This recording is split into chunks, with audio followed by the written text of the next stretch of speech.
Run when the rhythm's right. Go into the night. Go until you're out of sight and you're out of my mind. Run when the rhythm's right. Go into the night. Floating as the river flows, easy as it goes to the ocean. So walk on by, I've got no reason to love you, but I do, I do, I do. So walk on by, I've got no reason to love you, but I do, I do, I do. Show me colors of the sky, but all I see is gray. You lost me when you lied. Promise me, but you never try. Secrets in your eye, you go and run, I'll hide. Show me colors of the sky, but all I see is gray. You lost me when you lied. I don't ever wanna be crowned, just another prize. It breaks my heart, heart, breaks my heart, heart, heart, heart, breaks my heart, heart, heart, heart, breaks my heart, heart, heart, breaks my heart.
Lost in the midnight blue, shadows of the moon.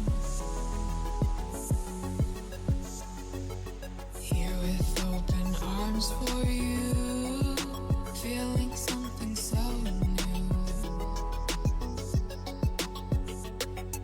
Said with me you'd reach the sun, oh but we were so young.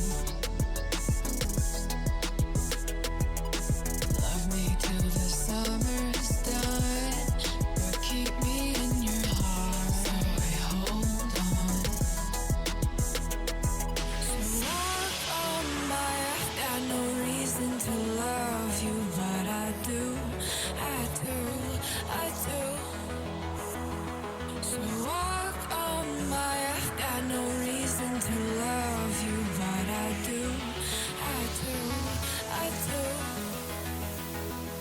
Show me colors of the sky, but all I see is gray. You lost me when you lied. Promise me, but you never try. Secrets in your eye, you go and run, I'll hide. Show me colors of the sky, but all I see is gray. You lost me when you lied. I don't ever wanna be crowned, just another prize. It breaks my heart. Colors of the sky, breaks my heart. All I see is colors of the sky, but all I see is colors of the sky.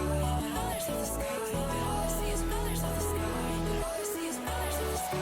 Colors of the sky, but all I see is colors of the sky. All I see is colors of the sky. All I see is colors of the sky.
Shook me to the ground now, and somehow I feel like you don't know me. Shook me to the ground now, I don't even know how. Brought me to a life that you never showed me. Coming from a locked up ghost of yourself, but you're coming from the light. There's more to you than you ever thought there was. Yeah, you're coming from the light.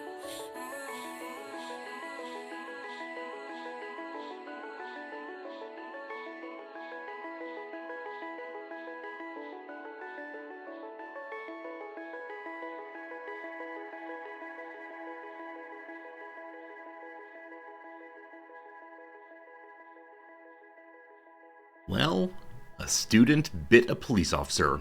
All right. Good morning, good afternoon, good evening, and welcome. My name is Resorti, live from Tokyo, and to you, one and all, I say, hello, friends. How the heck's it going? As I said, a student bit a police officer.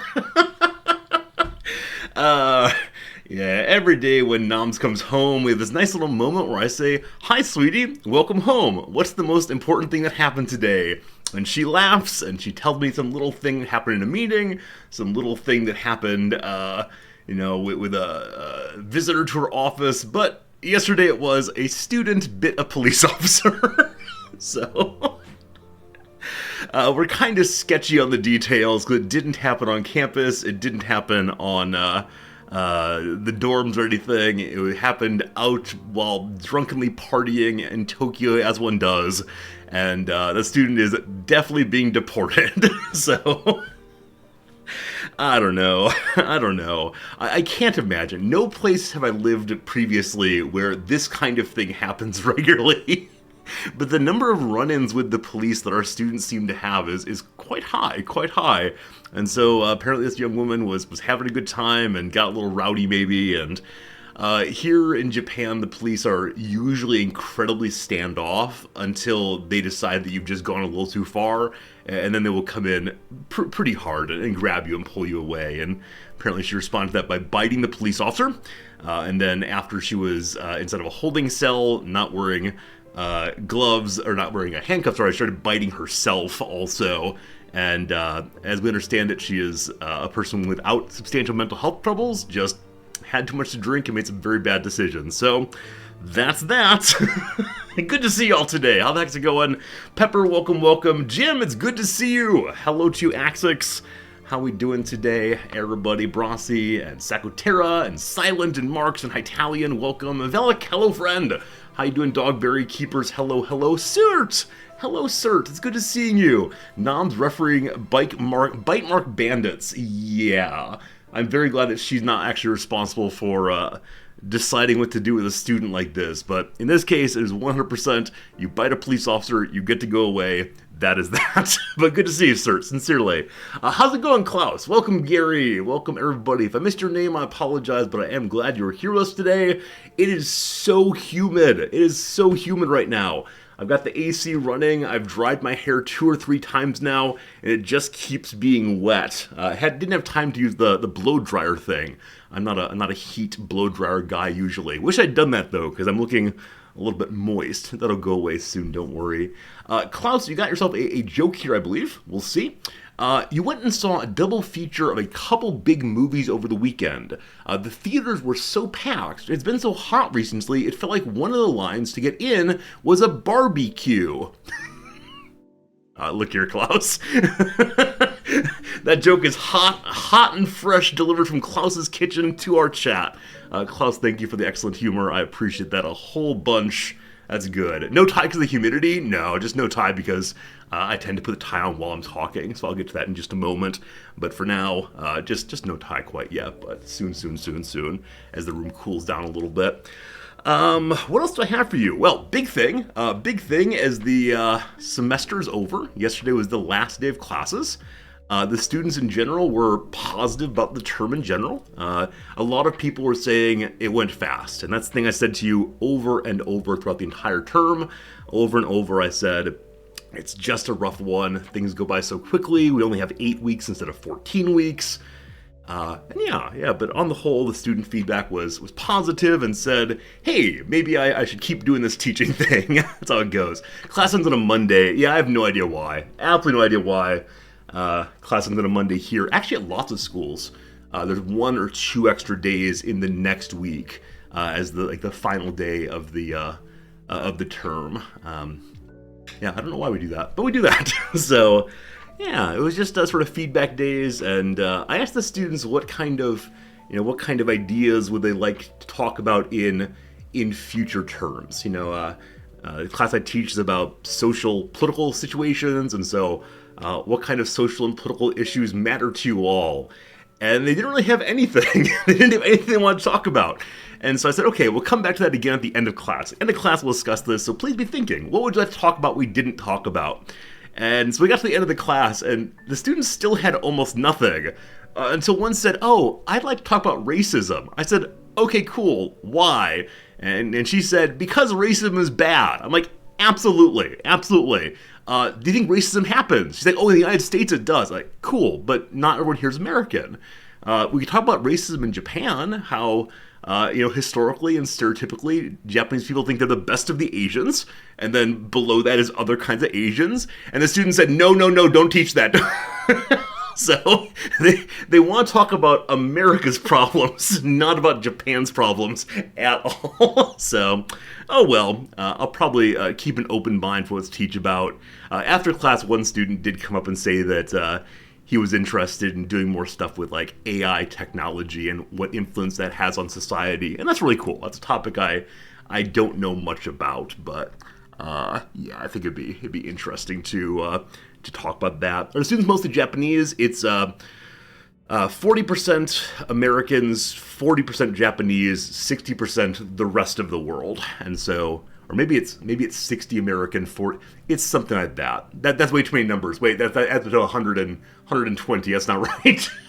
I think it's 60% American, 30%, something like that. There are too many percents. I don't recall now. See, the good thing is I'm not in charge. My wife is, and so she knows the numbers. But it's not overwhelmingly anything. It's just a wide variety of folks from around the world. But the 2 largest populations are Japanese and an American, and then there's the rest of the world is also here. So, though we do some American stuff, though we do some Japanese stuff, we tend not to get overwhelmed by any of it.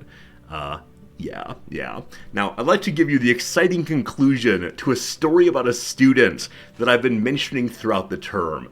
And this is the student who has definitely had a rough time in life, right? She is the one who did not grow up in either entirely English or entirely Japanese, so is kind of between both languages and has good speaking competency in both, but not great writing or reading in either. And you recall the first exam she took did not go well for her. Not at all. She wrote the exam like everyone else. She struggled immensely. The exam was so frustrating for her that she cried during it. It was a hard situation for her, and she failed the first exam. It was not a good situation. And so we talked after I graded it and said, okay, what can we do to make this easier for you? Maybe instead of you writing the exam, how about we sit and talk through the exam? I'll ask you questions, you'll give me answers, we'll think together back and forth until we figure out what your view is on these questions. And she said, great, I like talking so much more than I like talking, or more than I like writing. And I said, okay, we'll try this. And so second exam came around, and we sat, and she gave her answers, and I asked follow-up questions, and it was too much pressure. She worried that when I asked follow-up questions, I was saying that she was wrong when I was just trying to get more detail. And so she cried. She cried again. And this was horrible, and she felt very bad, and I felt very bad. And I could not figure out how to talk to her without it making it feel just really, really horrible. And so she did very poorly on that exam also. And so we came to the third exam. And I said, what do you want to do? And she said, how about this? How about I write the exam, and then afterwards I talk with you about my answers. And you ask me follow-up questions once I've had a chance to really put my ideas together on paper. I said, okay, cool. Let's try this one. Both of the first two, too difficult, too stressful, big crying. So she took the third exam. She wrote the third exam. Yesterday after class, we met. I looked through her paper. I asked her a couple of follow-up questions. She said, "Do you want to know anything else?" I said, No. I don't want to make this pressury. I understand what you said. I understand what your views are.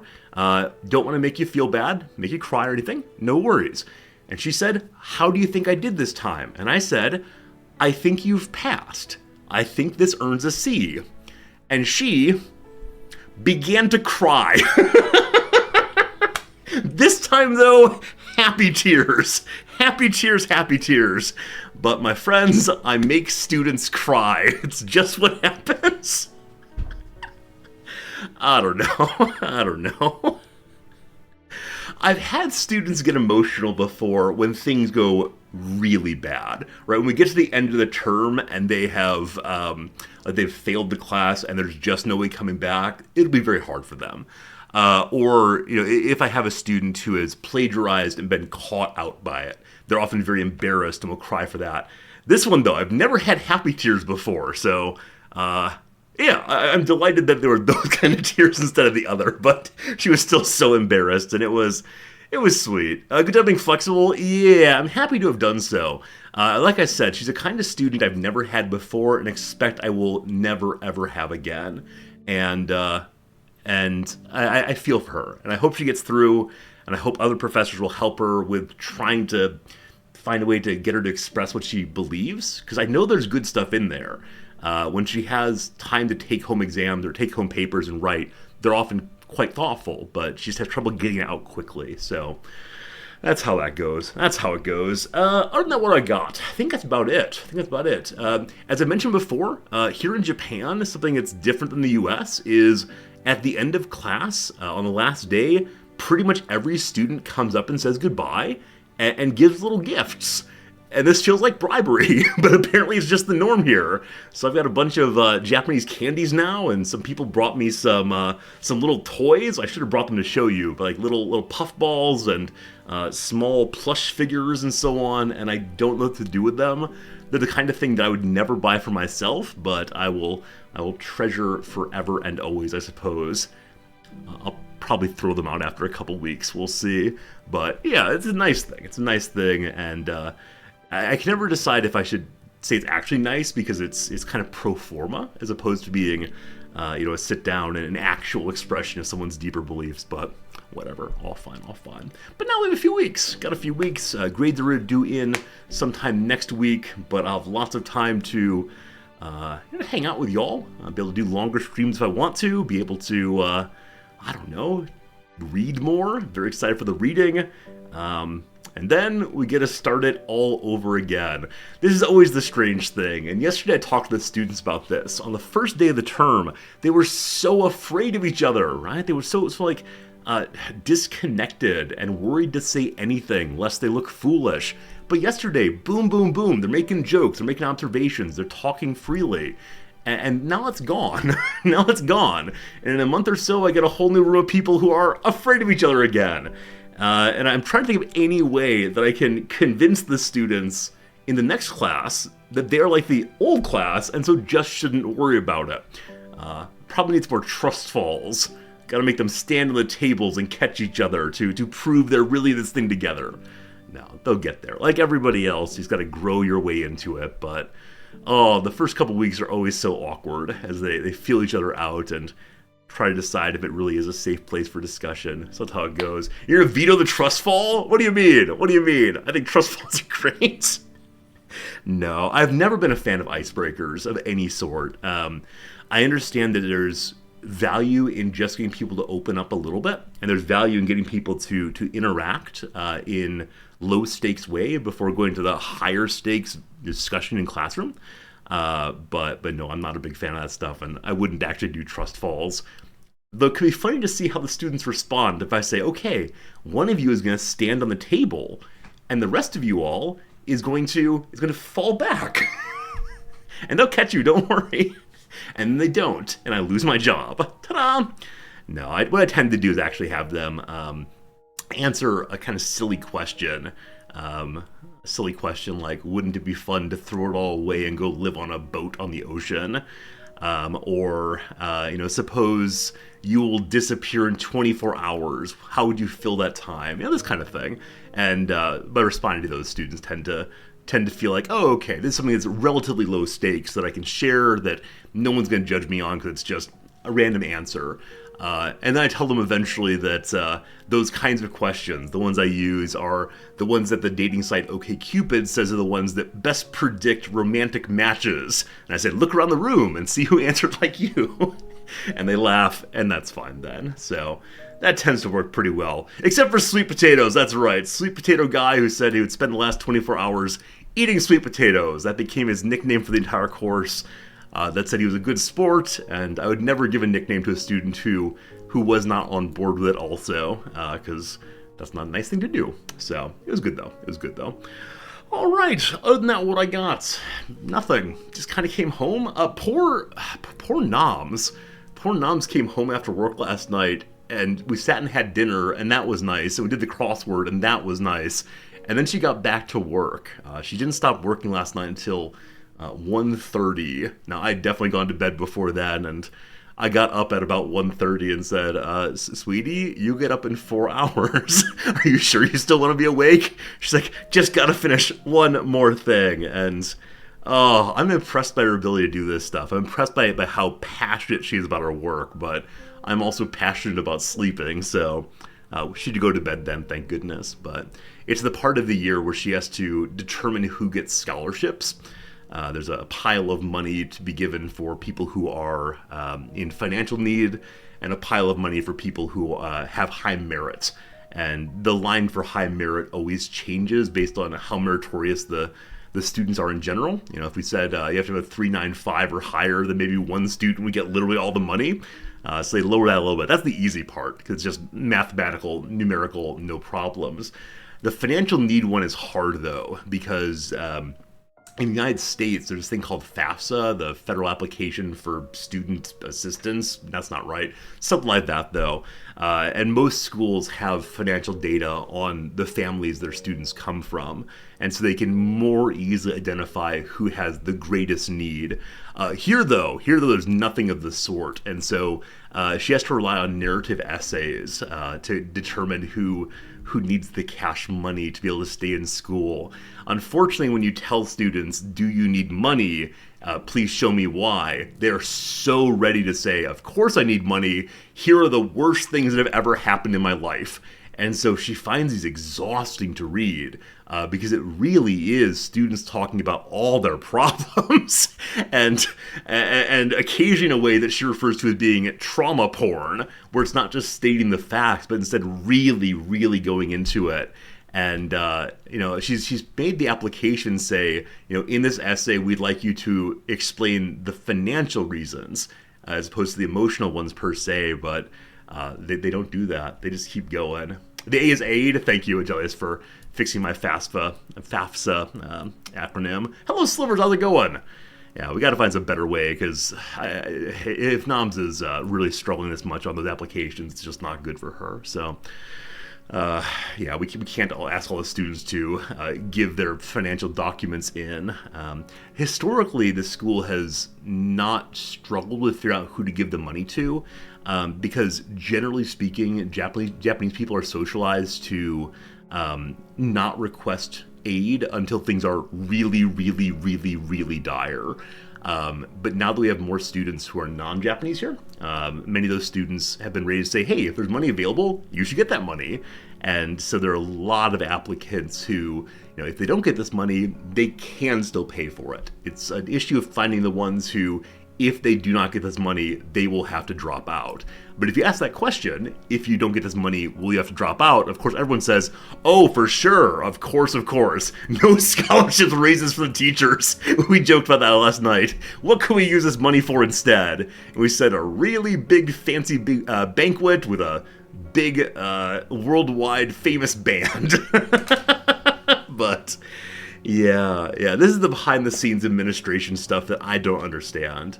Colleges do a lot of things. Universities have lots of offices that keep the ship running, and yeah, I don't understand any of them. I understand the telling stories and making jokes and grading papers, But things like who gets financial aid, yeah, no idea. Exactly, Eka. If asked, do you need money? Of course you do. So I think there's been some discussion that maybe they'll instead do it on the front end during admissions, because any non-Japanese student has to prove to immigration that they have enough living expenses in their bank account for a year or two to come here at all.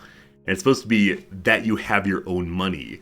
But a lot of students, unfortunately, will borrow money from a grandparents and pretend like it's theirs for the sake of getting the visa, and then put the money back on their grandparents' account.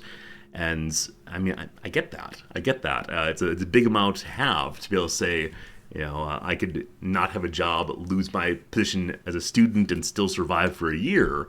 But I want to make sure all students get in, of course, but I don't know. Why isn't it acceptable to ask school for financial documents? Yeah, because in Japan especially, they just don't. Yeah, in Japan, there's no habit of sharing financial documents at all. So Japanese people have a really, really strong private-public distinction in a way that as American, I'm confused by. So, Nam's is an American, and so as part of her getting to know people, after a few meetings, she'll say, hey, tell me about your family. Do you have brothers and sisters? Where'd you grow up? And, she did one of these recently with a professor who's been here since, like, 1990s or so, and found out that he has an elder brother who works for the government. And then a couple weeks later, she mentioned this in passing to another professor who's been around since, like, 2005 or so, a long time also, and said, hey, did you know this guy has an elder brother who works for the government? And they said, no, we do not speak of such things. So these things, which as an American, I think is like such an uninteresting personal fact that of course it's public, here it's seen as really, really private. And so, one's finances are seen as being absolutely private, except when you're dealing with like the bank or perhaps the pension office. Where different cultures draw the public-private line is so interesting to me. Because it feels intuitive. Like, of course some things are public, of course some things are private, but every culture breaks it slightly differently. I mean, a way of mentioning this that some of you probably already know is here in Japan, we introduce ourselves with family names. I don't say, hello, my name is Richard. I say, hello, my name is Resorti. And it's only with one's relatively intimate friends that you begin using one's personal name, and it's a very, very awkward transition sometimes to get over that hump of are you family name or are you the given name? And like, as an American, I'm like, hi, I'm first name here, right? Of course, it's not a big deal at all, but in Japan, it's a big deal. That's how it goes. All right, let me go ahead and grab a tie, get a tie on, and then we'll do a little crossword and then get back into Xenonauts. If you're here for yesterday's Xenonaut stream, you might recall that the end was a bit of a disaster as I got frustrated and made some incredibly bad choices. And I think perhaps one or two of you may have died due to my incredibly bad choices. And I'm sorry for that, but the main team is still alive. We continue to advance in the game. And today we're going to take over a cleaner base. The final cleaner base. Is Sergeant Daigle still alive? I honestly don't recall who's still alive. I believe you are, Daigle, but we had an enemy who had 65% accuracy or 65 accuracy points shoot through 2 or 3 lines of smoke and onto a character who was crouched and kill the person in one shot. It was pretty bad. It was pretty bad, and I got pretty annoyed. Cyber Oracle, I think it may have been you who is finished off there, and I'm so sorry. I tried to take good care of everyone, but in this game, unless you have 100% accuracy or 1% cover, things can just go pretty poorly indeed. But that's how it goes. All right, let's grab a jacket. Oh, speaking of jackets and things. Yesterday I wore a jacket and tie to teach, and oh my goodness, the students freaked out.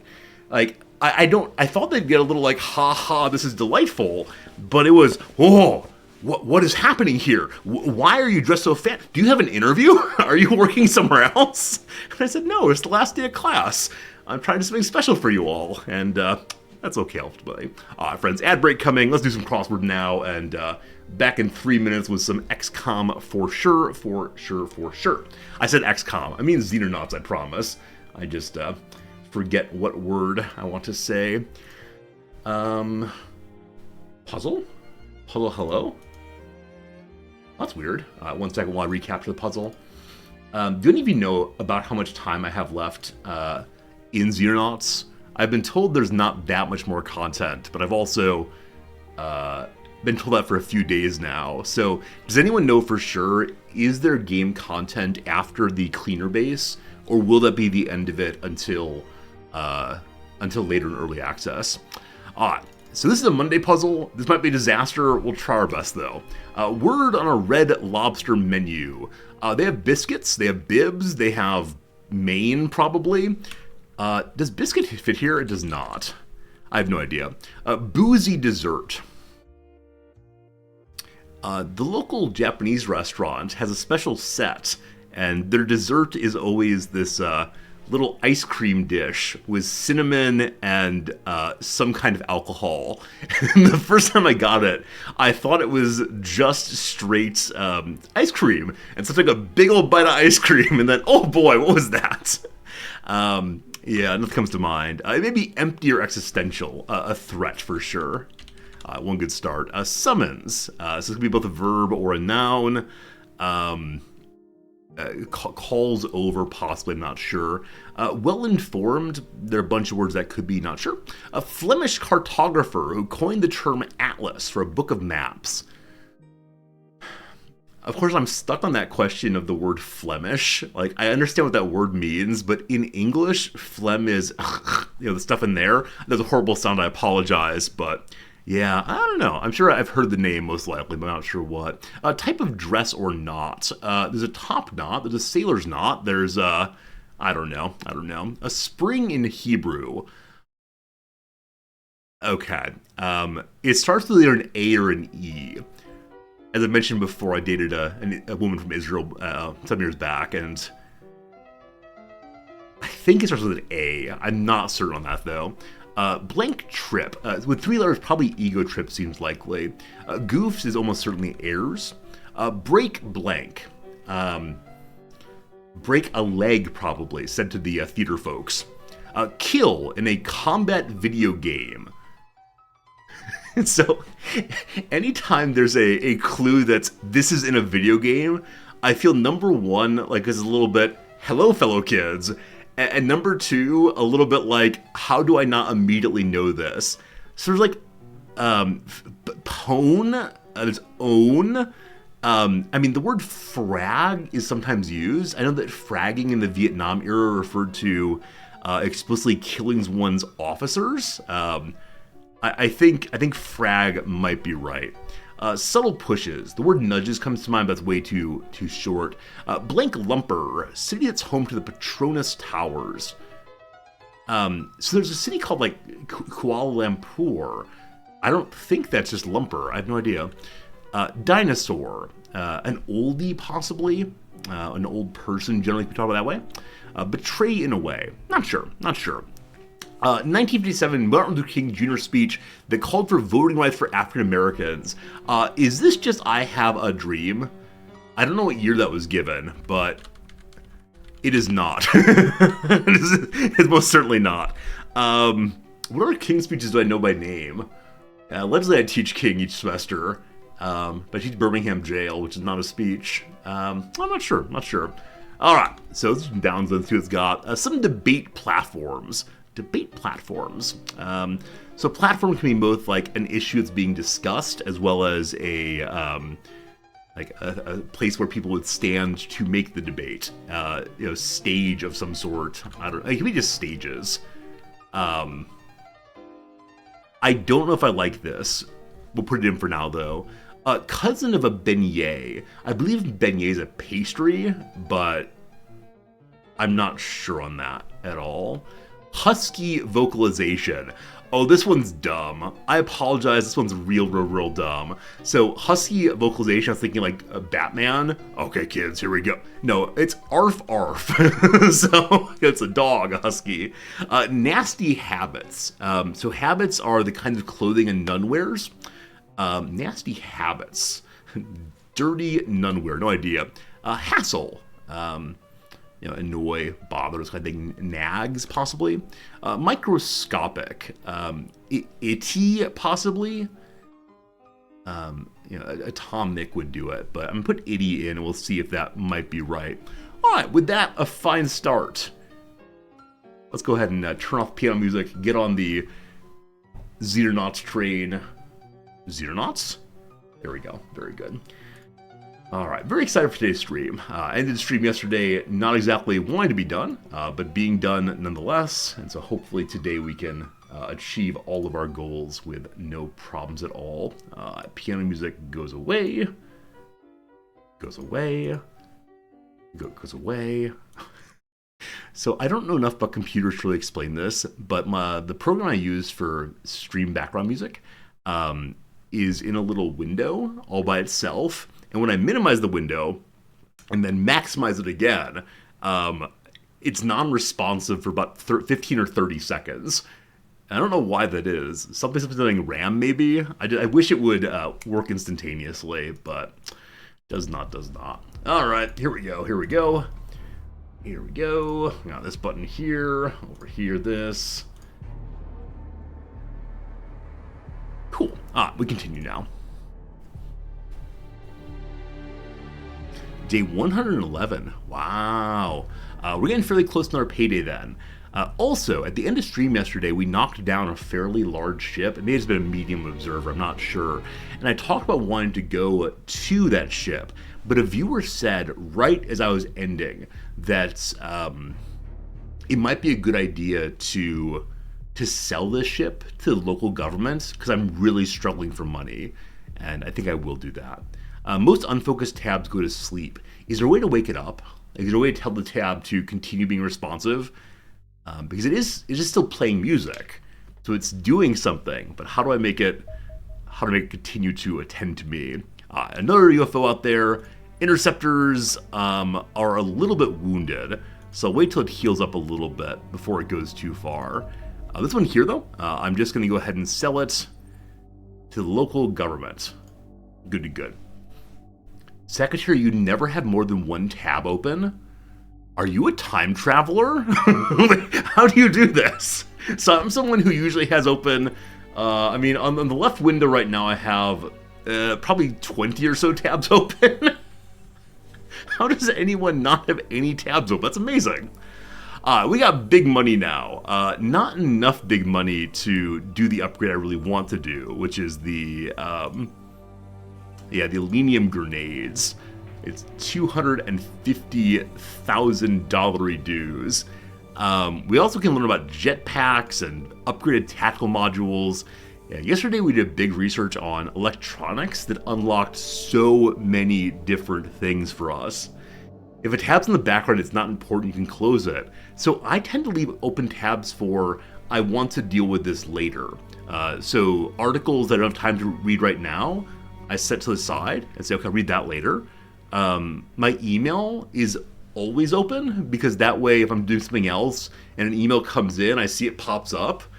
I like how you do this though. I want to learn from you. Yeah, I want to learn from you and just have one tab at a time and focus on it. That seems really, really nice. That seems really, really nice. Because I think with the email thing, I have the feeling of, I can't miss anything, anyone who wants to talk to me anytime. But of course I can. I can respond to them later. Only the Riz tab. Oh boy, hello. That's definitely different than how I do it. That's great though. I'm a little envious for sure. Alright, I want to do all these things. I want to do all of them. So advanced tactical units is going to have a higher accuracy bonus. We have missed a few shots recently, some of which were absolutely terrible. Yeah. So I kind of want to do that, but again, they're all really expensive. We could go ahead and upgrade the med bays. That would help some of you get healed up more quickly. How bad off are our characters on health right now? So we have a full team that could go out no problem. Yeah, actually, at main base, things are not that bad. I'm actually surprised by that, because I think yesterday we had some characters down to 3% health or so. That may have meant the other base. Hello, NORAD. Okay, yeah. So NORAD had some losses recently. Yeah, we had many more people here previously, but they're not with us anymore. Here, I'll bring this up for us to mourn together. Oh, dear God. Okay, it can't scroll yet. I'm very, very grateful it cannot yet scroll. Jawsy, our number 2 sniper, is the biggest loss thus far.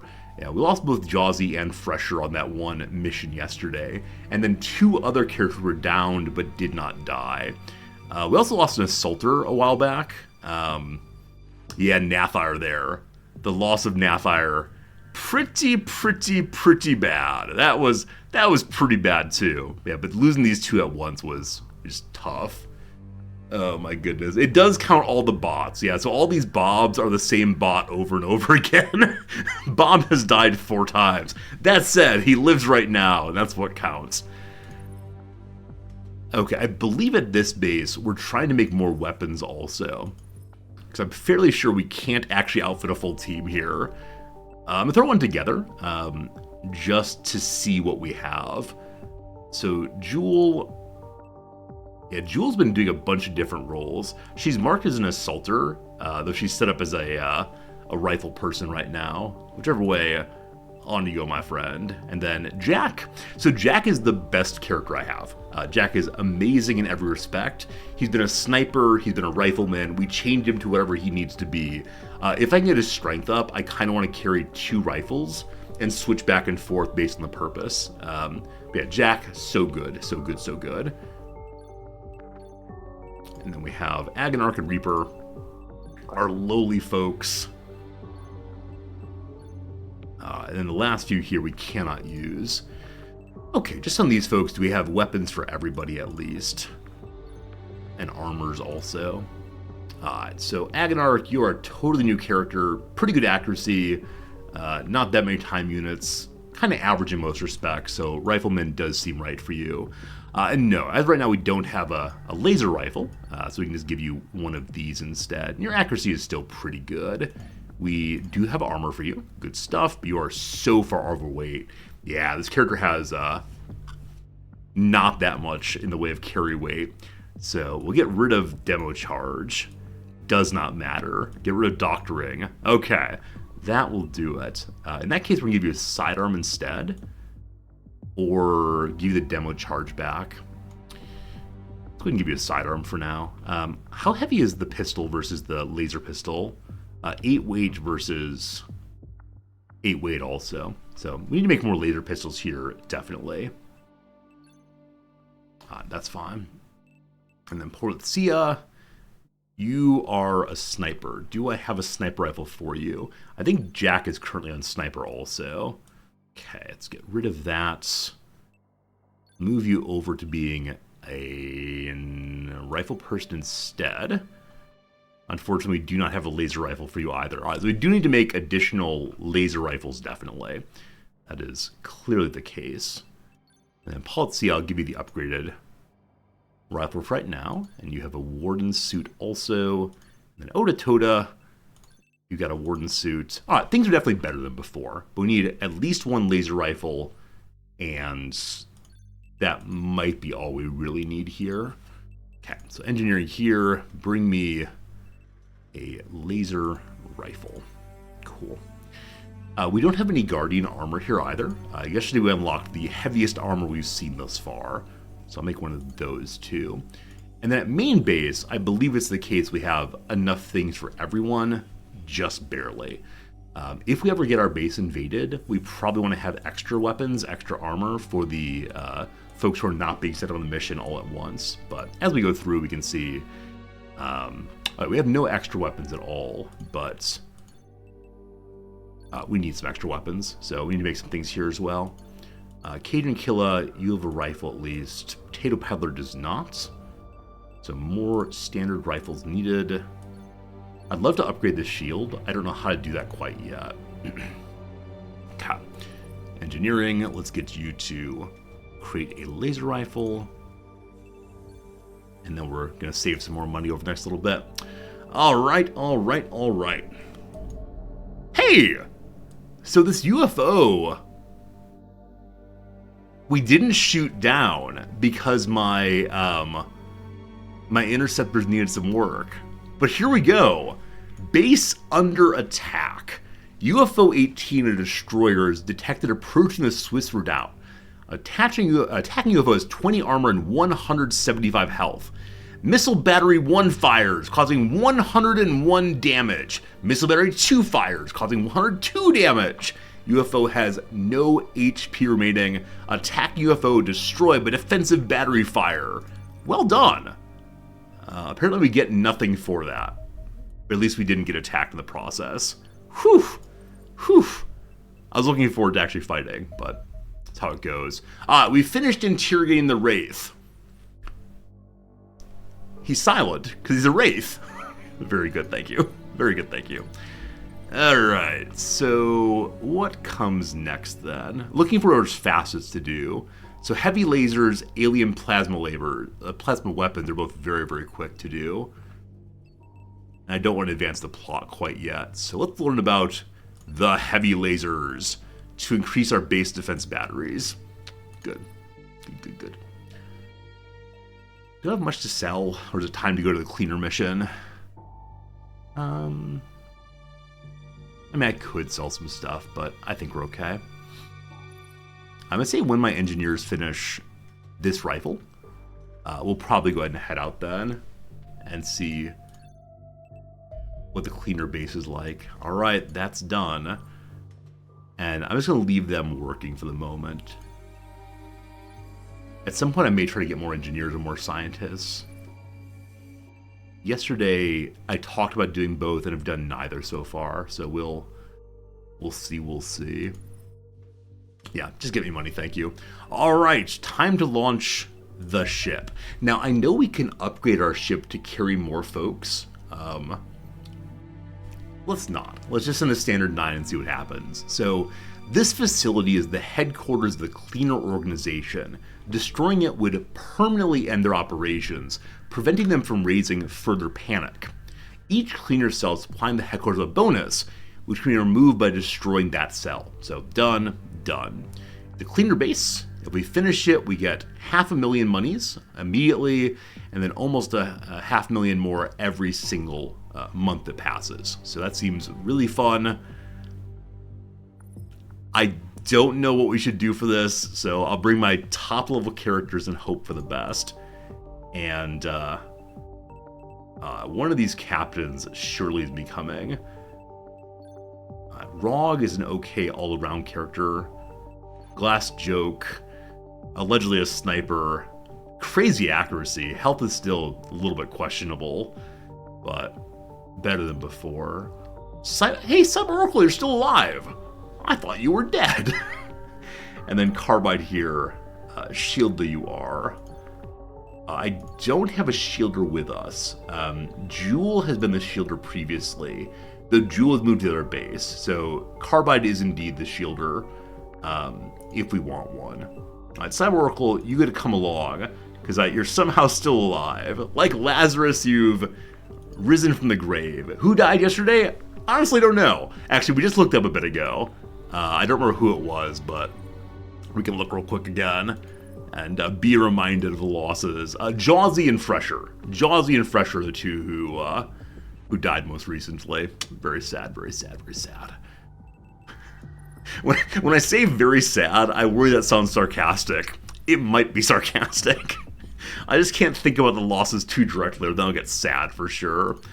Alright, so Jerry, I think that's exactly what I want you to be. Captain Jerry, an all-around standard rifle person, decent accuracy. You look great. Do you have the right ammo for your weapons? Laser rifle, cool. Has auto healing, which is great. We do probably want someone to bring along a proper medkit, but we'll get to that after a bit. Major Daigle has been a really fine character throughout. Has that crazy health amount to just wander out there and blast ahead of time. Has probably suppressed more of his fellow soldiers than the enemy. but that's okay. Also, I believe Daigle's the only character I have with this. Completed 10 missions in their career. I think Daigle's come along on more than anybody else, and that's totally awesome. And you can carry one more item, friend. One more item if you want. Got 2 smokes there. Let's give you a grenade so you can move your own cover. Well, I already have a cover blaster. It only weighs 6. Is it possible for me to give you another one of those? I think the answer to that is no. Yeah, if only I could rotate items. That wouldn't help in this case, but only I could. Alright, so yeah, you get one other something. I may want to try to capture somebody on this one. So I'm going to bring along at least one stun weapon on someone at some point. But Daigle for you, just more smoke. Cool. Potato Peddler, you got nothing. Accuracy's not super great, so that sounds like a Salter for sure. Has enough health to pull it off, so yes. We're going to give you... Do we not have any upgraded shotgun? Okay. Cyborkle and Jim are all marked as Salter. Wait, do I actually not have a single a shotgun here? I may have sent them all... Oh, you know what? I was going to say I may have sent them all over to the other base. What it actually is... Remember last mission where people died? Possibly some of those were Salters. I may have run my soldiers in way too aggressively, and so I think we've lost all of our shotguns. In that case, we definitely can't leave yet. My sense is that this facility will be very small, and we'll have a bunch of rooms to go into, and so we have to have shotguns. So, how much for a laser shotgun? 40,000. I want one laser shotgun and one accelerated shotgun. We start that now. 1 day, 3 hours. Other one need 40,000. So what do I have to sell that could help with that? We got one old armor we don't need. And all these captured friends. I'm going to just sell some of my fancy power production, because that will help bring power to people all around the world. Go and make the laser shotgun then. Good. And back to waiting for another 3 or so days. Yeah, I very much want to finish this before day 120, our next payday. Shotgun done. Good job. One more to go.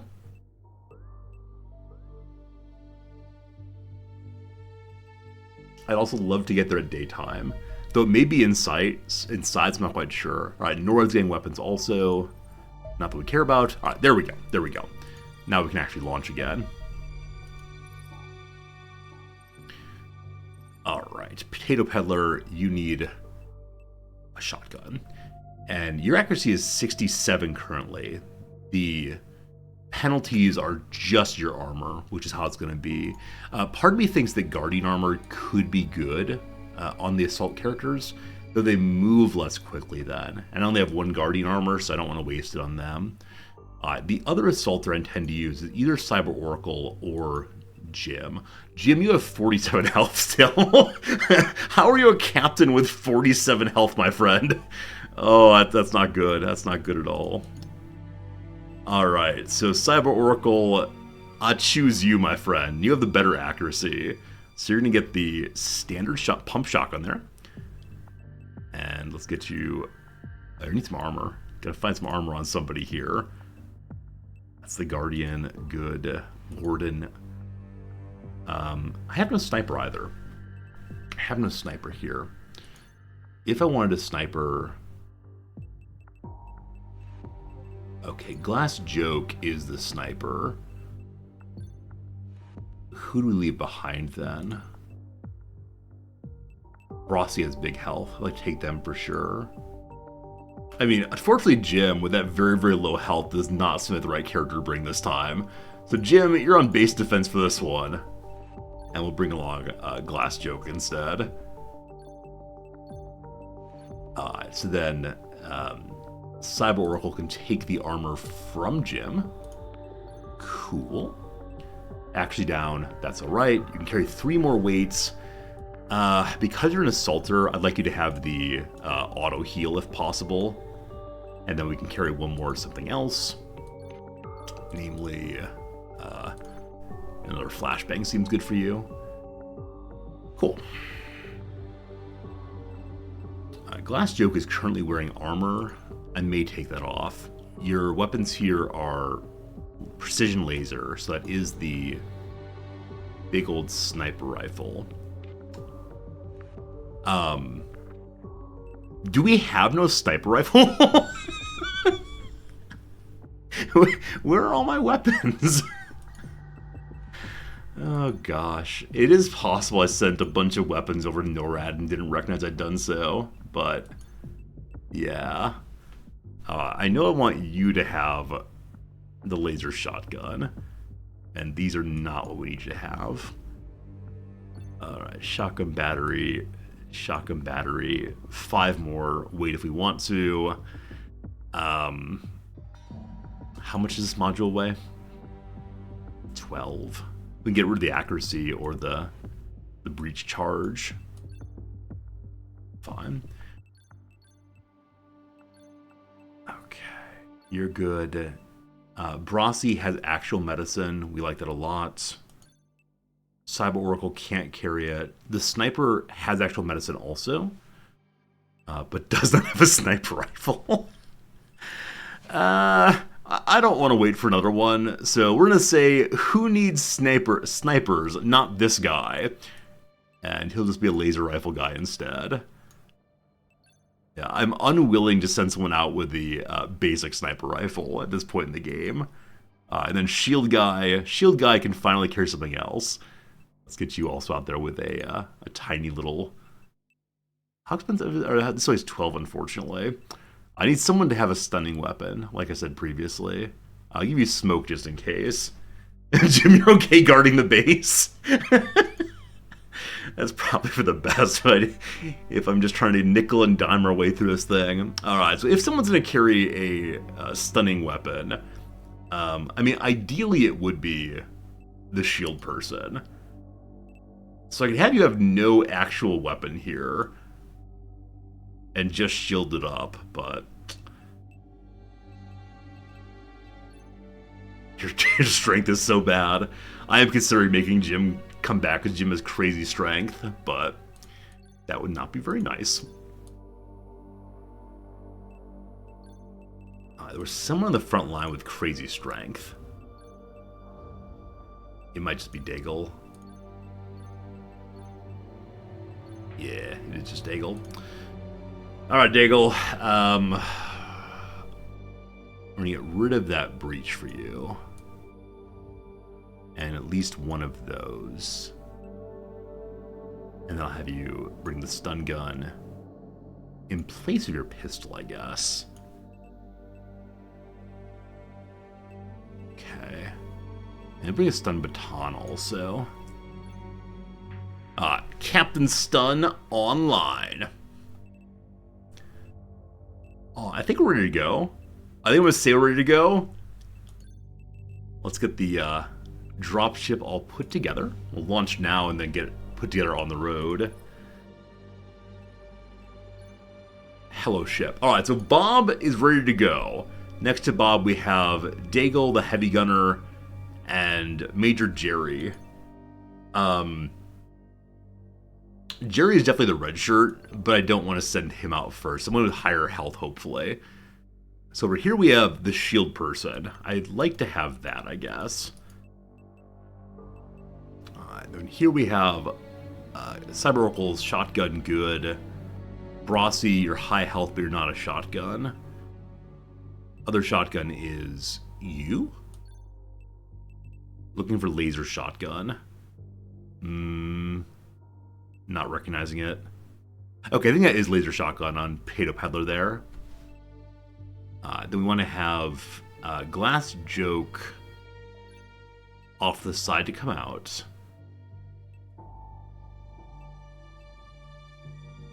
And then, yeah. Okay, I think we're ready to go.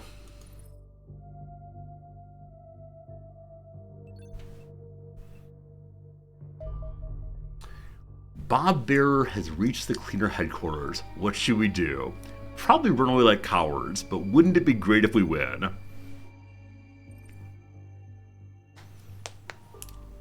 I wonder how many times this mission I will say, I wish I had a sniper. Please keep track.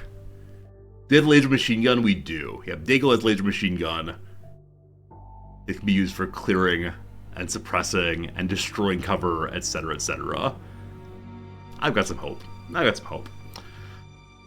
Thanks for being here as we continue playing Xenonauts. This is a game I wasn't sure how popular it would be with the channel. I'm glad so many of you are enjoying it. It's definitely a kind of strategy that does not come intuitively to me. It's a kind of strategy I'd like to be better at, but yeah, every time I've played a little bit of XCOM, I've just done a horrible, horrible, horrible job. And hope that this time I'll continue doing okay. We've located the cleaner headquarters. Eliminating all hostile units within the base will end the cleaner threat once and for all. Victory conditions, everyone's killed. Lost conditions, we are killed. This is different. This is definitely different. So, I guess we were thrown situation, dropped from the chopper instead of landing like usual. So they are still presented as if they were in the chopper. I have no idea. I do not know what you want from me. I wonder if the enemies are going to come pouring out in every direction. Or if we'll have to pick our own directionality. As always, I'm going to be conservative guy. And yeah, so shield guy, put you here. I'd like you to crouch. Cool. Daigle will probably be out in the middle by themselves. So higher health characters. I don't even know. I don't even know how to think about this. Unfortunately, we're playing on Iron Man, so if this goes bad, I'm not quite sure what more we can do. So shotguns, I know I want to have the shotguns. I mean, I kind of want to have shotguns on the door, but there's a possibility of enemies caught the middle also. I think I want to have the shotguns over this direction.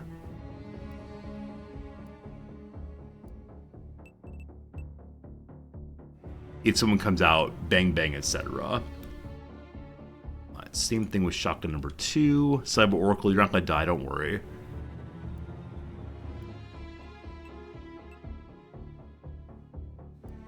Hoping beyond hope that Bob does not kill all of us.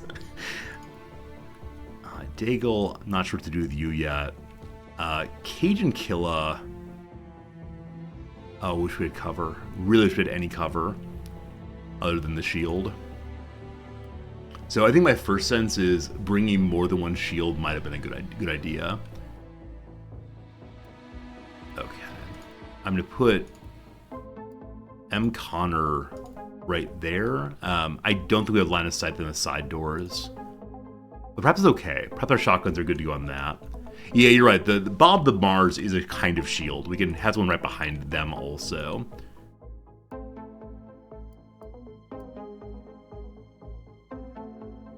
Okay, I think what we're going to do is give up on the idea of being able to have cover and play defensively.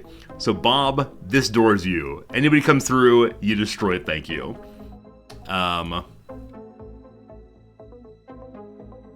One side we're going to set up with Daigle. The other side we're going to set up with all of our gunmen. So this side has the laser shotgun. So I'm going to have this side be all of my shooters. So Cajun Killa, face that way. Crouch. Daigle, you're going to be this side.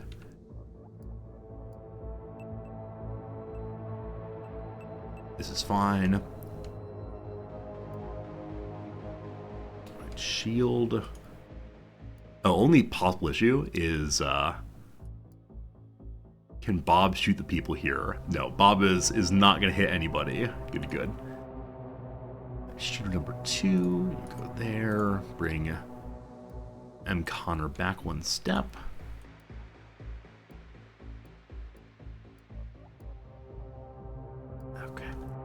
Clicking is hard. There we go. You stand back up. You crouch.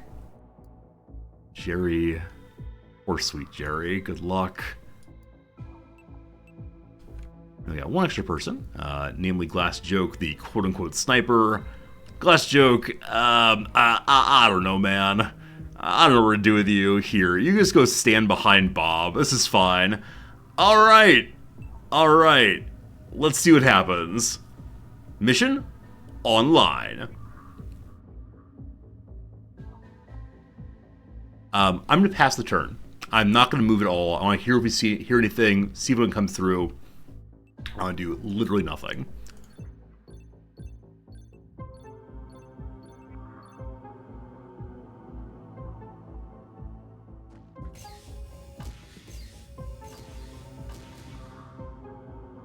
So there are sounds I don't recognize. They may be doors. They may be shooting. Really don't know.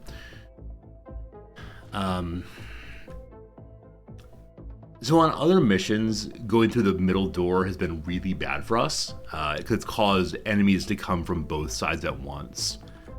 I guess we're gonna go through this door first. And Bob, how you doing? Bob, can you smash this door? It's not open for you. Someone's got to open it for Bob. Okay. Okay, we do want to leave other people behind to protect our back as we go through. M. Connor, you will be opening this door very, very soon. And then we get everyone else in position. And hope beyond hope that no one has grenades. We've yet to see any enemies with grenades. Might that change here? Okay, I'm going to use Glass Joke as part of the background cover team. Okay, Daigle, have you come cover also? And I'll leave shotgun there.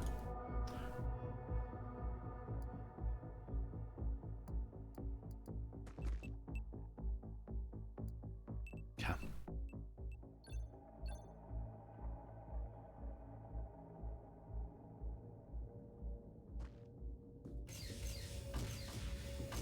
There are a lot of little pew pew pew noises.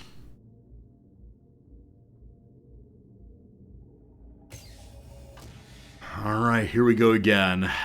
This might be real bad, but we'll see. All right, M. Connor, open that door. Hello, friend. Okay, there are windows here.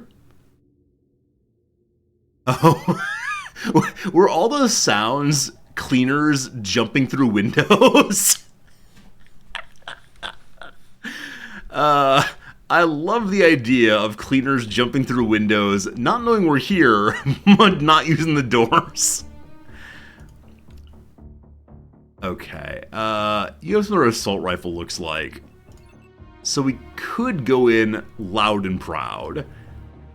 I think it'd be more fun just to drive over the table. Leave Bob alone. Yeah, fine, thank you. Okay, so there is an enemy here. Fine, keep going. Good. You can't stop me. I'm the gingerbread man. Okay, so Bob's down to 28 health now. That said, we've dealt with basically everyone's Overwatch, I assume. So maybe just move one more time. Cool, thank you. And then can Bob turn and fire? He can. Chance of hitting is 67, allegedly. I believe in you, Bob. I believe in you. Cool, thanks. No kills, but pretty good start anyway. Alright, so what we'd like to do then is to just laser this fellow down, presumably. We could also run a shotgun in and do a whole bunch of damage. So, shotgun, if you go to here, you have a full blast. If we have 42 points, you can fire twice, though. If he doesn't get the kill, it's going to get real awkward, but I think this is fine. Cool.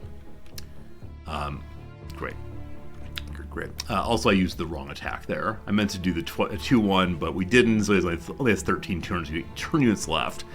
Get him into cover if we can. There's fine. Alright, shield guy, you're going to move forward for no particular reason. I doubt there's an enemy here. There could be, but let's just go out and see what we got. Here for now. Down.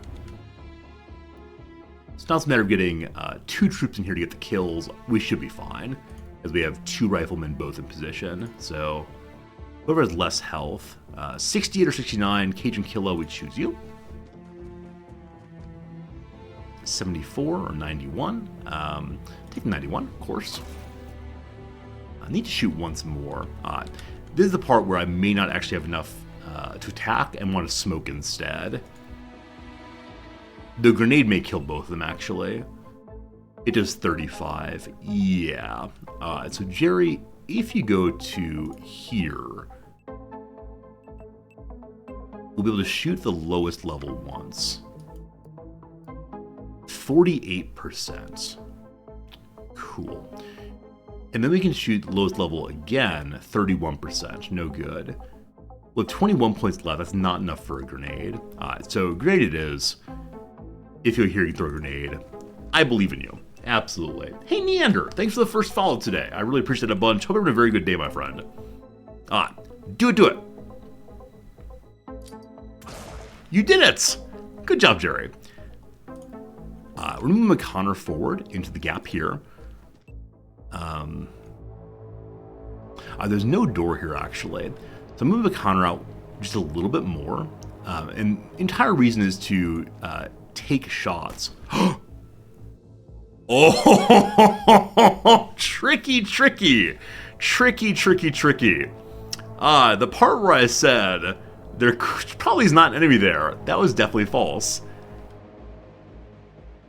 Alright, so I don't see if we can suppress that person at all, unfortunately. Luckily, Connor has most of their shield still. Now, Connor could shoot once. This fellow has no armor on, but 33 damage is just not enough to do much. So I think get down and just enjoy that spot and hope it works out. And the other folks we have, we could smoke him. I think I'd like to do that. In particular because this enemy could move over and shoot on my exposed people. Brasi has a whole bunch of turn units. Enough, in fact, that Brasi can get to here and shoot, but that's not super useful. We need to have 35 points to smoke through the window, ideally. 36 to there. It's good. Oh, awkward. This thing's in the way. So we can smoke to here, guaranteed. But going... Okay, that's 99. That's 100. Are we on the other side of the wall, though? We are. 100 it is. Perfect. Awesome. Sorry for stunning you. Now, it is possible the soldier here can go around this way and shoot Connor, but I think they'll be okay. As before, I'm still concerned about will other enemies come out, but I'm not certain we're going to do there. What does the stun do? So if a character receives more stun damage than they have HP, then they pass out. The 2 or 3 stun we got on Connor is not an issue. That said, Connor ending a turn in smoke, not great, but it's 50 health, so should be okay. Maybe. Okay, I'm gonna move, begin moving in the direction of protecting this door. Not this turn, probably, but Glass Joker can go there. So shotgun's the awkward part, because I very much want the shotgun to cover this door until we get to this door. But if you mad dash, okay, you actually may get fairly far. We'll do it next turn. Next turn, you'll drop back all the way. For now, we'll leave it like that. Okay, let's do it.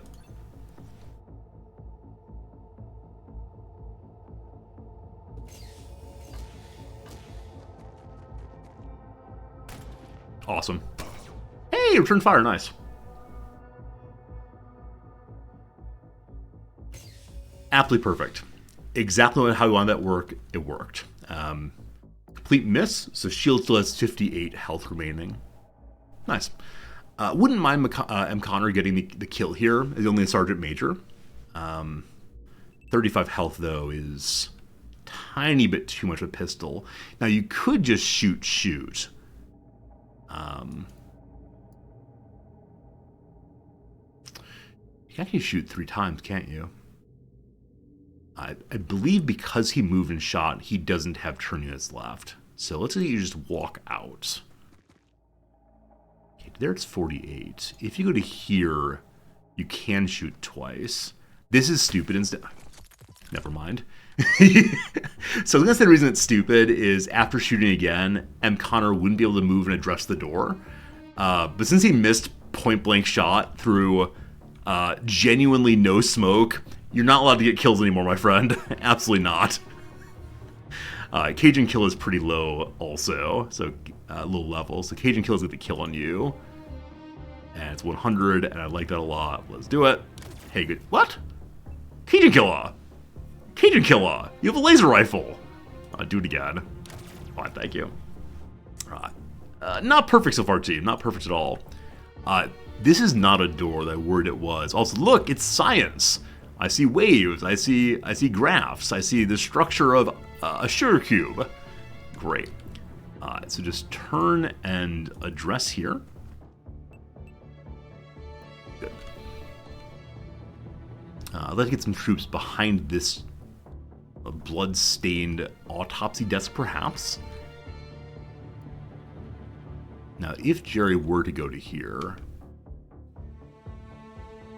because we have no actual target, we can't tell if you can see. Or can I do control and shift? You can do control shift. We can see that, yeah, in that position you can see at least part of this. I'm going to hold off on moving Jerry through until I have a shotgun on the back wall there. So shotgun here is Potato Peddler. Gonna go through the window? Through the window? What? Alright, cool, I like it a lot.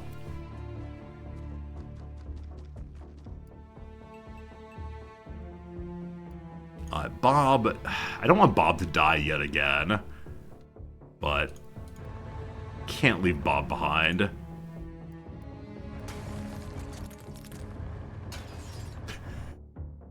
I was intending to use that for cover also. You have to be very, very careful with Bob's movement or else that happens. Alright, fine. You've made your point, Bob. Well done. So we got Jerry and Brossi both moving through. Let's do that now. And actually go one farther, thank you. And they'll move the protection crew from behind.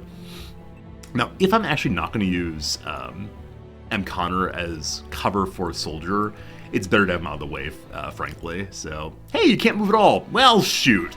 I didn't look enough to see how many time units he had remaining, so he had enough time units to stand up and to turn so he has no cover. Good. Bob, you are cover then. That was not a great choice. Like we mentioned, Cyber Oracle, Mad Dash, thank you. To here, so you can at least duck. And then Glass Joke, you're going to stand behind. And Daigle, you're going to go to here, so you don't suppress your friends if enemies come through. Okay, let's turn. Aha! We thought this might happen. No suppression. No, okay, it did suppress. It did suppress, thank goodness. I'm so glad I planned ahead for this. Can you even imagine? Okay, so really happy with suppression. That means this character is unable to do anything. Now, they have either a fire extinguisher or a fire de-extinguisher. I have my suspicions of which it is. There is another enemy here also. What I would love to do is get the kill and then go back around this corner. I don't think we can do both of those though. So Cyber Oracle, because this is suppressed, you can probably step out and shoot him. We know there's an enemy in here somewhere. I don't believe the enemy can see around this corner at all, so we can probably just walk forward and shoot. I'd prefer to keep Cyber Oracle alive, though, so we may drop back again. Now, Glass Joke, unfortunately the wall is giving you full cover also. If we step over once, 95%, I love it. We have to shoot twice then. So shot 1, partially destroys the armor. Daigle, you can shoot again. I'd prefer to leave Daigle just as is to suppress whoever else comes through. But if Glass Joke fires again, he can't move then. So, Daigle, if you do your less accurate shooting, you have enough for a second less accurate shot. Cool. Hey, good job. Which I mean, bad job. Alright,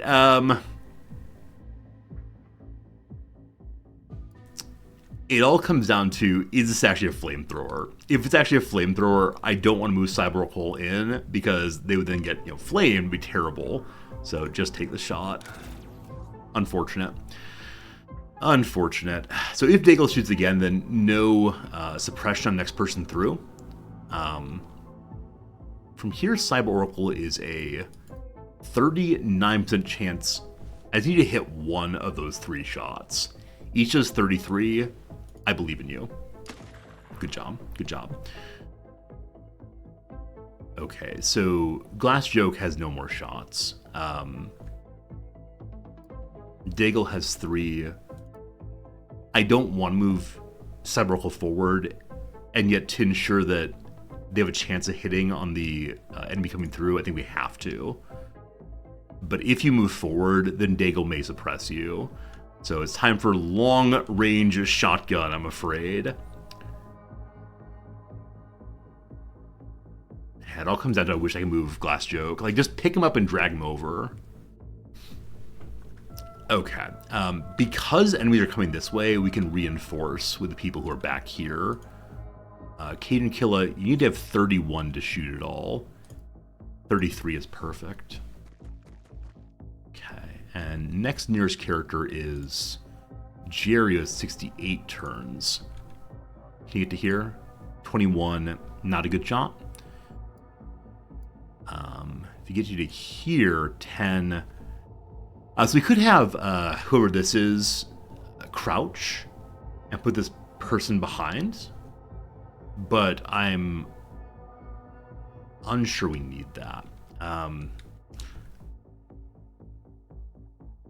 Yeah, I think we're going to stay more or less as we are right now. I hate having my team split. I know I want to have Connor face this way again.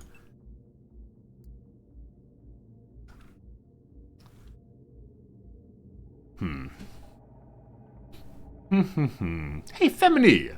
Thank you much indeed for the generous resubscription.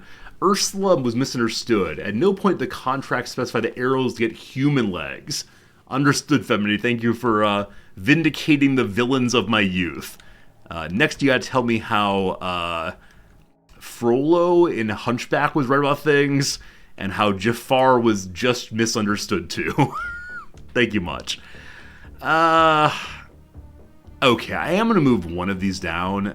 It's super awkward as far as how this is gonna work, but I think this is the correct way to go. And unfortunately, that wall provides full cover until the enemy gets out to here. So we'll see what happens. Gotta move Bob out the way. Again, Femini, thank you for the generous resubscription. Helps me pay the bills and bring you quote-unquote great gaming content like this.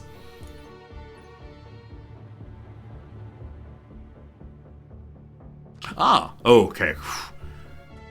I was desperately concerned that this door was opening too. But no.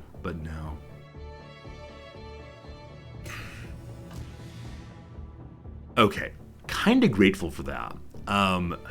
This is something they need to fix in early access, definitely. I shouldn't still be able to see that character. I do not have line of sight through a closed door, so this is me knowing that I should not know. If they're not going to push, awesome. This turn, let's reunite our 2 teams. And so Jerry, move to here again.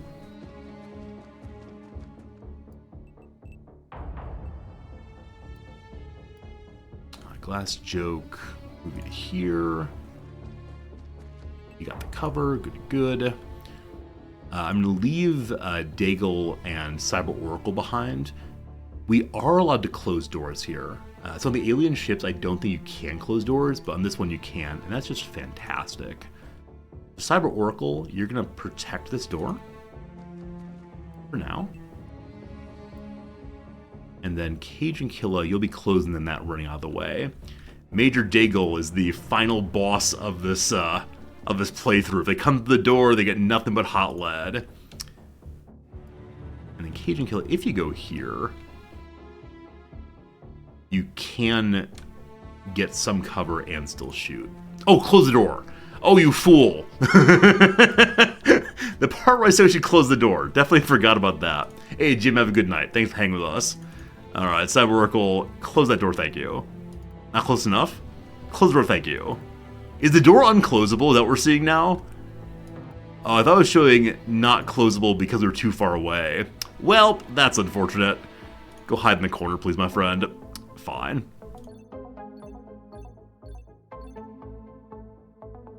Next turn, breach here.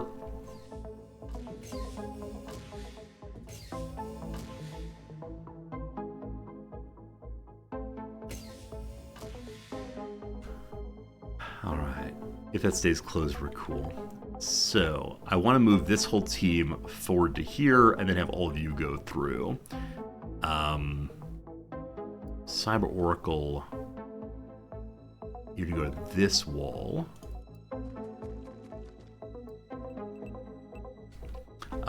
Here's where I wish I had a sniper. It'd be really nice to have a sniper just right here to keep an eye on that, and to be able to shoot at them if it comes to it. But yeah, maybe there are doors that close in the turn. So I thought so, because this one auto-closed. But this one's just staying open. So maybe doors that I open are forced open. Beep boop, hacking and such.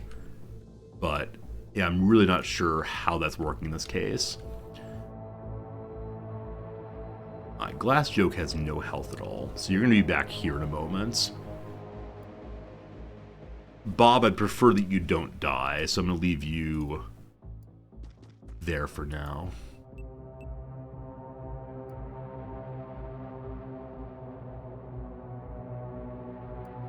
Okay, Cage and Killa, get on the wall.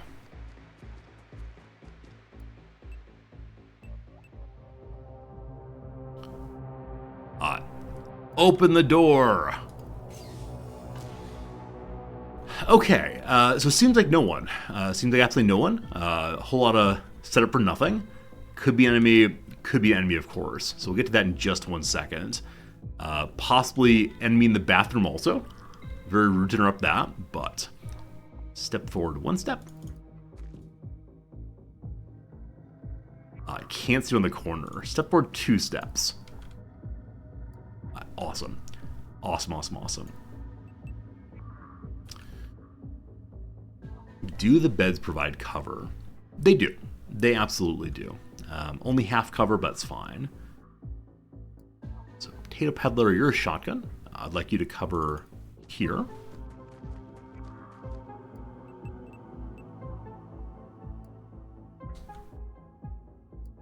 And then Brossie, hurry on through. Only 12 to there. How'd you go across the way? 24. Not the best shot, but better than nothing. Actually, no shot, so hopefully no one comes through. Friends, we have an ad break coming in 30 seconds. I'm going to take a quick break from our XCOM adventure, our Xenonauts adventure, whatever you want to call it. I'll do a little crossword fun and get back to it in 3 minutes. So thank you for being here. Hope you're having a good day. And really glad no one's dead yet. Gotta say, really happy about that. So here we go. Why am I doing these downs? Okay, I'm just trying to work off. Oh, we actually did all the acrosses, did we? Okay, we did the first half of the acrosses, and now I'm trying to do downs in the same area. Then we'll get back to the acrosses in a moment. So we were here. C27 down. With 7 down, actor who played Klaatu in 2008's The Day the Earth Stood Still. Pop culture. Take apart nautically. D, rig, possibly. I know when rig sails. This feels possibly very wrong or possibly very right. Alright, welcome friends to Roman numeral math. So the first part is 321 times 5. Okay. Now, my wife and I have a rule that we may not use any outside sources. Some people would pop out the old calculator. Some people would go ahead and write down some numbers. I will do it in my head. So I'm going to start with 21 by 5. Cool. So the end of that is 5. Good. So last number is going to be 5. No matter what. Good. The 20 by 5 is another 100. So 105 is the first portion there. I think that's correct. Yeah.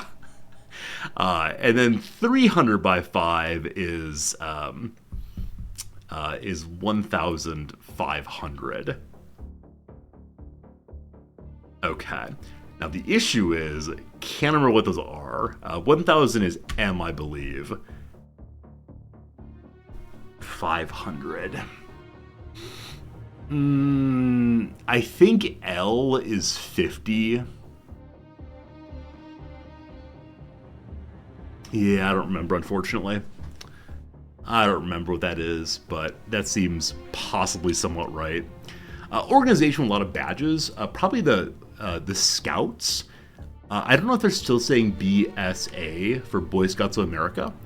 But it could also be like LAPD, or that's too long, but yeah, I think that's probably right. In spite of everything. No idea. Dance that James Brown helped to popularize in the 60s. I think he's the I Feel Good Na Na Na Na guy. Maybe? I know he yells woo a lot. I don't know. Dance crazes other than like the mashed potato and do the splits. No idea. Superior. Great, elite, that kind of thing. Babysitters charges typically. The word charges is super interesting, right? Because charges means both a fee as well as the person you're responsible for. So it could be toddlers. No, it can't. So charges are often like by the hour. Charges are babies, non-adults, that kind of things. I'm not sure what though. Settled. Can mean like colonized. Can mean to sit down. Can mean to be okay with something. No light task. Starting with an F. A frickload of work. The footbook author, no idea. All right, we've gone through all the downs off of what we had so far. Not feeling super great about any of them. We'll see though. On we go then. Relaxation exhortation. Be calm, possibly. Now, if anyone ever says be calm to me, I start feeling not super calm. But also relax. Relax. Now, they wouldn't have the word relaxation in a clue if it relax with the answer. So I'm going to say be calm. We'll see how that goes. It's too ridiculous. It's too ridiculous to even discuss. Nonsense. Bosh. Go away. Hides. Again, another one of those multi-meaning terms. And I'm not sure. Hey, Dorgan. Thank you very much indeed for the resubscription. I'm sorry you had to endure some ads. Very, very sad. But thank you for resubscribing. The ad break is over. I'm going to go ahead and look at just a couple more real quick, and then we'll go back to the game. But Dorgan, thank you immensely for generosity. Ones who aren't self-motivated? Question mark. So folks who are lazy, of course. Motivated means to like move. So possibly people who are like quadriplegic, who have no ability to move anything. I have no idea. Classmates of Rory Gilmore on Gilmore Girls. Venice Film Festival locale. Is it, I almost said is it in Rome. Rome's not in Venice. Emporium. It could be a bazaar, it could be a mall, possibly. Mall seems possible. Quotation qualifier. So often the word seek is used to say, I have written the quotation correctly, it's their problem, not mine. SALT 1 signatory, I think the USSR signed onto that one. A little species of Antarctic penguin. I know there are emperor penguins, that does not seem little though, so I have no idea. A whopper is both a lie and a sandwich. Like falsehood does not fit. Desert spanning 4 states. The Mojave, possibly? I think it's in the US. Mojave Desert is in one of the Fallout games, I think. Proportion affected by literal decimation. So decimation is removing 1/10 of some army. Could. Galactose to glucose. Second cousins, thanks. No idea what galactose is. Maybe it's a... I don't know. I shouldn't even say anything lest I get my...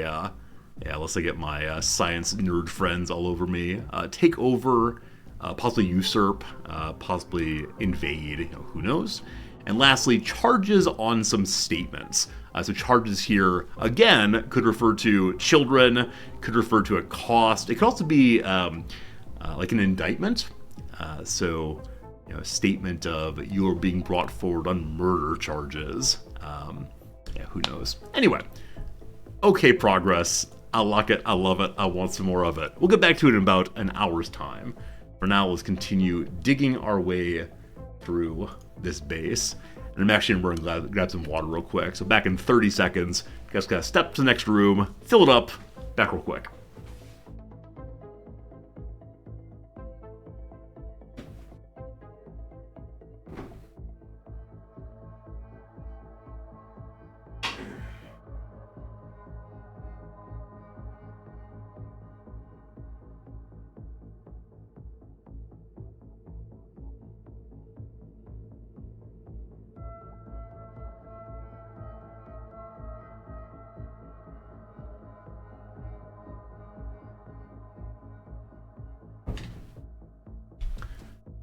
Hello again.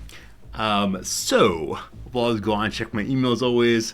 Have a little email from my grandma. Haven't heard from her in a while. We live very far away now, so that's sweet. Sweet to get an email from grandma. Gotta respond at some point. Her email ends with, I love technology because I could talk to you, but I don't think it works every time. So please respond at least, hi grandma, I got this. I always respond to her emails, but she always worries I won't. And that's very sweet, but also kind of sad. So, grandma. She's my last living grandparent. Someone who's very lucky to have, very lucky to have all of my grandparents up until I was actually in college.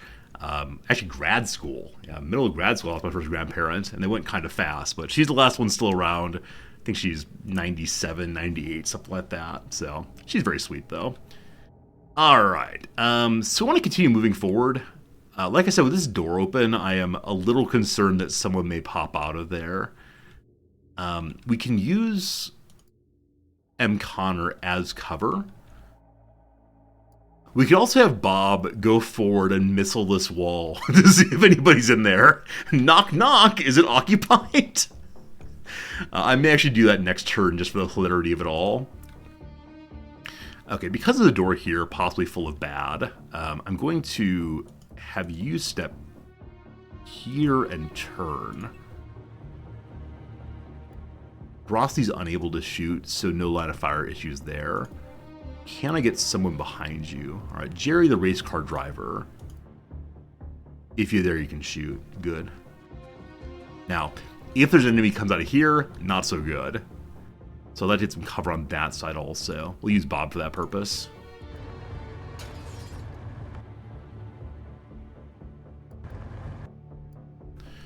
And then Bob will also be overwatching with his little rifle. Cajun Killer, get forward. Glass Joke, I'm concerned about you, so I'll throw you here for now. I don't actually want you to overwatch, because you might shoot one of your friends. So we can move you forward more than instead. Yeah. And I want you to overwatch it only in that direction. I don't know how to tell you that. There's no way to do so, unfortunately. Okay, then back here we're going to move Daigle again.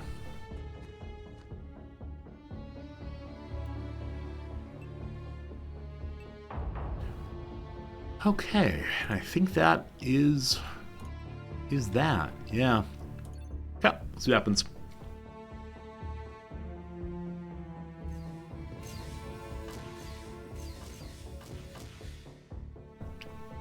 I'm so grateful I know what that sound is. It's just happening so fast. Maybe teleporters? We saw a teleporter on an alien ship a while back, but I don't quite know what those sound like. All right, for the jokes. For the jokes, we'll fire a single rocket first. Knock, knock. Hello? Hello? Alright, apparently there was no one using the restroom, or at least there isn't anymore. Very good. Very, very good. So I wonder if this is going to lead to a smaller room here, and this will lead to the central room, or if this does go on for quite a while. I really don't know. We're in pretty good position to go and open this, though, so I would like to do that if possible. So M. Connor, go forward.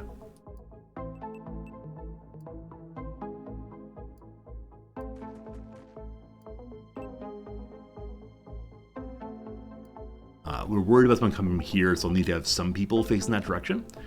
Glass joke, because you're not very strong, you're going to go to the side here. Now put Brossi. Brossi had a really good shot. I prefer not to move her quite yet. We'll have you go stand behind Bob. On the back side here, we'll continue moving Cajun Killer forward step by step by step.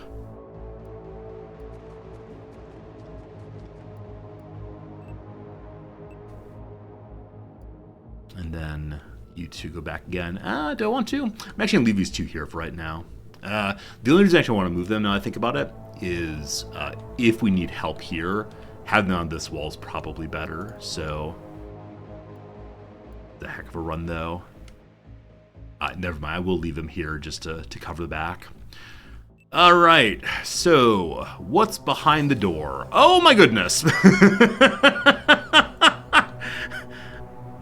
All right, we made some choices. We made some choices. So, interestingly, how do I close the door? Interestingly, there are two sentry guns here. I've never seen sentry guns before. They move, I know, and they shoot. Had I known the setup, this would be the correct door, so I could destroy this thing right away. Because they're machine guns on speedy, speedy wheels. They can be EMP'd out, but, you know, we'll have to see how this goes. Okay. This is a shotgun. Kind of want to use it. Kind of want to not move at all. We're going to do just that. Good. Okay. We have line of sight on this one also. With you, I'm guessing. You can't possibly make that shot. We could have everyone move back.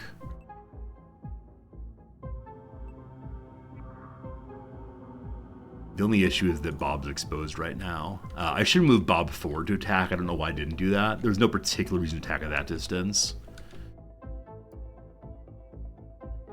They are going to have cover. So I think flashbanging right now makes a ton of sense.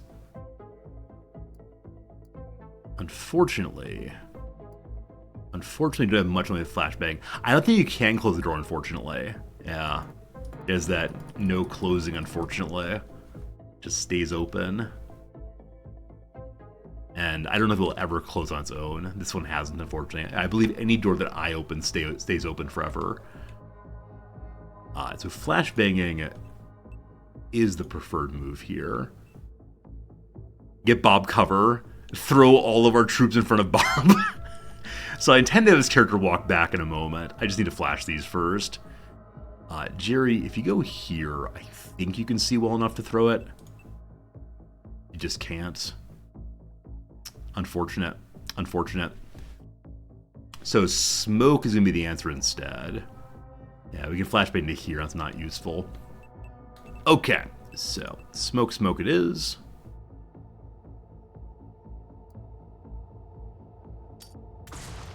Stuff. Gotta keep Bob alive. Jerry's not gonna be able to attack, so let's give him that's fine. Okay. So we're big Overwatchy come through here ideally. I do want to smoke again. So Brossi, it's gonna be you. Because that side's not fully smoked. Now it is. Great. Okay. I would like to push over here to attack that. It might just roll through. But for this turn, we're just going to hold that position there. And then Daigle, I'm not sure we're actually protecting anything with Daigle right now. And like I said, I need to bring additional assistance. So you're a shotgun, Cyber Oracle. But you come forward, you can't do anything at all. So let's get you to here for right now. And Daigle, get you to here for right now. Oh, no, that will cause Cyber Oracle to be suppressed. So Cyber Oracle, just go to the other side instead. Okay. And then Cajun Killa doesn't really have cover relative to here, so they could just shoot through on him.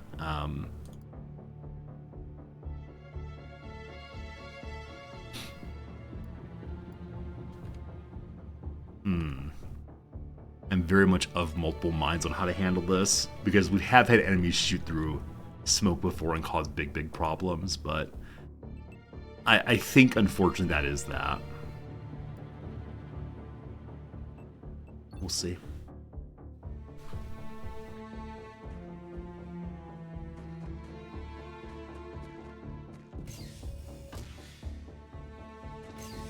Aha!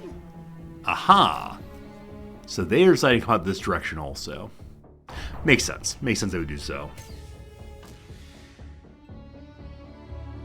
Because we cannot see, I do not know if the sentry gun went through and the door closed, or if it came through here. I'm guessing it's right here. Sentry guns can't be stunned. They can be EMP damaged, though. So can Cajun Killa see you? Sort of.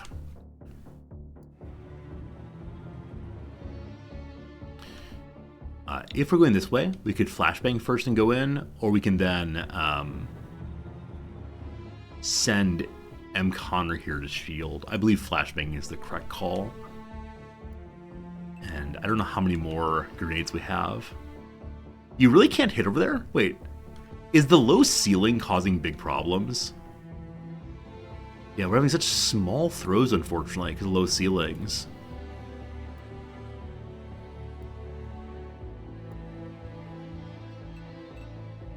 Okay, you can make that throw. 78, I like it. I like it.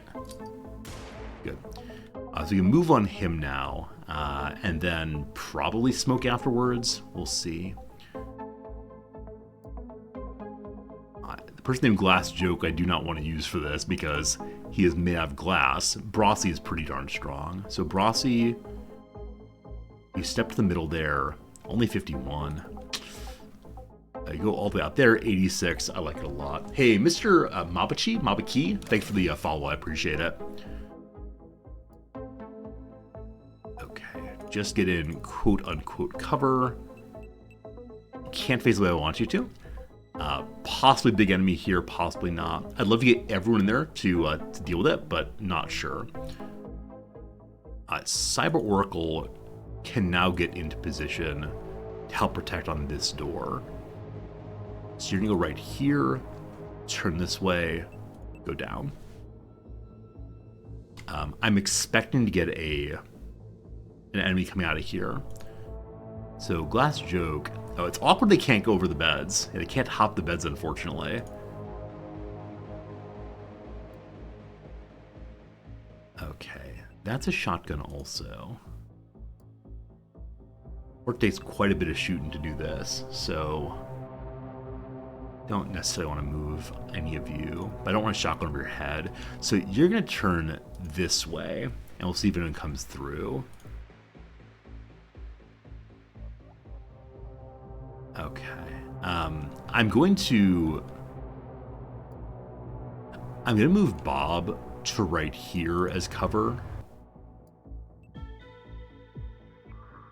And then have Cage and Killa stand up and face that way. Now, if enemy comes out and shoots Cage and Killa, terribly sorry. Hope it doesn't go that way, though. And I want to have McConnor get to here now. Good. Okay. Okay. I'd love to have one more character facing this door. Think. We have shotgun, laser rifle.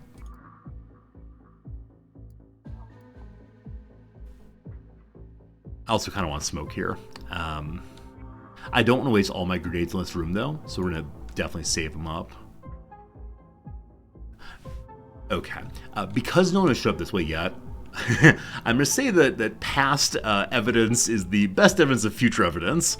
And make an inductive judgment that no one's coming from this way. So I'm going to move Daigle here to suppress the door if anyone comes through. And Jerry, can't you hear and you still shoot? Can't face both ways, unfortunately. This is an awkward room for these two doors. I see why it's this way, but I do not like it at all.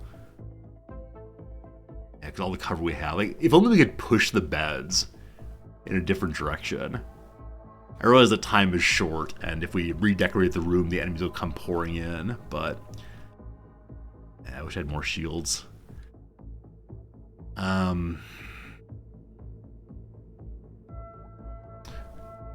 Okay, from where you are right now, can you see there?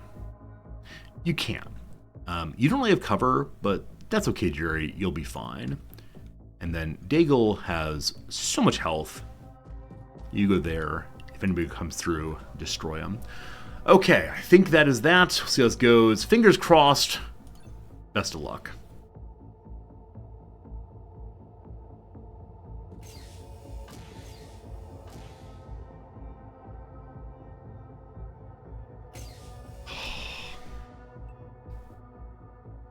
I actually so wanted someone to come through.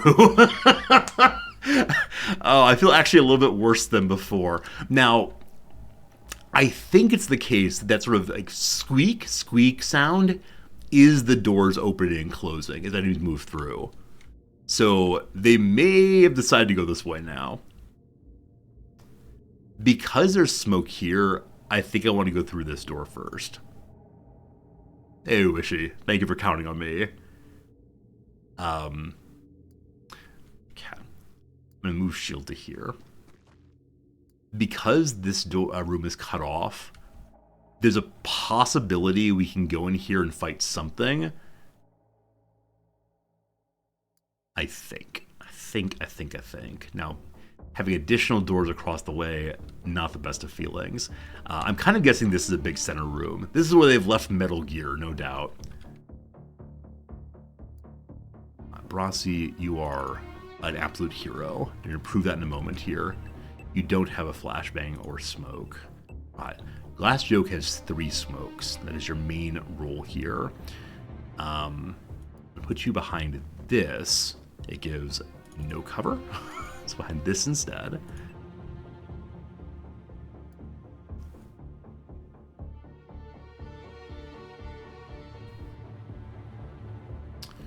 Okay. I'm going to have Daigle look this way for now. I might need him to blast in there, depending on what's inside. So we'll see. We can open the door here first. Okay. I thought sentry guns could move, but it's sitting right where it was sitting. So perhaps they can't. Interesting. Interesting. Hey Rob, how's it going? Do I find it annoying they pop up on me and attack like they know where I am? Sort of. I don't know how to solve that problem though. The way I tell the story to myself is we don't have suppressed weapons. We're people wearing big clunky armor. And so as we run around the map and kill enemies, it makes sense that there would be a sense of where we are inside of the facility here especially. And especially a place like this, maybe they have hidden cameras. Now, when you're out in the field, it feels a little bit worse, but I know that XCOM solves that by having like groups of enemies locked in place, and you have to get relatively close to them to cause them to activate. But that feels kind of artificial as well, so hard to say what's the right way to go. If we go to here, you can't see it all. Okay. Bob. No, see, Bob wants to drive through literally all of that. That's not what we need, Bob. Not what we need. Did I play Divinity or Wasteland? I've played both of them off stream, but yes, I have played both of them. Can I get someone over this way and still be able to shoot? Heck yes, I can. What's up, Avatar? Hope you're doing well. Okay, can Brossie see? You can. It's probably going to turn and fire. That's pretty annoying. But let's try to melt some armor straight away. So, that removes 8 armor. This removes 8 armor also. So it's not going to die to first shot. And I'm not going to smoke. And we'll see how this goes. Hello. Oh, it only turned a little bit. Wait, really? Wait, really? Huh. Maybe it can only pivot 45 degrees per turn. Interesting. Avatar, you're finishing work. Awesome. Hope your work day went okay. Glad you're here with us now. Okay, now it's facing right at us. So, Bob can shoot. Bob does how much damage? 34 minus 2. Okay, that's not quite a kill. Connor, you can shoot also. Good. There's the Overwatch. Oh, I don't like kills on Bob. Ah, it's a waste of XP. It worked fine, but that was still a waste of XP. Definitely not my best choice ever. So all of these characters have no turn units left right now, so they're just going to take anyone who comes through. That was not great. Okay, I think if we go to this corner, we don't have any cover, so we don't really want to do that. You'll be fine. You'll all be fine. And let's get folks in position for next round.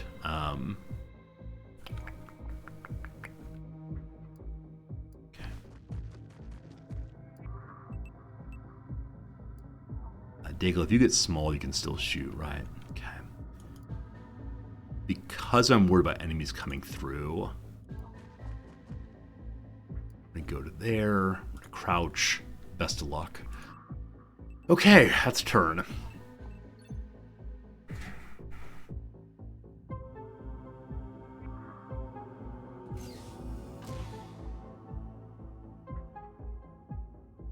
Yeah, Marks, I agree. That half turn per hit seems very, very useful against the sentry guns.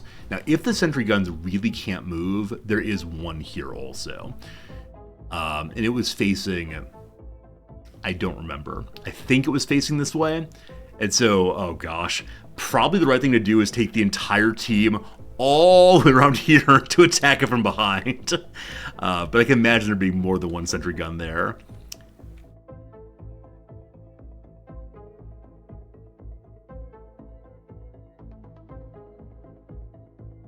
So my guess is, this may be wrong, but my guess is each side of the facility looks more or less the same. And so if we go around, we can clear the same thing also. If I go right to the middle, the folks from here will probably come pouring in. It was facing up. Mark, when you said, do you mean it was facing this direction? Towards the front door? That would make sense, I guess.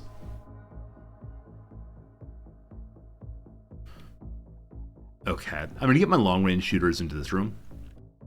We have a cover here, actually, don't we? Huh, okay. Yeah, let's go ahead and get some folks into here. And really hope no one comes to this door.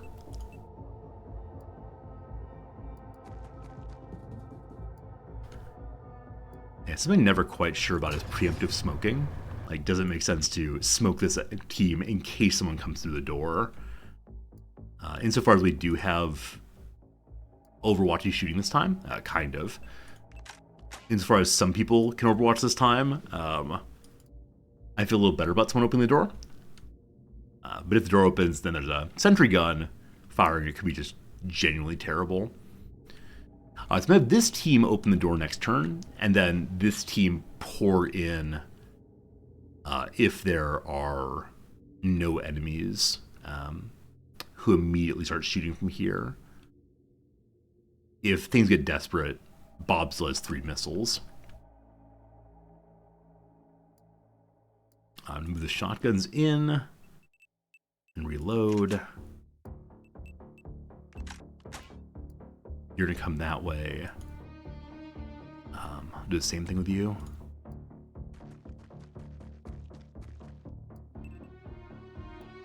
Okay, reload also on you. You have 5 shots, good to go. Hope no one's coming. Alright, there's no turn.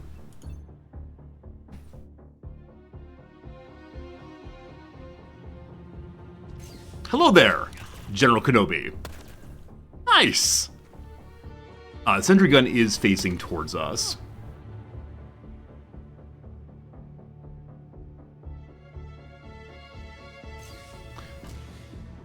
Door closes immediately.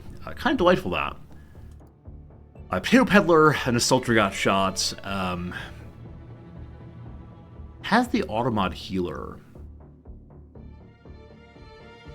So I guess got 25 health back already. Now, do I have a doctor in this area? I thought I had one character with medicine in their hands. It's Brossi, unfortunately.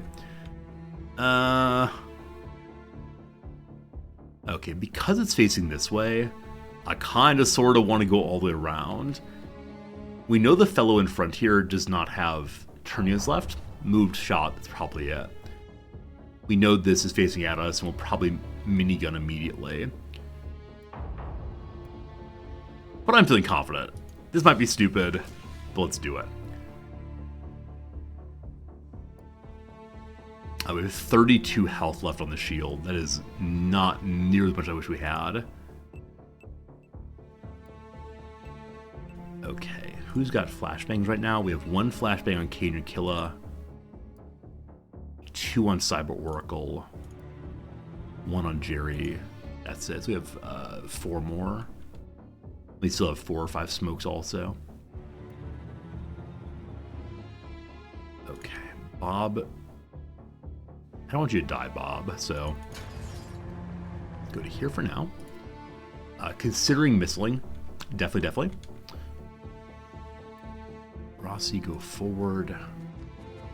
Can you see this enemy? You cannot. Okay, so flashbang.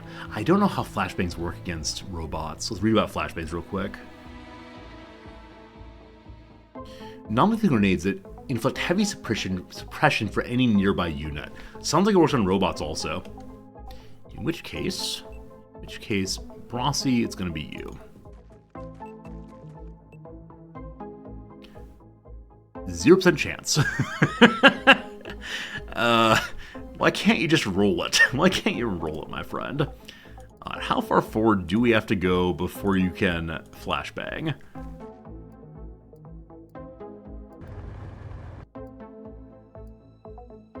This is the farthest forward you can go. It's 59 to there, 100 to there. Nice. Okay, the robot did not suppress, even though I believe it was an area, so I think robots cannot be flashbanged. The more you know. Doon, doon, doon, doons.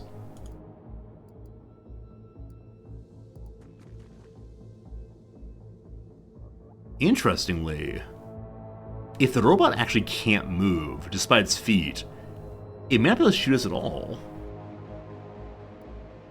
Robot's maybe an EMP type? Okay. I think I've seen EMP on my stun weapons. I don't think I've seen EMP grenades yet. Maybe we'll unlock those at some point. So we could just stay here until enemies come out. This might be dumb. Let's find out if it's dumb. So can you see these? You can. What do you mean they can see you also? Now, unfortunately, because this guy is down with suppression, the robot can shoot over his back. You have very low health, so I'm not going to run you out first. Cyber Oracle, you have the most health. Congratulations, my friend. Just run. I kind of want to run you straight across. You got it. I believe in you. Bum, ba-dum, bum. Running across. Okay, so one amazingly, that didn't shoot. Maybe its reflex is really low. I had no idea. Glass joke, I don't want to put you there. Jerry, you'll go instead. Okay, and you can see someone. You can see them, but you cannot shoot them. That's so weird. Like, these definitely mean there's an enemy visible to this unit. And, it's visible. I think it should be shootable, but maybe not. Okay. I don't want to leave Potato Peddler here. I do want to move Glass Joke in to here.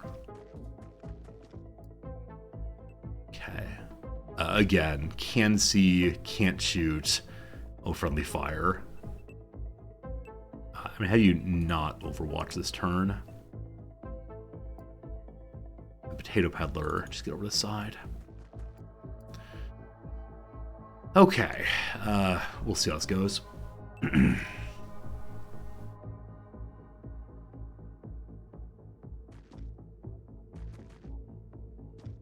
No! No!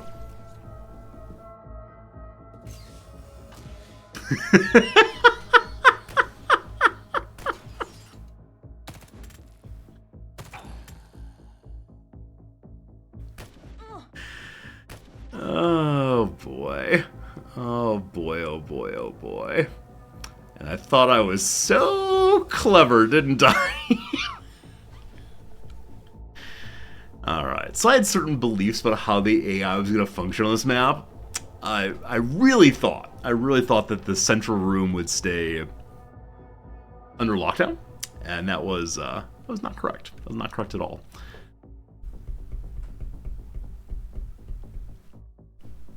Okay.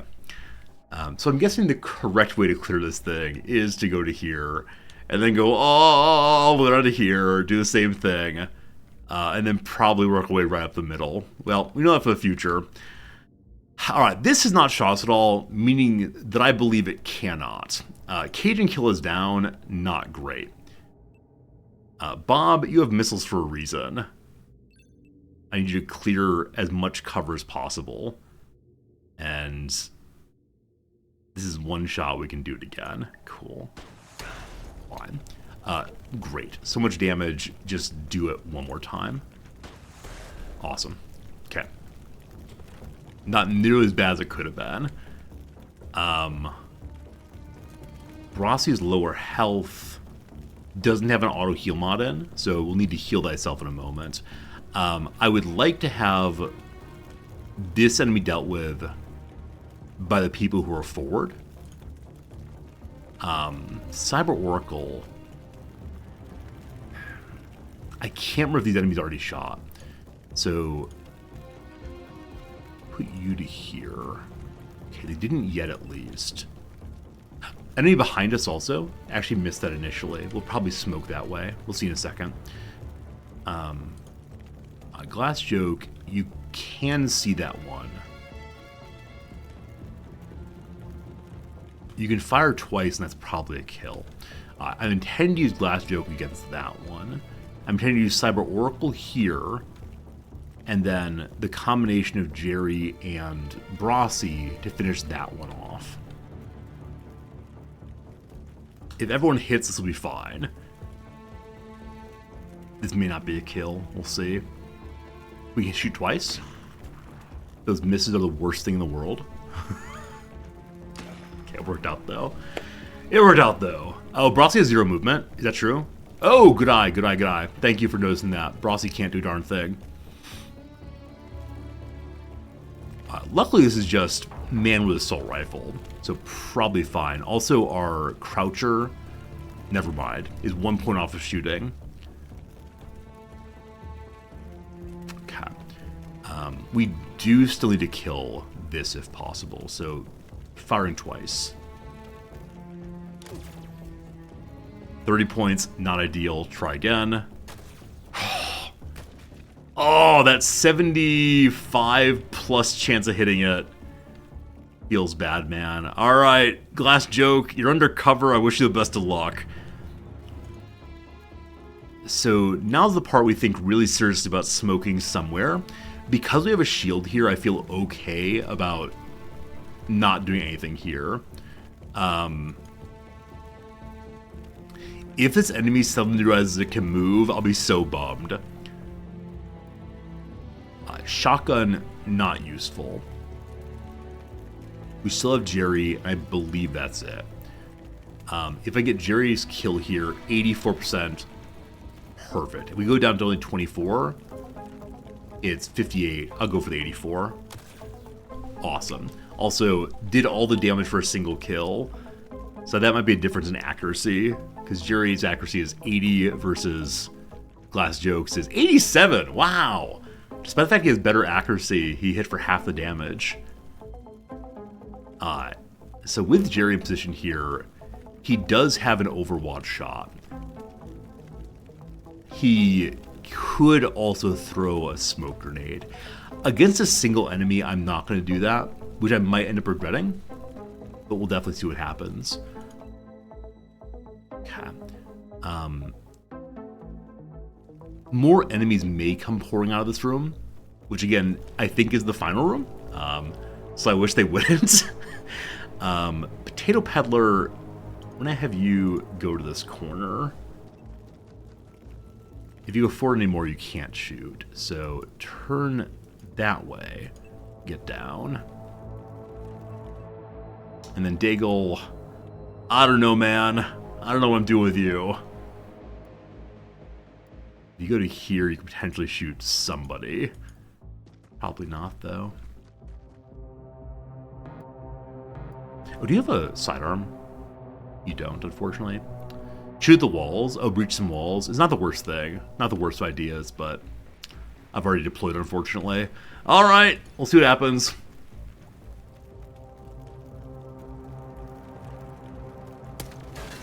Okay, it realized I can move. Cover means nothing. Good. Cover means genuinely nothing. Good. Bob is no more, unfortunately. First things first, Brossi, turn. Hello! It didn't realize it can move. It's just the enemy right there. Awesome. Do your work.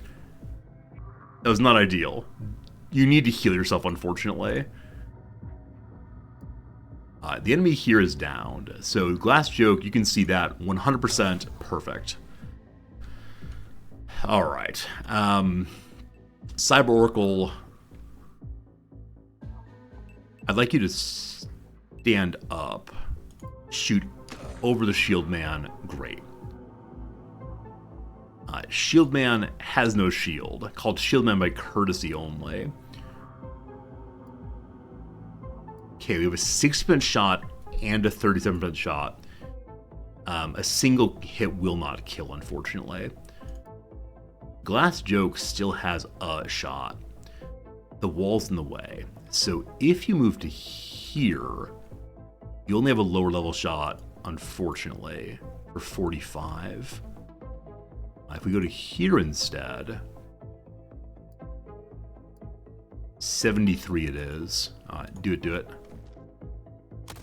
Okay.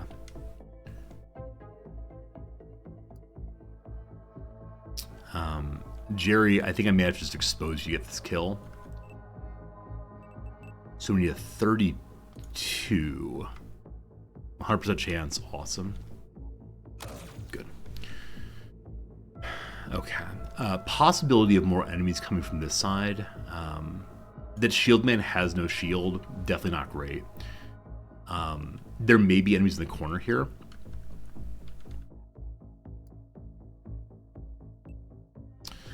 Brossi can still heal somebody else. But healing themselves, they get nothing else. So I need to get some people under cover, clearly. Okay, where Jerry's standing right now, you can at least shoot. As can Brossi. Neither are great shots, unfortunately.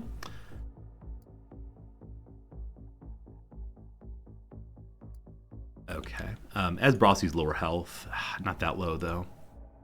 I'm trying to decide who gets the cover here. Cyber Oracle, you can't actually move. I'm sorry. Brossi, you get there. Is Glass in line of fire? That's a great question. We did move. Allegedly, no. Allegedly, no. As long as it really can't move. But in case it can, we can't really move at all. Well, put you down just in case. All right. So, in case enemies come out, got to get some folks in position for the pew pew pew. Daigle also.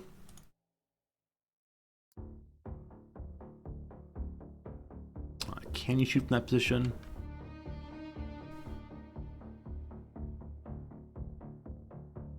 You can without cover. Good.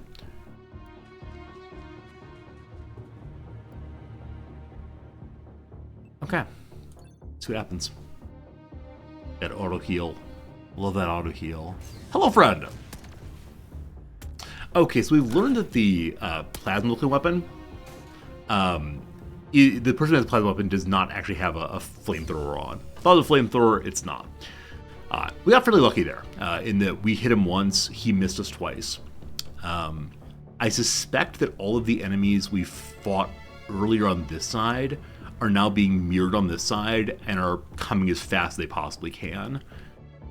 And so on this side we fought 1, 2, 3, 4 or 5 enemies on this side.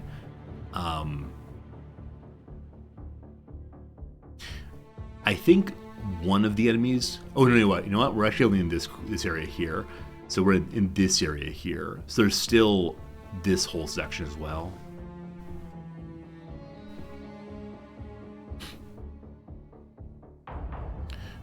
Yeah. I would like to get us as close as possible and able to shoot. We're not going to be in cover, but that's okay. Brossi, I'm not sure what to do with you. For now, though, McConnor, you might end up being a goner. That's all right. You, 96, love it. Fine. Okay, Brossi, you're going to have to finish this person off, I suspect. So can you get to here and shoot? You can. 85, love it. 85, hate it. Suppressed at least. That's unfortunate. That's unfortunate. Luckily, we have one more character who can walk forward and shoot. 84 again. We can't fail on 2 84 shots. Hello? Oh, you need to move first. Yeah, move first, and then 84.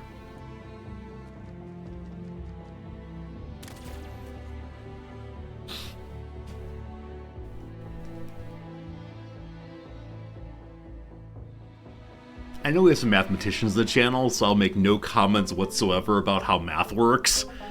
Because I know that humans are notoriously bad at figuring out percentages and chance and so on, but holy comma moly. Alright, smoke, smoke, smoke.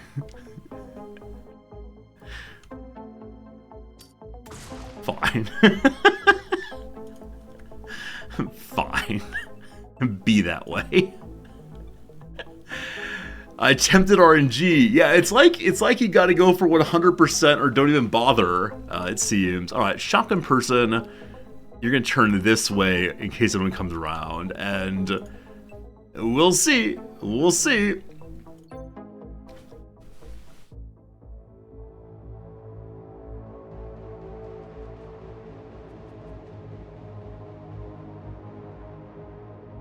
Super grateful that enemy did not take the chance there, because I was ready to go for a little disappointed walk around the room had he taken the shot and hit someone through all the smoke.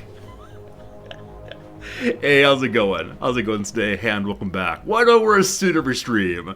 I mean, do you go into other channels and ask them why don't they wear a suit every day? That's the real question here. So definitely has time minutes left to do stuff. Sure would be neat to go around this way, but it's not doable right now, so I guess we just open the drawbridge and maybe grenade through the smoke. Let's see though. Rossi 38. Who has the most health over here currently? It's all kind of low. You need to reload regardless. And then, how many normal grenades do we have in this area? Looks like 2.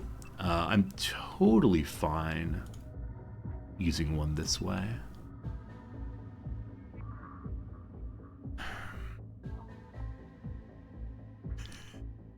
Grenades are so terrible! Alright. So, alright, so, we could flashbang instead. The flashbang can't make it either. How about someone towards the front? You have a flashbang as well, Cyberacle. You can get to there. So if we walk into the smoke, I wonder if that sets off Overwatch, or if they only take the good shots. Cyber-Oracle, this is why you have a shotgun. You're going to walk out there and hopefully set off Overwatch. You didn't actually. How about we step forward again? Still no. It's possible he does not have Overwatch left. So step out of the smoke now. Cool. Very well done, Cyber-Oracle. Very, very well done. I was absolutely sure as you came out of the smoke he would destroy you, and yet I sent you out there anyway. Alright, fine, whatever, no concerns.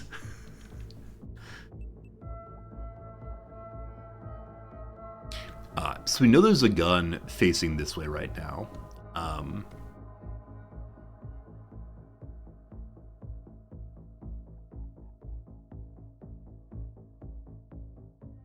Possibly any enemy comes out here still. Want to provide cover this way. Want to maintain our own cover while we're holding that, but I think we need to start moving everyone this way. Because my biggest worry is somehow enemies split these two groups. That would just be really, really dreadful. For now, though, let's go ahead and move to this door as best we can. So, McConnor has big old armor on still. And so, McConnor, I'm going to have you be moving cover still.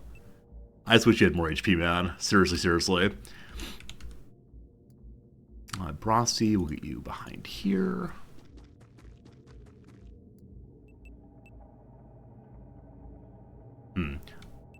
Unfortunately, I moved a little bit too far forward, so if they crouch, they're not going to take a good shot, but keeping folks alive is more important. Hey, Generic, thank you for the brand new subscription. I appreciate that. I'm glad you're enjoying hanging out with us.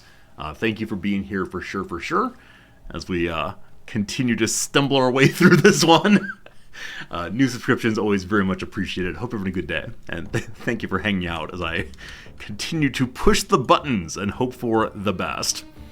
Now that Glass Joke is not standing behind people, we'll return to Overwatch's fun.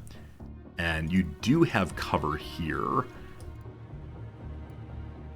That seems fine for now. Friend Jerry, if you go over here, you're not in the smoke. I play games you like. I'm glad to hear that. Occasionally people are really into one game I play and then get super disappointed when I play another one, but I'm glad you're enjoying the games we play in general so far. Alright, we'll see how this goes. So Shotgun Guy, let's have you go all the way to here. Good stuff. And then Daigle, I'm gonna be real greedy. I'll be real greedy. So I'm gonna move Daigle beyond where he's able to shoot. Oh gosh, it terrified me. So as Daigle turned this way, he sees this. It cannot shoot him. I am nearly certain. So just go. Awesome. Awesome. And you're not standing in smoke, correct? Good. Okay. Let's see who's up next.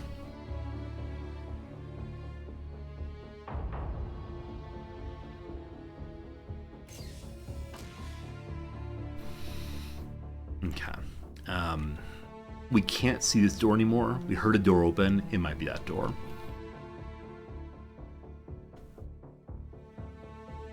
I suspect there's a sentry gun right here.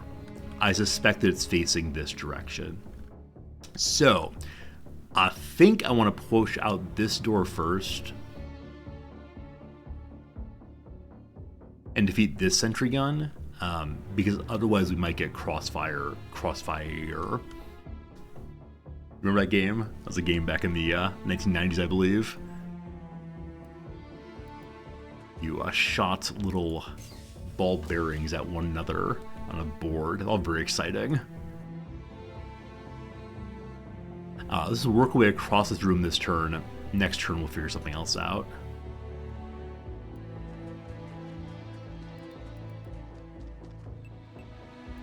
Favorite childhood board games? That's a question I've never actually asked before. Board games you really liked when you were a kid. I was a big fan of a game called Mousetrap, in which you were able to build contraptions, ostensibly to kill mice. I never really played that game. Like, I would just set it up and be delighted by the Rube Goldberg machine-esqueness of it, but I'm not sure I ever actually played a full round. Least favorite game, of course, was Monopoly, because I was very bad at it, and also my grandmother would gloat while playing it. Also, of course, big fan of a little game called Scrabble, even though some of you know I did eventually go to a statewide Scrabble tournament and got absolutely wrecked by a guy who is a national champion, or has been in the national finals a few times in the past, and he didn't care about words, he just cared about points. It was very sad. Alright friends, we have an ad break coming in 3 minutes, for 3 minutes and about 30 seconds. We'll do some more crossword and get back to our continuing clearance. It should be good. Area 5, thanks for the follow a moment ago. Ad break coming. If you're watching it, I appreciate it. If you're not, enjoy some crossword. Do you know a game called Codenames? I don't. Oh, you love Candy. You loved Candyland. I played a lot of Candyland. I don't remember how it's played. There are some really delightful little pictures. Yeah, Candyland's fun. This French Scrabble champion has been won by a New Zealander that learned the French dictionary. Yeah, he's a guy with a little beard. I can't remember his name right now. It's Mark something, I think. And he's the world's greatest Scrabble champion because he can memorize dictionaries very quickly. And he knows which words are in which dictionaries. And so when he goes to a tournament that uses this dictionary, not this dictionary, he's able to immediately say, it requires these kinds of words, not those. And so he's able to do incredibly well. Yeah, if you've never watched competitive Scrabble, you might check it out. It's a weird experience. Because these people know all the words and can see strategically where to put them to block other people, and it's just crazy. Hand to Toe, thanks for the Prime sub. I appreciate that. I'm glad you're enjoying hanging out with us, and now you have a little tie next to your name, so you're dressed up also. Alright, so we're going through again. I believe we just did all the acrosses. Now we'll do all the downs and see what we can get going. So Cousin of Beignet, I still think that's a kind of pastry, but I'm not quite sure what. Oh, actually, let me do a cross real quick. The word on the Red Lobster menu is scampi. It's a style of shrimp, I believe. I have no idea what it means, though. Cousin Beignet is...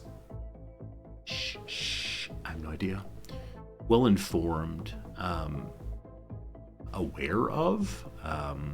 Up on? Goobly game called Parcheesi. I never played that, but I know it. Yahtzee, Monopoly, Uncle Wiggly. Well, it's Uncle Wiggly. I don't know that game at all. Nasty habits. So mess something seems possible. We'll see. Hassle. So hassle could be both an annoying job to do as well as to bother someone. But nothing comes to mind right now. C27 down. We already tried that. Can't remember the Roman numeral for 50 or 500 rather. So that stays as it is. In spite of everything, something less is possible, but no. Dance that James Brown helped to popularize in the 60s. Still don't know that one. There's like the chainsaw thing. There's the Macarena. Lots of dances. Not sure though. Superior. Yeah, no idea. Babysitter charges typically. So this could mean like by the hour or young people. And too many letters, unfortunately. Too many letters. Settled. At peace. Yeah. No light task. Something job seems very, very likely. So an important or heavy job possibly. Also, frag may be incorrect for kill in a video game. Yeah, I'm not sure. No light task. The foot book author. Yeah, no idea at all. I know Quentin Tarantino's into feet. That's all I know about feet. Differently. Ajar, askew. Not sure. 7 down is the name of an actor I don't know, unfortunately. Alpine lift. This one I know. It's a dumb crossword word. It's called a T-bar. That lift you ride up top of the ski hill. T-bar. A company whose stock was targeted by a 2021 short squeeze. Is this GameStop? Hello, fellow memers. GameStop. That was a weird moment in history where suddenly everything on Reddit was about, have you purchased GameStop? It's going to the moon. And some people are still holding on to it pretty hard. That's fun. Mambo Blank, a hit for Rosemary Clooney. I know Mambo number 5. That's Lou Bega, though. No idea. Cavities in volcanic rock. I know what these look like. I don't know what the word is for them, though. Yeah, unsure. Start to morph. So start here usually refers to a prefix you could jam onto the word. So it could be mesomorph, ectomorph, endomorph. All of these are used for different body types. So ecto, endo, meso all end in O. Past that, not sure. Shelf separators. So there's like the bookend things. Shelf separators. Other kinds of shelves. And there's like coral shelves. I know nothing about those. Charcuterie board slice. Salami. Good. Stand on a dining room table. This could be a stand that a pot goes onto. It could be a stand for one's nameplate. It's probably not literally climbing up onto the table, but you could do that. I'm going to finish these last few downs, so we'll get back to the game, I promise. Takes turns. So turns can be used to refer to games, of course. Oh, I almost said, isn't that prostitution? That's tricks, though, not turns. Exams with the analytical reasoning sections for short. The LSAT has that. The law school admissions tests. But I thought 1/10 is right for decimate. I'm relatively sure the LSAT. This is 1/10. It's an N there. Do I know any exams that have an N in that position? There's the MCAT, there's the PSAT, the SAT, the ACT. There's the Graduate Readiness Examination, the GRE. The problem is it's not an American exam. I don't know it. There's the TESOL, which is like the English language one. I'm pretty sure it's the LSAT. And so I think 1/10 may be incorrect. The one looks good. Blank Reader, a publication with the motto Cure Ignorance, is the Utney Reader. During, amid, possibly. 2 tablets, perhaps. The dose, most likely. Easter fleur. All right, what flowers are used at Easter's? Lilies are used at Easter. What's the French word for lily? Heck of a question, that. All right, very good. Some nice progress, a lot of fun. Thanks for hanging out. Faraj, out of context, thank you for the generous follow also. Thanks for being here with us. Good. Now back to this nonsense. Alright, so I believe we said we want to push out this direction to fight the machine gun there if we can. So we're going to continue working on that. And we're just being kind of Overwatchy, I think, for a little bit. Hello, Vera. How's it going? You are my beloved shotgunner. I'm going to act as if no one's chasing us from behind. And really, really hope that's true.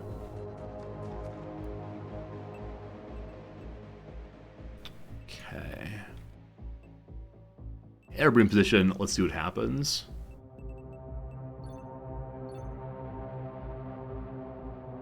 Oh, you know the Easter flower? Think Quebec flag. Oh, fleur-de-lis. Lily is Lily. L-I-S. Yeah. A little bit hinty, a little bit, let me do my own, but thank you for, that's what I do know, is fleur-de-lis is Lily. Yeah. Okay, here we are.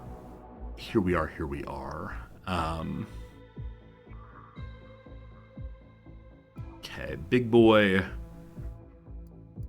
Because I think it's here, I'd prefer big boy to open from this side, and not immediately, but probably in a moment. I'd prefer to clear rowers this side first, if anything is. Oh, you know what? Okay, never mind. Wait, yes? 1 second. So, there was a gun here and a gun here. Again, assuming symmetry, there'll be a gun here, but it'll be behind a door. So we don't need to worry about that immediately, I think. Are we still storming Cleaner headquarters? Heck yes, we are. It has been a long and slow grind for sure. Alright, Cyber Oracle, for the moment, I'm going to have you turn this direction in case something comes through. That is fine. And then Brosty can see through. Daigle, I'm going to have Daigle go ahead and walk forward. Wait, if you want to hear... Anytime where we have 59 points, ideally. Is there no such place? My goodness. Hey, Cliche, thank you for the resubscription. Keep that going for multiple months. Very kind of you. And I like all your little animated GIFs there. I feel like I should have more animated emotes. Gotta get on that. But thank you for your kindness and hanging out with us and enjoying the show all the way through. Potato Peddler, the other shotgun, I put here as well. Okay. Then I want to push someone right behind in case things go. Oh, Game Merchant, good call on reloads. This is the first place we need to worry about reloads at all. Hey, what's up, Milkshake? Milkshake, thank you for hanging out with us. Thanks for being here. And also, Wolfen, thanks for the follow. Look at all these new followers. And I thought that we were heading to the end of this game and no one wanted to watch it anymore. And yet, so many people are here hanging out. Thanks for being here. Really, really, really. Brossi will be opening the door next turn, I guess. Glass Joke, head on forward. Glass Joke's name's a little less funny, the more health he has. And because we're not breaching this turn, I'll move Daigle forward to there. Okay, cool. How much? You have 24 remaining. If you turn this way, it'll cost 1 point. Cost 2 points. Good. So now you have a snapshot only. That's all right.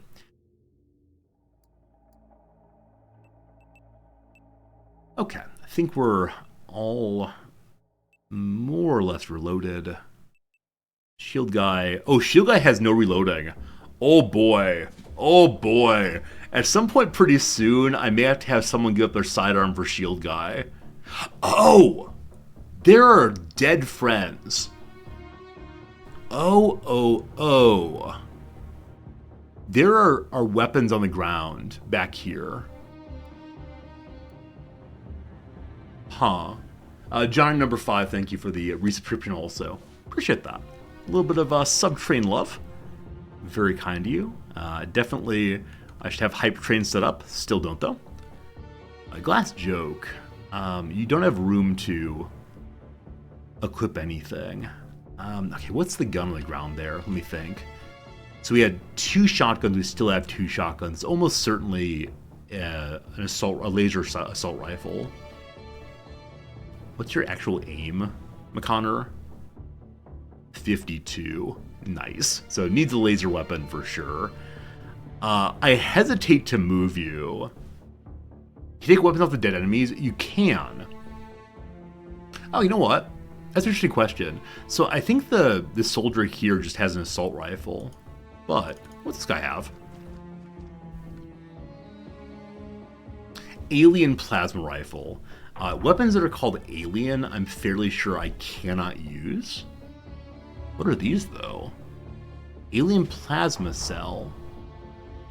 Okay, that's just the ammo for this. What's this thing? Alien plasma grenade does 70 thermal damage.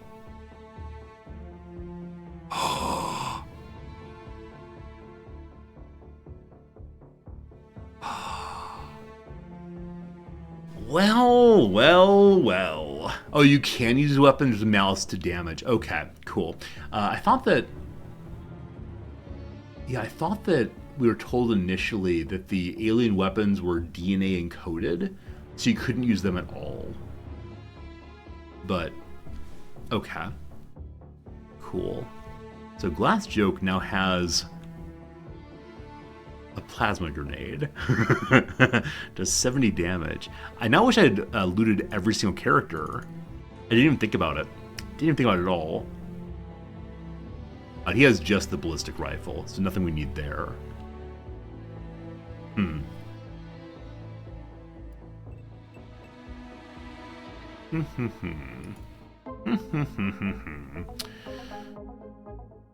still want to get that laser rifle, I think, so we're just going to kind of hang out for a turn while someone goes and gets the gun for us. Who has spare inventory space? Oh gosh, really nobody does. Yeah, it's got to be there. Our shield doing it himself. Go McConnor, go! Please no one come to the room. We're not set up at all at this point. Nice.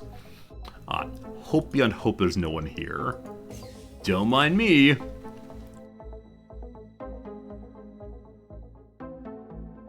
And, Cajun Killer corpse. So officially Cajun Killer is dead. But surely, he'll come back to life later. Okay. Can't actually see each other.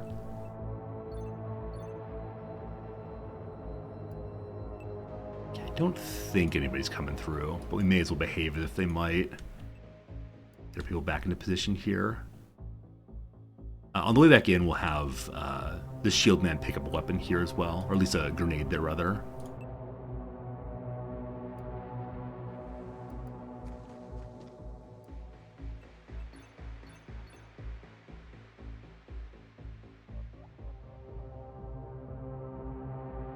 I'm guessing we'll see a new kind of enemy once we get to the main room of this thing, wherever it is.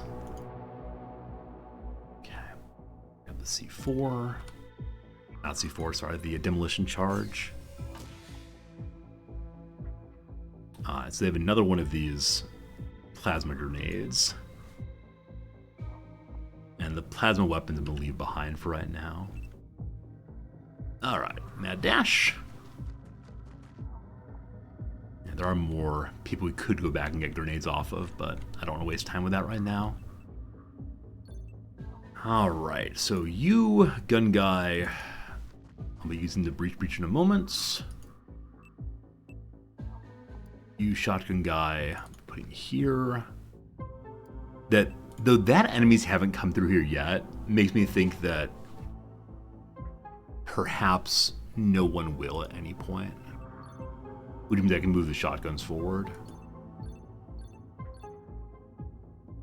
Did our base get attacked? No, this is attacking the cleaner facility and learning how it's laid out and learning what rooms will activate themselves as we come through. Yeah, the problem was we were all set up here, having cleaned this room, and we're cleaning in this direction, and then the enemy came from this way and from this way, and we were not ready for either of those by any means. Okay, so I guess it's time to breach. Hello there. As of now, nothing. So I'm relatively sure there's a sentry gun right here. You got your big old armor on. Let's find out. The enemies don't believe in symmetry, it seems. So there really is one here. There's not one there. Huh. Well, okay. Okay then. We're going to do that and go out this side. And hopefully destroy the sentry gun fairly quickly.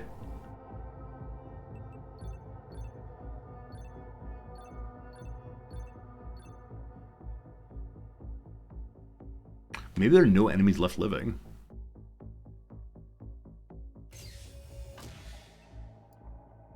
Okay. To the door. Watch down. Door open. So, questionable cover. I guess the thing to do would be to send long-range gunners down here so at least have cover.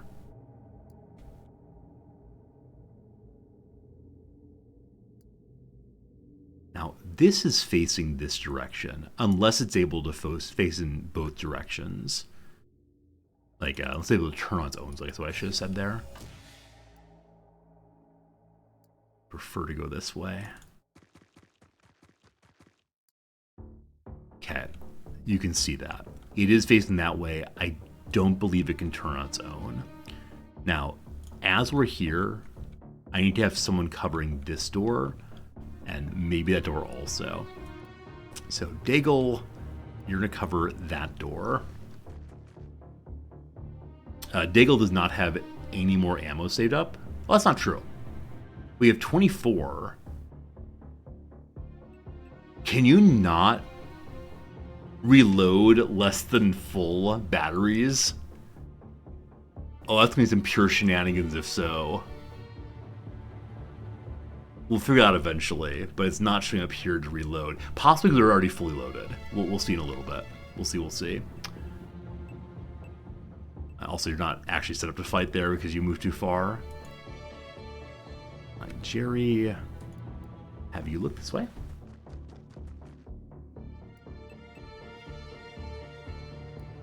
Then glass shield to here.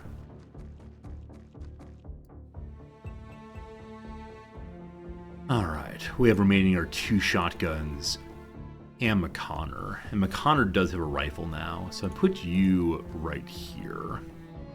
Now this is the room we started at, so I'm relatively sure no one will come from that direction. And I think when this dies, it will explode, so I don't want to use my shotguns.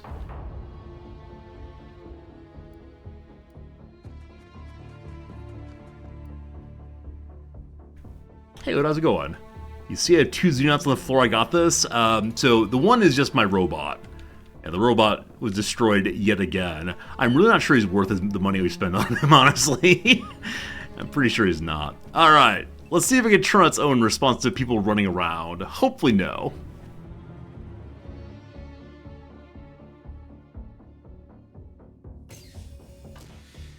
Cool. It can turn on its own. Okay, it didn't shoot, but it did turn. Great. Great. I'm going to use the plasma grenade. I'm sure I should save these. Oh, we do have smokes. Unfortunately, I only have a few smokes left, and I don't know how much bigger this place is. So, there might be a bunch of enemies here, possibly craziness here. I'm just trying to save all of my grenades if I can. Grenade out! Awesome. Laser rifle go. Awesome. Wow, McConnor's gone from being useless shield guy to actually quite strong combat king. Good job, combat king. We haven't seen anything come out of this room yet. So I think I'll be going this way next if possible.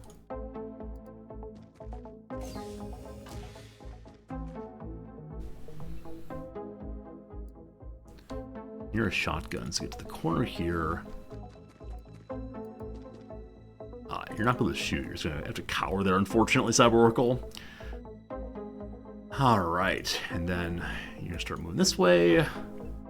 See if anyone comes out at all. So the room here is one we could have gone into from the start. There were 3 rooms to choose from. We chose 1. We've been through 2. This is 3. I'm guessing it can't be that tough. Then maybe it is the worst possible room of the whole thing. We'll see. McConnor, can you hit his turn? You can. You can. I'm going to wait till next turn to actually go through, though. And I'm going to move Jerry to here. And other shotgun, go right behind.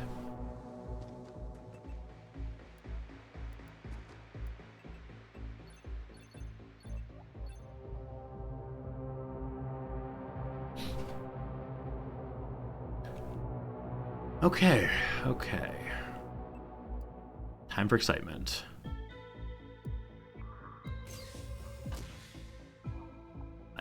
Just a storeroom, they say. Just a storeroom.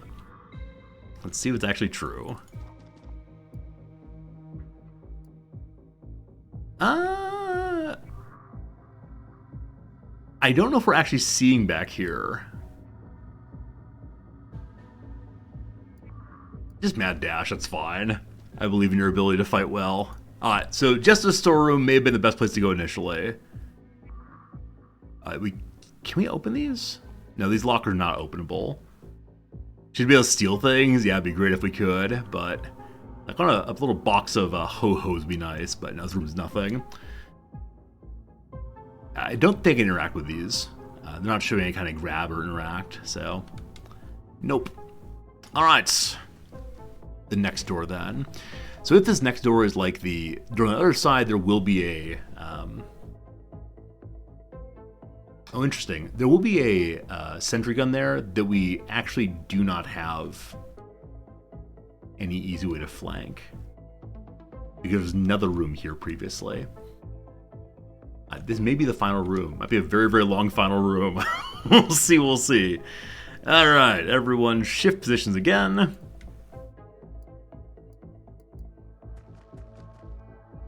Make sure we're mostly reloaded as we go through.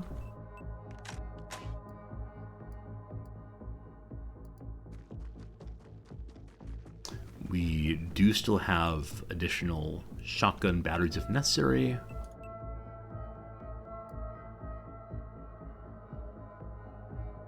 There's a corner here. Other shotgun is you.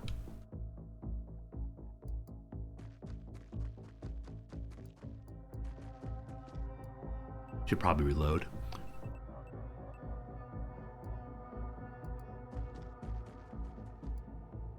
Okay, I think that's that. Yep.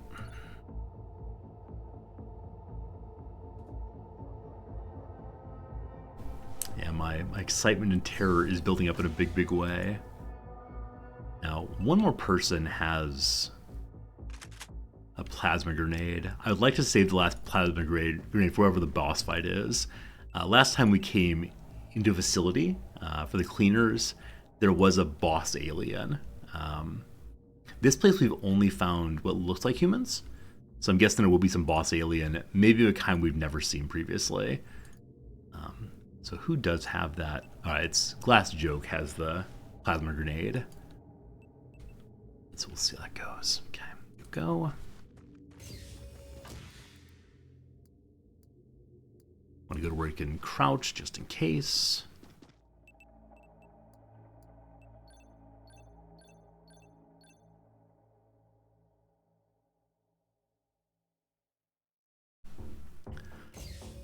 All right. Behind this door is...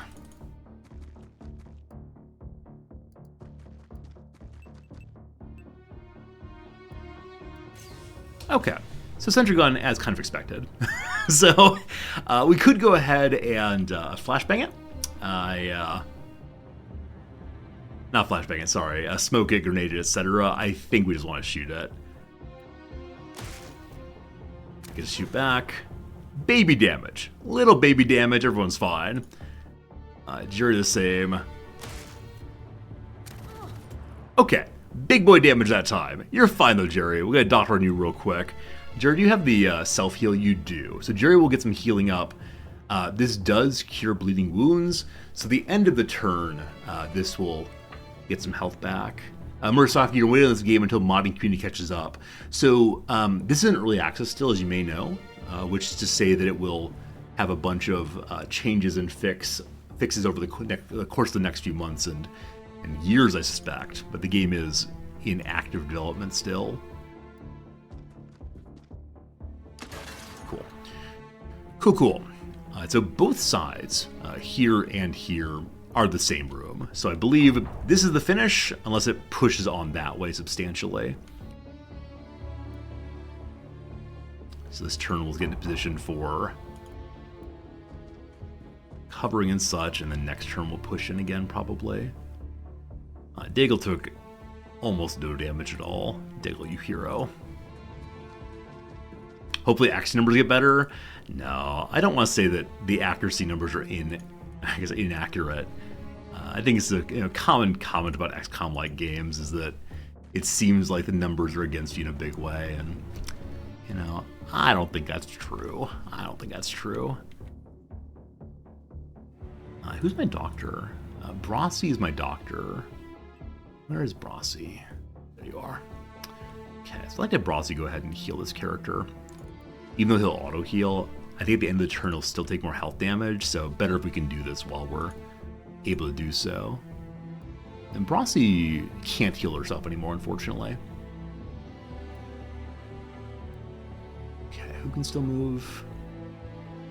You can, but like where you are. You're in a good position also. Okay. Cyber, let's get some cover, please. Well, or just stand in the open, that's cool too. See what happens.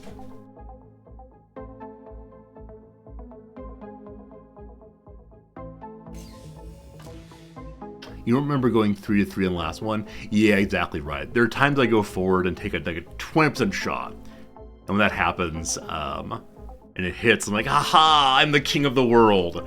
But then I miss an 80, I'm like, oh, worst feeling ever. Like I said before, humans are very, very bad judges of anything involving numerical scale.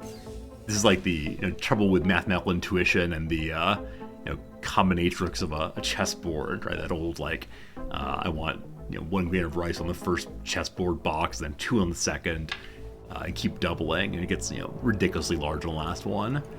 Humans just aren't good at thinking at scale like that.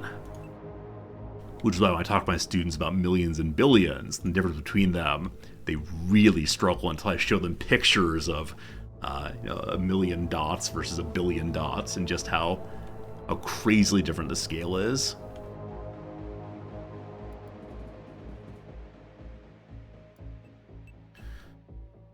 So I suspect whatever this room is going to have its defenses on this side. Though, I just don't know. I just don't know. We'll see what comes of it. Shotgun number 2, you go there. I'm going to have Daigle right here. Will probably be suppressing the shield guy. I'm going to make sure the shield guy shoots first and then gets suppressed by Daigle's firing from behind him. Oh, you know what? The game maybe encouraged me to attack from both sides at once. I was noticing how many soldiers I have and how small of a room this is. I don't want to. So, I know the strategically correct thing to do is to run half my soldiers over here, etc. I refuse to do so. We'll see if I regret this choice. So Glass Joke here has the crazy large grenade. Survey says, hello there. Okay. What's this thing? Fancy. Definitely do not want to destroy that. So both of these can mesmerize. When you shoot them, you take a check versus your morale. There's a possibility of mind controlling your character. And that would be pretty bad. It'd be pretty bad indeed. Delightful that we didn't open on the side that has the obvious the obvious machine gun. So we have a couple moments till it turns towards us. Possibly machine gun here, who knows. Wish I had missiles still. Wish I had missiles to clear this out.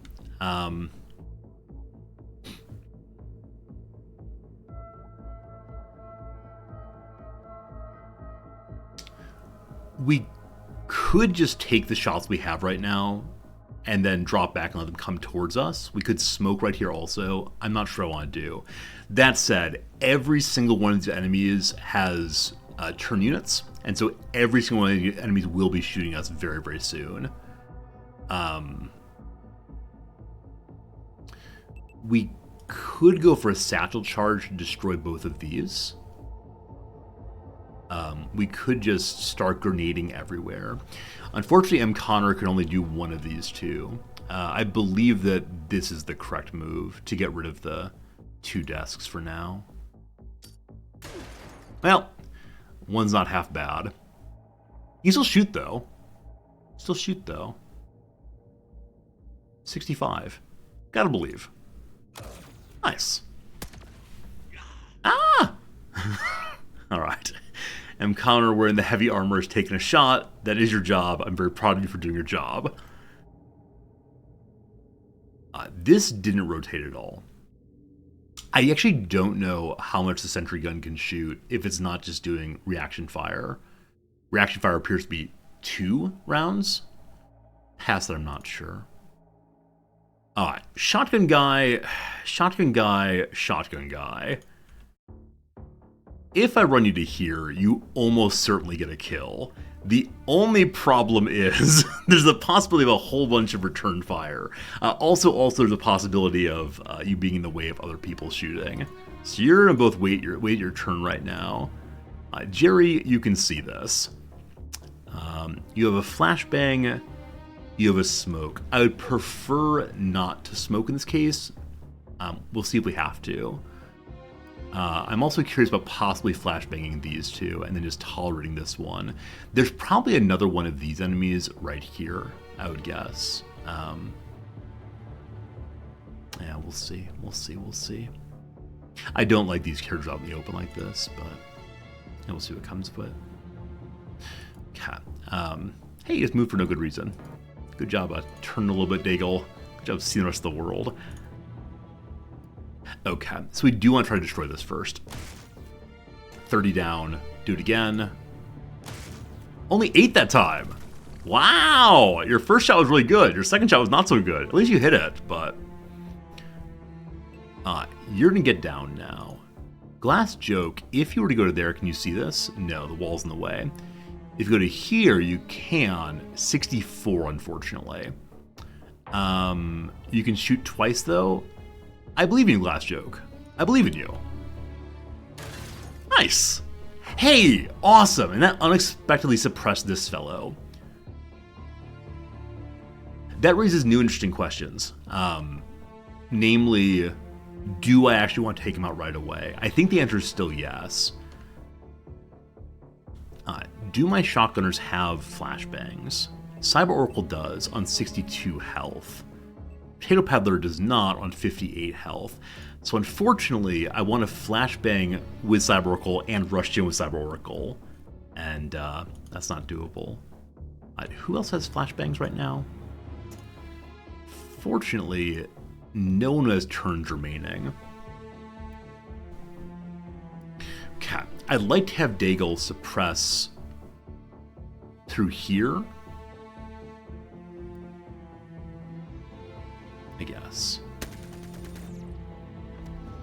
Didn't suppress. I chose the lesser attack. He got mesmerized and lost his turns. Missed over and over again. Unfortunate. Unfortunate. So I'm starting to think that smoking will be the end of this turn. Yeah, initially I was thinking let's be super aggro. Rush out there and shotgun. Probably not anymore. Okay, Daigle can knock it down. So we go to here. Get a kill, thank you. 79 though. 79 though. 79 though. 79 though. Oh boy. Oh boy, oh boy, oh boy. In the first game we closed the door. No, these doors cannot be closed. Doors auto-close between turns in some cases, but no, you can't reclose alien doors, unfortunately. Unfortunately.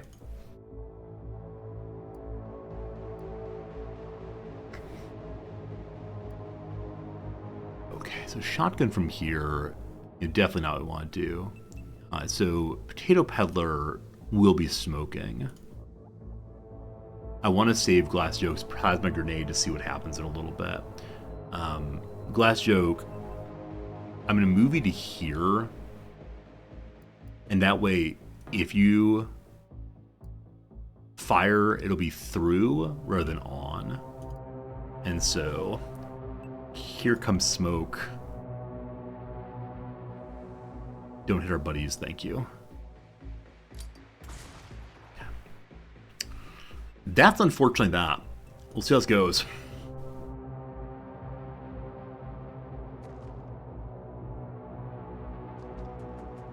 They're setting up for a really nice plasma grenade.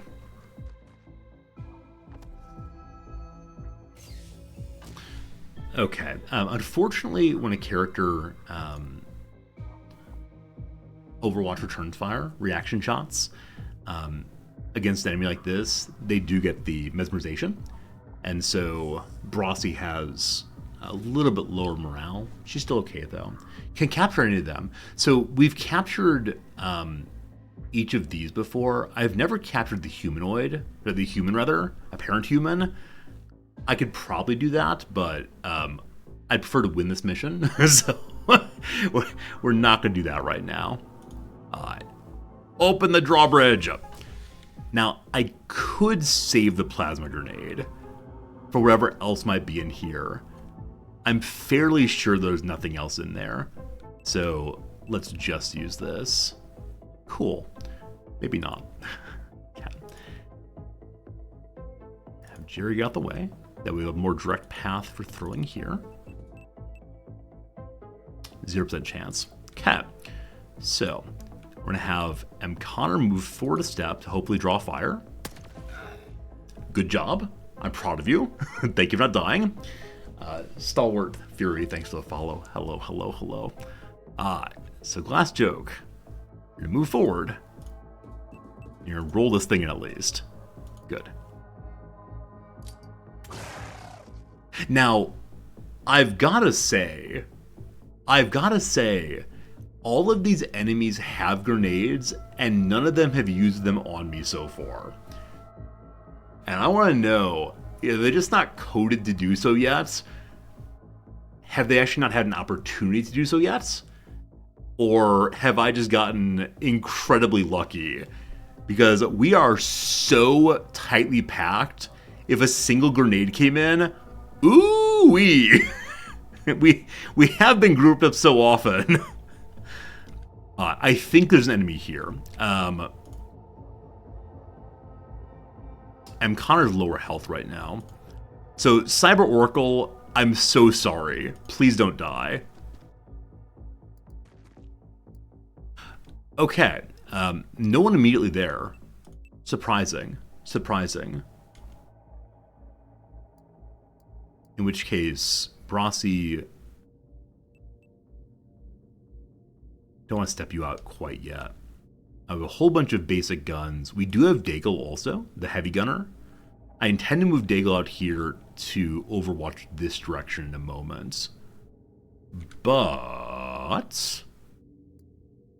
Potato Peddler, if I just run you there...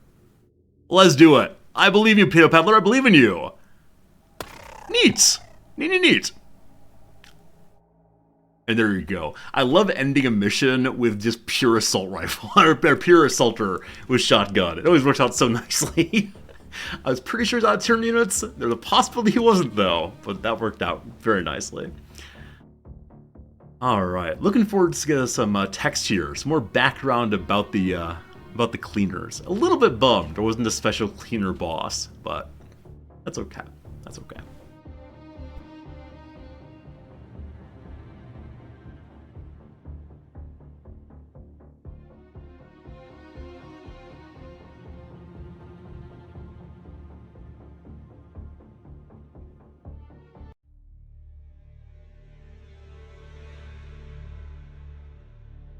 Oh, thank you. I'm sorry, I did mute the game to take a drink of water. I forgot to unmute. I was just doing some miming for you all. For a brief moment, I was like, oh my goodness, no one died. But no, definitely Cajun Killa, no more. Major glass joke, very proud of you. A bunch of rewards given out. At killing 4 enemies in a mission. Good job, good job. Award for Valor for completing an alien base mission. That's our first one of these, I think. Oh, that's not true. Is that true? The first 2 cleaner bases may have counted also. Not sure. Anyway, on we go. Cleaner origins. No images. I found more than a few surprises in the Cleaner's Archives Commander. The biggest being that humanity has apparently been aware of alien foes for decades. Turns out we're not even the first organization established to monitor them. In 1962, the wreckage of an alien spacecraft was discovered embedded in a glacier by construction teams working on the very facility our soldiers just captured. This is an old missile silo in Iceland, I believe. The Soviets discovering the Americans were trying to ship the remains back to the States was the real cause of the Iceland incident that nearly sparked World War III. Instead, they jointly established XDEF, a clandestine organization tasked with studying the crashed UFO and preparing humanity's defenses against a possible invasion. With their existence classified at the highest level, a global network of front agency was created so they could operate without raising suspicion. Is this the place where I say, whoops, I killed the people who could have worked with us? I think we wiped out another team that was on our side. We'll see. Looks like their research work was highly successful, and most of the extraordinary scientific progress in recent decades was actually built upon knowledge gleaned from fragments of extraterrestrial technology. In fact, this might explain why scientists have found alien equipment so easy to reverse engineer. What's the biggest invention from alien technology? The microwave. Very good. Unfortunately, they clearly proved less successful at defending the planet. The warped remnants of XDEF have now become the Cleaners, serving the very enemies they were intended to protect us against. Okay, I thought perhaps the aliens we met were actually friendly aliens who were trying to help humanity survive, and they were attacking us because we were attacking them. That'd be quite the twist, wouldn't it? Very M. Night Shyamalan-esque. It's not clear what happened to them, to XDEF, but whatever it was seems connected to the enormous high-tech device they'd built in their main laboratory. I have no idea what it is. Every file related to the product is heavily encrypted, but the archives come to an abrupt end within a week of being completed. I'll turn over what I have to our chief scientist. Perhaps he can get to the bottom of it. In the meantime, I've uploaded some of the interview transcripts I found in the XDEF archives to the Xenopedia. Maybe you'll find them interesting. Cleaner device plot. Alright. So we have 2 more plots to go through. Alien origins, and then also cleaner device. So lots more research. Can't wait to learn about that. We got a big old pile of money. We also have more things to research, including the quantum laboratory. That will allow us probably to research even faster. I'd love to do that. So, good. Cleaners have been dealt with. That will lower panic around our fair world.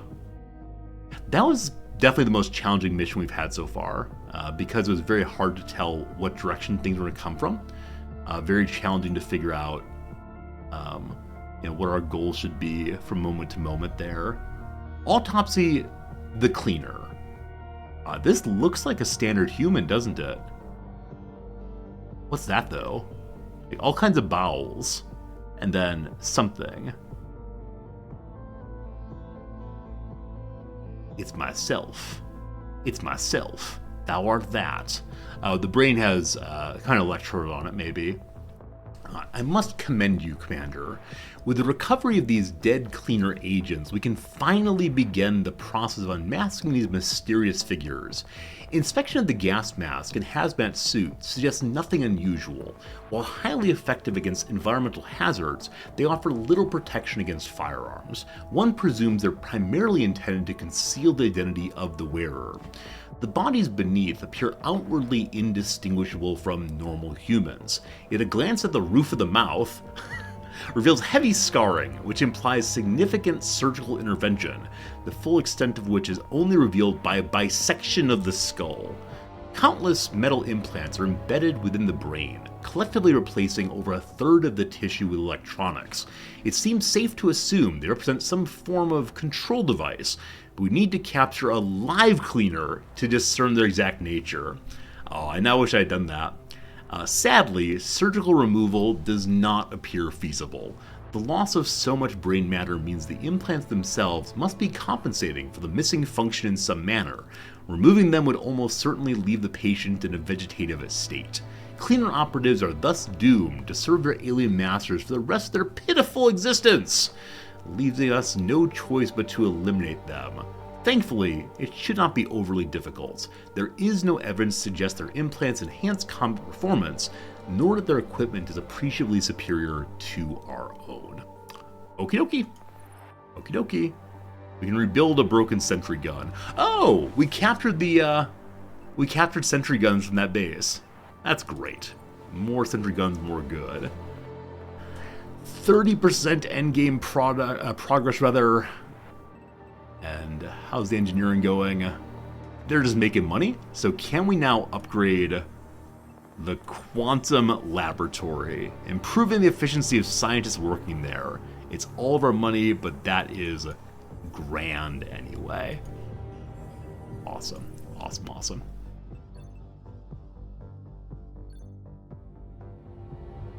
I guess it's a big loss for the aliens to no longer have their human helpers.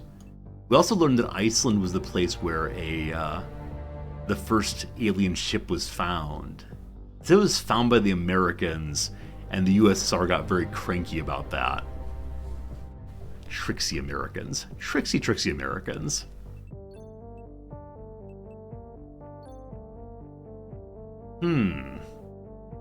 So what to do now other than wait for research for a while, I guess.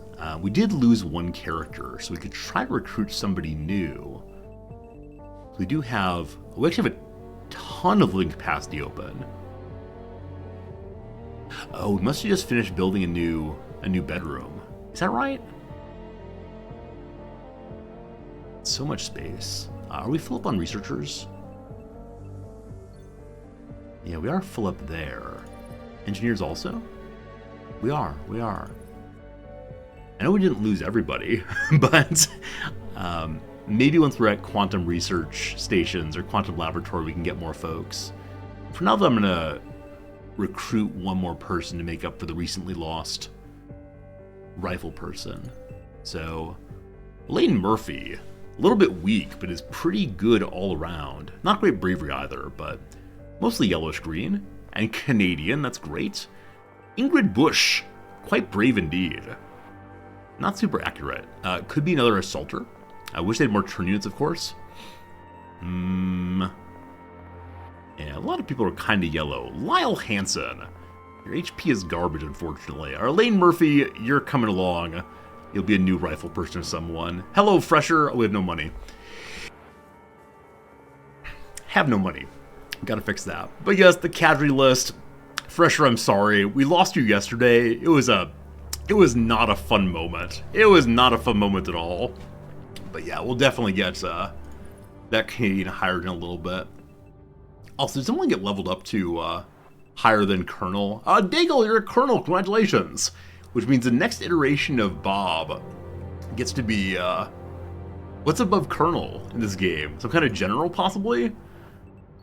Before too long, my robot's going to be, General of the Armies. Our engineers have completed work on the Quantum Laboratory.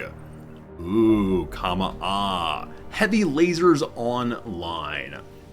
Given the power of a laser is mostly constrained by limitations on size and weight, it's rather unsurprising that vehicle-mounted and aircraft-mounted laser weapons pack a far greater punch than their infantry equivalents. The laser cannon demonstrates this clearly. Although it functions differently to our existing vehicle cannon, it fulfills a similar role. However, the laser bolt it produces is even more destructive than the high-caliber round it replaces. Does Bob get a laser? Is it Laser Bob now? Oh boy, can't wait. Scale the design up until it poses a credible threat to a UFO, and you have the Laser Lance. This weapon can be fitted to our interceptors as a superior alternative to our existing autocannons, with a lower overall rate of fire but a longer range and considerably higher damage per shot. More deadly still are the gargantuan lasers that we could mount in our ground-to-air defense batteries. These enormous weapons would draw power directly from the base generators, allowing them to blast approaching UFOs with a bolt of energy sufficiently powerful to destroy many smaller extraterrestrial craft outright. In each case, these weapons operate on the same fundamental principles as their smaller cousins, using a nanosecond pulsed laser beam to superheat the surface of the target until it vaporizes. They thus share the same strengths and weaknesses: excellent armor destruction, poor armor penetration. You can begin doing these immediately. With what money? I think laser auto rifle is Bob upgrade. Cannot wait on that. Alright, research speed is now 243 with the quantum laboratory upgrade. Can't fit any more people in there, unfortunately. Let's go ahead and do one of the plots. Let's go ahead and do the alien origin plot. I guess. So much more to learn about. Engineers, you got no money, you're going to keep on working on getting more money for sure. And now, as promised, I will hire that Canadian. Hello, that Canadian. That's you, right? Very good, very good. Adair. Adair, how's it going there? Laser rifle made or American base. Very cool. Got one more big armor to make. Good. And 2 days to go until payday.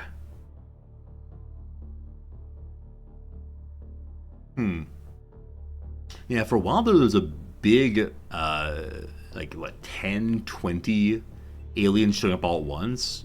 Recently it's been kind of quiet. I still want to know what caused that big burst of more and more aliens. And how to make sure it never ever happens again. It's a panic at 46 on North America and 45 on the Soviets. 46 on Asia. Might just sit that way for a little while. Hey, Elaine Murphy, welcome, welcome, welcome.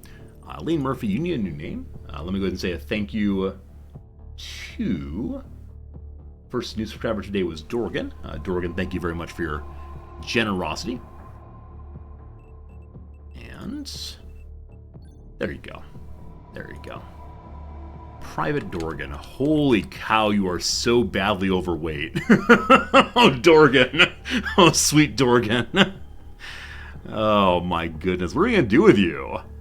I mean, yeah, it's definitely too much weight for, moving. But at least you'll be able to train for a while. Right? We have enough training here, yeah? 14 and 26. So yes, indeed, they can keep training. Good. Oh my goodness. Funding report. Everyone gave more money this time than last time. Awesome. Up to $2 million dues again. Also, awesome. So I'd love to use this money to go and start yet another base over in Japan, probably. But at this point, we should probably just continue improving the nice things we have.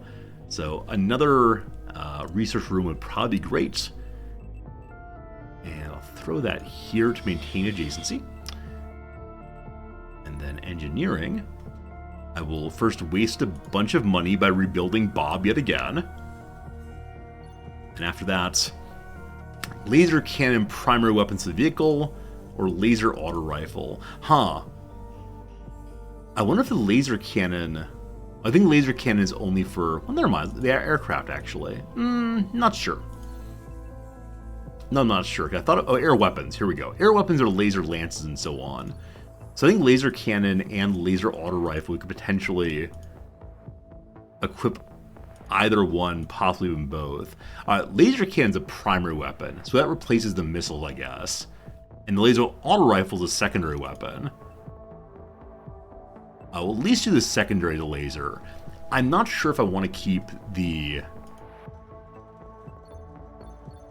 Yeah, I'm not sure if I want to keep the missiles, as they're so useful for taking down walls. What's going on with NORAD? Should I give y'all some more money and such? You only have one missile. I want to give you a second one of those. Yeah, it's going to make you one more missile battery. Got adjacency going. Oh, you wonder if the laser rifle thing could be equipped with a sentry. Great question. Yeah, Dice, we have a ton of upgrades I haven't done yet, because we were struggling for money so badly before. Alright, NORAD is done building stuff for now. I think we established we didn't have a single good sniper rifle here. So, gotta give you one good sniper rifle at least. And yeah, we do have 2 accelerated shotguns at least. Those are good enough for now. So after that's done, I will ask you to begin working on the, I don't know, the grenade upgrade? Unless we already did that. Yeah, grenade upgrade seems awesome. Cool. Still tons of money though. Bob's been rebuilt yet again. We can give Bob the upgraded title he so deserves. Hey, found a small UFO in the north there. Cool. Send those interceptors to go. And then must rename Bob. So, armory here. Even though Bob is destroyed over and over again, he keeps getting promoted. Don't quite know why, but General Bob on duty. And yes, indeed, General Bob does have a laser now. Robots with frickin' lasers. I love it. Alright, friends, been another hour of playing, so we have a 3-minute ad break. We're going to take that little break, do some crossword puzzle. On the other side of it, we will get ourselves back to this and continue learning about the world in which we're playing. I'm not sure how much more actual storyline there is, but I'm loving learning the lore and research and stuff. We'll see how it goes. Boozy Dessert. Boozy Dessert. Yeah, I don't know. D-Rig I don't feel super good about. This is, take apart nautically. Not sure that's right, we'll see. Am I repairing Bob or building a new one each time? I am repairing him. It's not nearly as expensive. Summons. Summons. Not sure. Well informed. The A seems right here. Not sure why, though. I may need to have you all help me at some point today. Mondays are just hard, and I feel like I'm not... Yeah, I'm not getting it figured out as fast as usual, so... Flemish cartographers. Any Flemish cartographers out there? I don't even know, like, Flemish names in general, so... Okay, type of dress or not? Grassy. Knots that start with G. So there's pizza knots, there are bread knots, there are top knots, there are like rabbit ear knots, double knots. Dress, unfortunately, I don't know many, like Maxi and Minnie and so on, but not sure. Stalwart, you worked on a ship with this person's name. Very cool, very cool. Spring in Hebrew. Like I said, I think it starts with an A or an E, but I can't recall. It's subtle pushes. Subtle pushes. A soft something seems very, very likely. Soft nudge would fit. We'll see. Blank lumper. I don't know that, unfortunately. Dinosaur, like I said, could be oldie or something. I'm trying to work off a soft nudge and see if that's right. So, cousin of beignet. Hey, it's the beignet's Mexican cousin, the churro. Good job. Nasty habits. So, mess something. Nasty. So the word nasty I can't think of any meaning of other than just is bad, is gross, that kind of thing. And then hassle. Oh, what a pain. What a pain. Oh, is there a granny knot? There is a granny knot. I don't know about granny dresses, but I know granny knot. So mean something. Offay. Offay. Hello, friends. I don't know French. This sounds plausible to me.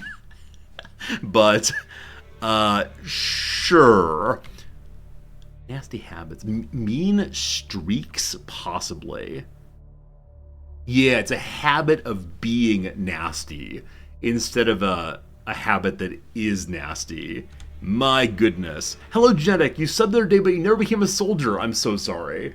Occasionally when I get to the end of a day and not everyone's got in, I forget names. Genetic, next one will be you, I promise. I'm sorry to get you to subscribe with false promises. But thanks for being here, Genetic. I'm very sorry. Again, this is an actor I don't know. I don't know the day they ever stood still at all. It ends in EE. Don't know any actors and actresses that end with EE. Clooney. I think it's actually a Y. The footbook author, no clue. Differently. So unusual starts with a U. Not sure. Let's add here. Settled. So adrift is the opposite of settled.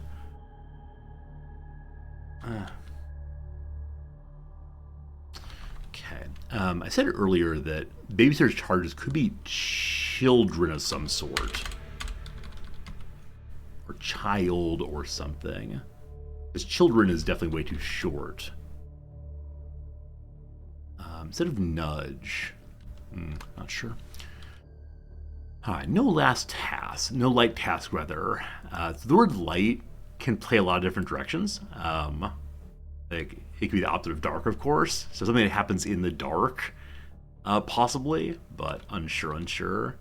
Those are my favorite game as Lord Smooches. I mean, Crossword's my favorite game. I don't know. I've played a lot of RimWorld. I like what I've gotten out of RimWorld a bunch. Probably of current games, either Crusader Kings 3 or Football Manager is my favorite game, but I don't know. I'm going to try to go ahead and do these ones off of GameStop, and then after that we'll get back to the game, I promise. So, King's speech that calls for voting rights for African Americans starting with a G. The word green would fit there. Word great would not fit there. I have actually a book of King's speeches upstairs. I'm considering taking a quick little break to go get some water or something. Relaxation, exhortation. So, yeah, the word relax, the word take it easy. At ease. At ease. Military friends, there you go. Just keeping these. Hides. Hides. So, again, this can mean either skins or to disguise oneself. Not seen, unfortunately. Classmates of Rory Gilmore on Gilmore Girls. Did she go to Yale?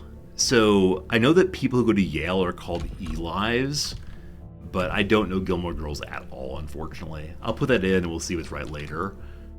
Whopper. So again, this could mean a tall tale. Yeah, tall tale looks good.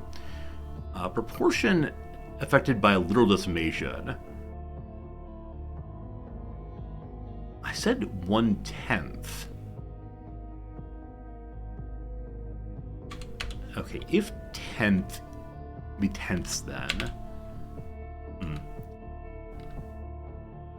It could be something 10, a 1 in 10. Okay, different way of saying the same thing. Good. And the last one for now, take over. Yeah, not sure immediately. Oh, except like takeovers could be in business, taking over controller from someone, to become in charge. Yeah, not sure. Okay, very good fun, good progress. Definitely next ad break in an hour or so, I will ask you all for help to finish it up. Otherwise, I won't finish up on today's stream, and that will be a sad thing for us all. Very good. Julius, you like that Bob is being posthumously promoted. I like that. Every time he dies, he goes up again. Up again, up again, over and over again. Posthumous promotion endlessly. That's good. Eventually it'll be God Bob. King of lasers and such. I'm really going to recruit a character just so I don't forget to give genetic diversity a name, as I promised I would. So let's just find the best all-arounder right now. I said Dev didn't get XP for the big kill. He got XP in our heart. That's what we're going to say. Alright. This is terrible bravery. That's so little strength. My goodness, man. How do you have 39 strength? Unfortunately, all the characters here are just not the kind of people I'd like. Inga Romanova of the USSR, you are good enough. I'm sorry, Jen, to pick a character for you who is good enough, but that's what you got.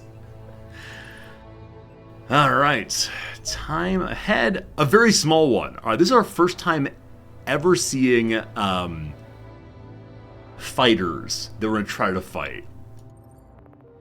So it's one small fighter.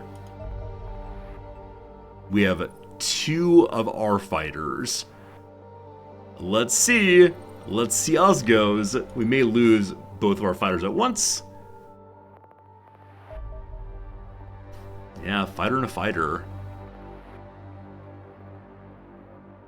I wish you the best of luck, fighters. 1 lost, 1 survived. If I fight it manually, we're going to lose both of them, because I'm so bad at fighting in this game. But let's see what we can do. So I learned most recently that in the combat layer for ships, we have to click on the map to tell my ships where to go. Let's see what happens.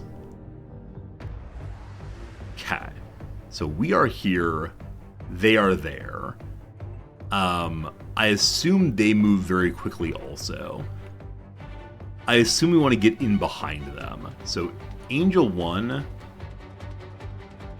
Oh, cool. We can place them differently. I did not know that. That's really cool. Angel 2, you're going to go there. And then, can I aim with this thing? All right, how do I choose? All right, that's how I choose where we're going. Now, what do you want to bet that my trying to do this is going to lead to, this is going to lead to having both of them get behind one of them? Well, we'll see. So we could launch our missiles. How do they work? Does not say. Toggle controls the fire permission of appropriate weapon. Clicking it will toggle between fire at will and hold fire. Weapons that are set to fire at will automatically fire at any valid target in their fire cone, where weapons set to hold fire will not fire at all. They only fire at targeted UFO. We'll let them figure it out. I believe in you. So they are spreading out. We already sent both of our missiles away. Though they did a very cool job of shifting to the side there, we still hit both of them. I think. Have we done any damage? The models both look solid red still, so possibly they have stronger armor that we know how to fight our way through. Okay, I think what I'm going to try to do is have this ship get in behind this one. Hopefully we go faster than they do. So, Afterburners... Go. And then you... I don't really want to go in. Let's zoom in to see damage. Alright, cool, thank you. Right. 55. Thank you for that. Okay, how do I ensure that you don't get destroyed? So I want this one to get in behind this one. Probably then I want to continue turning this way. So Angel 1, I'm going to have you go here. Afterburners on. How the squillies work? So squillies are the instantaneous barrel roll, not barrel roll, some kind of roll to one side or the other to avoid incoming damage. I'm very, very bad at those. They happen so fast, unfortunately. How fast are they going? We don't know right now. Okay.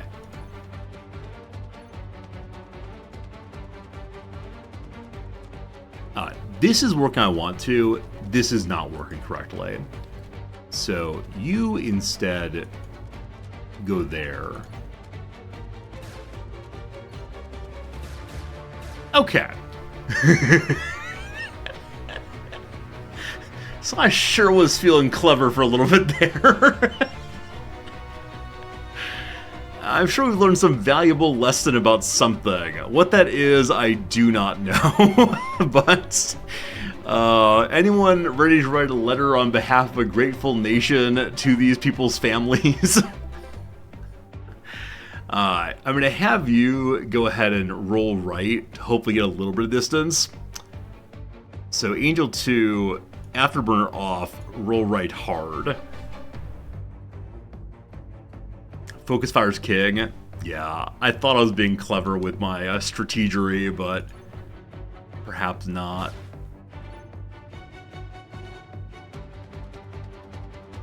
Can we still flee? I don't think so. I think with you're locked in, you're locked in. Alright, so you rolled out well. Aftermer's on again. Something is coming here. I guess we'll try to roll against it, or roll away from it. Didn't matter. Didn't matter at all. Okay. So at least we're separate for the moment. Now, Angel 1. My goal now is to get Angel 1 moved in such a direction that Angel 2 can get in behind it. I'm kind of guessing this is a tremendous amount of strategizing for just both of us dying. But we'll learn some things anyway. Okay. Angel 2 is being absolutely destroyed. And I'd love to try turns so it's not taking damage, but I think it's just faster than we are, and yeah. Alright, gotta work on this, gotta figure it out eventually. Maybe we're faster, actually. Maybe as long as we don't turn and we stay in Afterburn, we're faster. I wonder if it's possible to actually run away. If I aim to the edge of the map, can we just run away?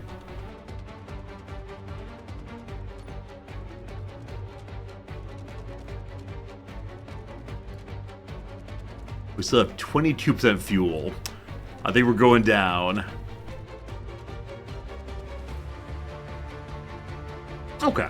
Agent 1's exhausted its combat fuel. Should it retreat and return to base?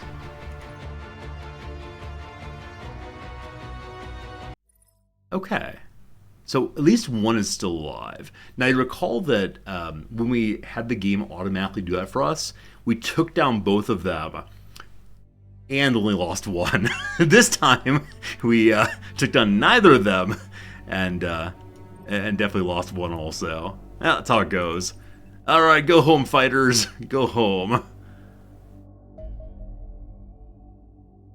We lost a squadron up there. That's fine. Now, unfortunately, our missiles weren't able to take down the enemies there, but it's time for some plot. After carefully monitoring many hours of transmissions from the captured Mentark, I successfully gained access to the hyperdrive system and the precious navigational data within. The contents were somewhat of a surprise. I've struggled for some time to understand how hyperdrive technology could possibly function from across interstellar distances.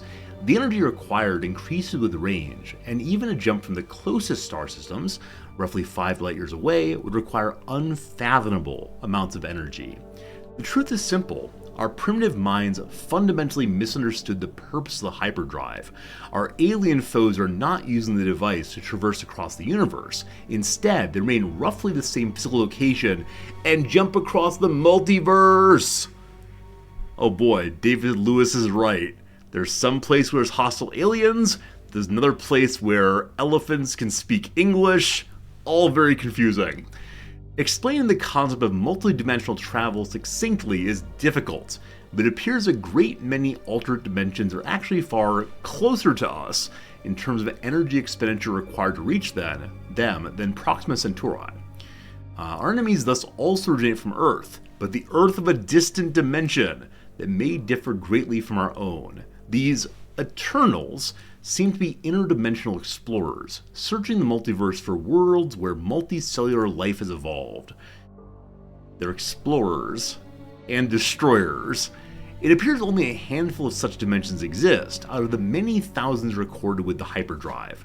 I suspect the various alien species we've encountered were once the dominant life forms on their worlds, only to be conquered and enslaved by the Eternals. Ah, got it. The people that we are fighting are not the Eternals. Okay, so the Eternals have enslaved species to use the attack against us. That's fascinating. Each represents a different evolutionary path for Earth, had chance unfolded differently. That is so cool. That is so very cool. So all of these are different Earth folks who've decided to determine which is the greatest of the Earth folks. Obviously, humans number one. At the center of the hyperdrive sits a map that's the eternal homeworld, the seat of their empire from which the invasion must originate. We must eventually attack this world if we are to triumph, yet we know too little about our foes to identify where the blow should fall. Capturing alien units, particularly high-ranking ones, for interrogation should solve the problem, furnishing us with sufficient information to devise a suitable plan of attack. So we have to eventually jump to a different Earth and destroy it? Wow. This is pretty cool. This is a pretty cool bit of lore. I like that a lot. But first, let's learn about the cleaner device. Or better ships might be good also, because we are getting absolutely rocked by fighters. So go to the Phantom Interceptor next. Neat. Still have scads of money. Should we start a third base maybe? We could have more engineers here. Oh, we actually have an open engineering slot here. Didn't quite realize that. Good. Yeah, let's go make another engineering slot here. I always feel so happy at the very beginning of the month when I have so much money. Later for the fighters, yeah, unfortunately my engineers are both busy right now. When they're done, I'll set out more jobs for more folks, but can only do so much at once, unfortunately. More engineering, more good. Our interceptors, the fighter in this, I actually don't know what they are. Yeah, I don't know enough about how these things are referred to. It has 2 missiles and a cannon on it. I think I can change that to just like 3 missiles or a torpedo if I want to, but I don't quite know how all this works. It looks like a fighter to me, but I don't know what the word fighter really means when it comes to airplane stuff. That is beyond my knowledge. All right, small ship there. We have both our interceptors here still. A little low on fuel. They'll be fine. More fighters too. We're afraid of fighters still. With only 1 though. Maybe we could defeat a fighter. Oh. Oh. We were intercepted. Tricky, tricky. Auto-resolve it. We lost 1. Oh, we actually didn't lose 1. So we've knocked down our very first fighter.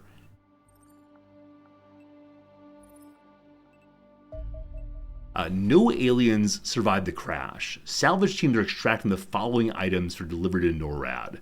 So yeah, we did get a whole bunch of alien alloys. Cool. Cool, cool. I say a bunch, of about 12, but not half bad. Alright. We drove them out of our territory. That's fine. Go home. That's fine.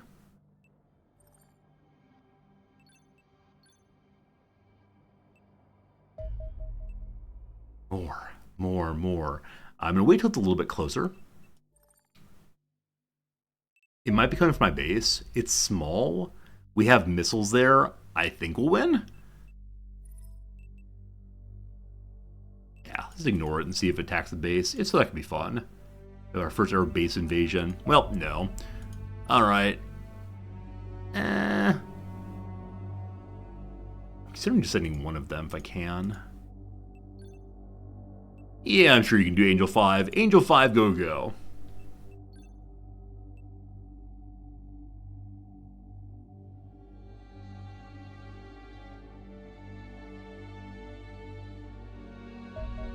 I haven't renamed my ships. I feel like Angel name is fun, but it could be better.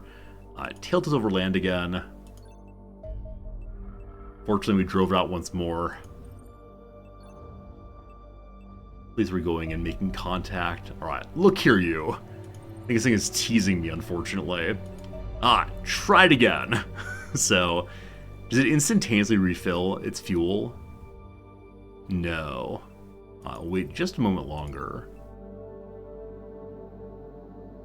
We went to South America. We have nothing to do there, unfortunately. Alright, we did get our alloys back from Utah or so. Hey, our first ever fighter. Cool. Small, yet extremely aggressive. The fighter UFOs that have recently started appearing in our skies pose a unique threat to the Interceptor. You imagine? These alien crafts appear to be the first designed specifically for aerial combat. They consist of little more than engines and weapon systems with no internal space for carrying crew or cargo or crew other than the lone pilot. Armed with both long-range missiles and a deadly short-range energy blaster, they have enough firepower to destroy one of our interceptors in a matter of moments. They're also extremely agile, with a high rate of turn and the ability to perform evasive roles. Thankfully, they also have lightweight hulls that are entirely devoid of armor. This makes the UFOs extremely fragile. Indeed, to the point there's almost zero chance of them surviving impact with the ground and creating a crash site. Fighters are at their most threatening when carrying our... Fighters are at their most threatening when carrying our air... That should probably be out. Most threatening when carrying out air superiority missions, during which they'll actively search for targets to attack. Should they, or any other nearby UFO, detect a human aircraft, they'll immediately attempt to intercept and destroy it.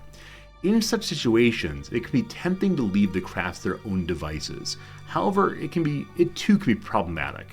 In the absence of military targets, fighters may go after civilian aircraft instead. Having an airliner full of passengers blown up in midair is unlikely to improve panic levels in the local region. Alright, so even though they're strong, we have to go engage them. That's what we're learning here. Aluminium grenades being created next. This fellow again. This fellow again's coming on by. Interceptors are, we'll say, ready to go. Ran away again. And the observers are much faster than anything we've seen previously. Inga Romanova. Romanova. That is fine. As promised, this character goes to... Where are you? There you go. They'll be going to genetic diversity. Call you private genetic. There you go. Lovely, lovely. You're still way overweight, but we'll fix that eventually. Happy trading to you. So no missions right now. I wonder if there'll be any additional missions as time goes by, or if instead we'll have, if instead there's no more missions until early access gets farther along. Though as we keep learning about plot, I'm guessing we'll see the kinds of things that could lead to future missions. Okay. So the Swiss Redoubt is done with that. We could upgrade other workshops and such. We have enough money to do one big upgrade. The laser battery. Fire in those lasers. Better items for the aircraft also could be cool. Improved aiming. Love it, love it, love it. Okay, I'm gonna go ahead and increase the laser lance strength to help my little ship survive better. And I may have to have my engineers just do some work to make some money to help us speed up toward the top again. Grenades created. Excited to see what the grenades are. Probably have to actually make them now. Or did they automatically upgrade? I guess we can't make individual grenades, so they probably did auto-upgrade. We'll go look in a moment. Okay, we now don't have enough money to do anything, so how much money do we need for any interesting upgrades? 300,000. I must have something to sell. Are there aircraft engine upgrades or not? There's a research we can do to get better aircraft overall. Wouldn't be the worst thing to do, but there's so many other things to research as well. Okay. All these cleaners, which is to say we're selling dead humans. I think it's maybe illegal in most places. I'm sure there's some medical school that needs to practice with cadavers. And then these various alien weapons. I'm going to keep the grenades. Clearly keep the grenades. They're so good. The other items we can sell straight away. Okay. Now, do we see upgraded grenades? Hey, we do. Hey, we do. So these are Illinium grenades. They do 50 kinetic damage instead of, I think it was 33 or 35 before. Something like that. Hello, Petrogor Z. This is an XCOM clone. Yep. Xenonauts was initially made to continue the spirit of the old XCOM because the newer XCOMs have gone in a different direction. So it is very much an homage, a loving homage we'll call it, to that old game that came out in the 80s or 90s. So it's really fun though, really fun, and has some good lore and a little bit less flashy graphics, but I like it a lot. XCOM Tribute, that's what we're talking about it, for sure, for sure. Bad things are happening all throughout Asia and Russia there. Soviet Union, such panic. Yeah, the aliens have stopped going to places where I have my defenses up. So what would it take to start a new base? Yeah, $750,000 money. We're gonna get cash again in some days soon. Well, like another 20 days. It's a long time. This is our new fighter, the X-55 Phantom. Is the first interceptor aircraft designed specifically for battling alien UFOs. It's faster, tougher, and more agile than the relatively primitive X-25 Angel, while still capable of carrying a similar weapon payload. Much of this increased performance is the result of a vast power output of the ER-1, a Selenium reactor housed in the fuselage. This can drive the twin turbojet engines at astonishing speeds, allowing the interceptor to cruise at 3 times the speed of sound. Wow! As such, the airframe of the Phantom has been heavily reinforced with alien materials. This prevents it from disintegrating under the tremendous forces generated by flying at such speeds, but it also makes the aircraft substantially more resistant to enemy fire. We've also hardened the avionics and cockpit electronics to withstand the EMP effect of extraterrestrial energy weapons, allowing these instruments to be used in combat. Our pilots can thus perform sharper turns and more extreme tactical maneuvers without losing control of the aircraft. This makes the Phantom superior to our existing interceptors in almost every way. Although a significant investment of funds and materials would be required to construct one, it would no doubt prove invaluable in the battle for control of the skies. Hooray! So only 2 hard points instead of 3, it looks like. Okay. We can now research. Where did one go? I thought this was new research for some other kind of ship, but didn't see it. Alien plasma weapons. Super fast. And engineers here are making some lovely stuff. How much for the new aircraft? We need to have 2 more alloys. So I've burnt through all of my alloys recently. Okay, I can borrow a few alloys from NORAD, where I have some saved up, I believe. Yes. So I want to send 2 of you over. Good. Does it have a gun hardpoint also? Great question. Yeah, I don't know. I hope it does. Hope it does. We'll see.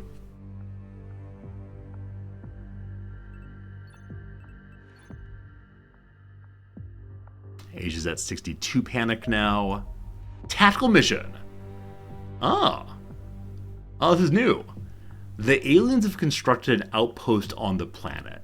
Although we don't know the exact purpose of the installation, we should attempt to destroy it as soon as possible. So this is not where my strongest force is. They're okay, but that's really close by. I would love to try it though. I'd love to try an alien base.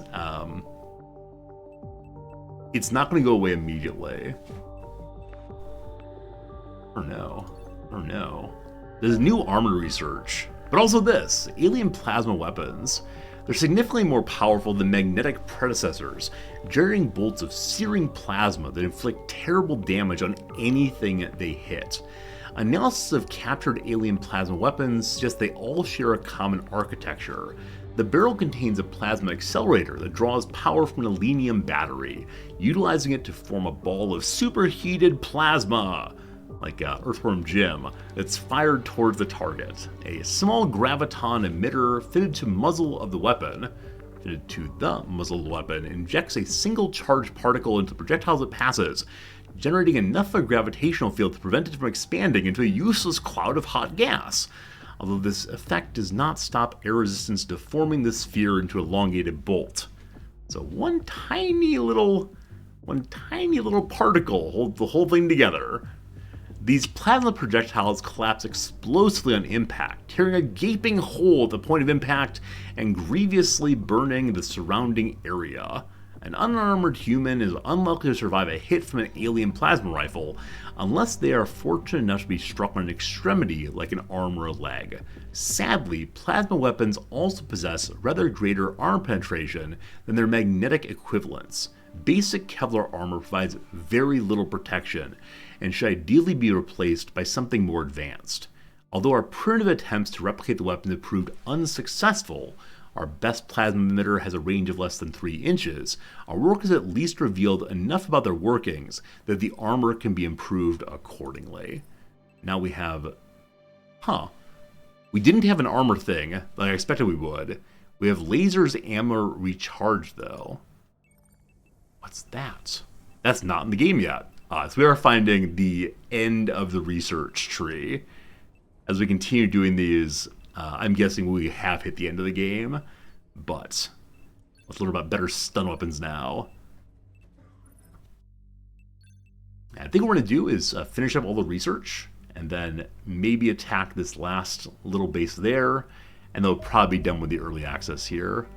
Probably. Okay. What upgrades? Like, there seems like the jetpacks. That could be cool. Unfortunately, we don't have many alloys left. Oh, wait, we have enough alloys that we can do the upgrade we wanted to do, which was make one fancy ship. Yes. That's all the money. It's all the money we have left. All the alloy we have left also. Gotta fight some more stuff. This should be good.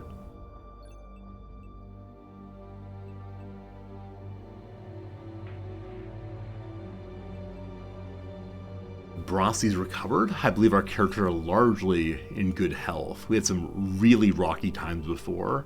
So at NORADs, everyone's in good shape. Absolutely everybody, including good old General Bob down there. And over here, a smaller team, but all healed up also. So for the first time since the beginning of the game, every character is at full health. Nice. I don't want to launch this yet, but I want to see... I want to see, do I have a team I can put out here? This team does not have Bob. So, Major Silent Crucifixion, you're looking good. We'll send you over as well. And Major Blue Moon. Alright, if I send that team, what's the lowest level character I have? Yeah, I mean, craziness. Low level character is actually a lieutenant. That's a really good team. I feel kind of bad not using Reaper or Genetic, but that's alright. Oh, what's this? What's this? Elenium charge. Oh, okay, we have higher level demolition charges now. Do 32 damage instead. Wow. Wow. If I go through... Jack is overweight now. I kind of worry the charges may have higher weight than before. Your precision laser has 20 weight versus laser rifle is just the same. So you are terribly overweight right now, my friend. Oh, if you're gonna be a sniper though, we don't need to give you the heavy armor. And you can leave behind one of the grenades. Okay. Jules ready to go. Jules an assault who has a laser rifle right now. So we have one shotgun. The other assaults have a shotgun and shotgun. Cool. So Jules, you're actually going to be called a rifle person instead. I don't want you to change your loadout though, so that's just fine. Captain Hudson. Hello, Captain Hudson. Play a standard rifle person. Good to go. You can carry a little bit more weight. We'll skip that for now. Expedian, you're okay. Good. Oh, did I give Jack the right kind of ammo here? Laser rifle battery. So this is what happened previously. He has the sniper rifle, but he does not have the correct ammo. It looks unfortunately identical to my eye, and so occasionally I give him the wrong ammo. Alright. This is precision laser. Good. Good. Good. Okay, you look fine. Agonarch. You're actually 68. I want to move you to the laser rifle anyway. And I don't know if I have a heavy laser machine gun here. We should definitely get one ready to go if we don't. Yeah, there's no heavy here. And it looks like we may not have enough fancy armor. If that is the case. Okay. Bullet C has really good accuracy and fairly decent time units, though quite poor on the health there. So I understand you're going to need to stay as a sniper for sure. But we'll move you to laser as well.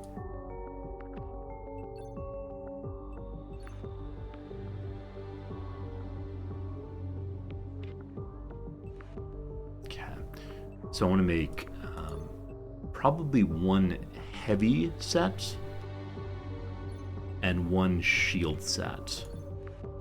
We have the shield set already. You have very good time units and very good accuracy also for this point. I need to find a character who's not amazing at anything but health. Hello, Oratoda! I choose you! You're gonna be shield person, definitely. And we still don't have a great shield, but that's alright. Guardian armor on. And wish I had another laser pistol. I don't, though.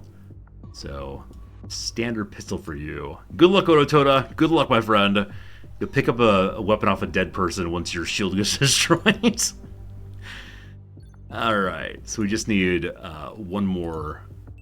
Oh, one more armor. Maybe we're fine then. The Guardian. Oh, Silent does need an armor still. Okay, so you make one better armor for here. Cool. And then we'll attack some aliens. Maybe we'll find a new kind of alien there. Okay, so at NORAD we need armor.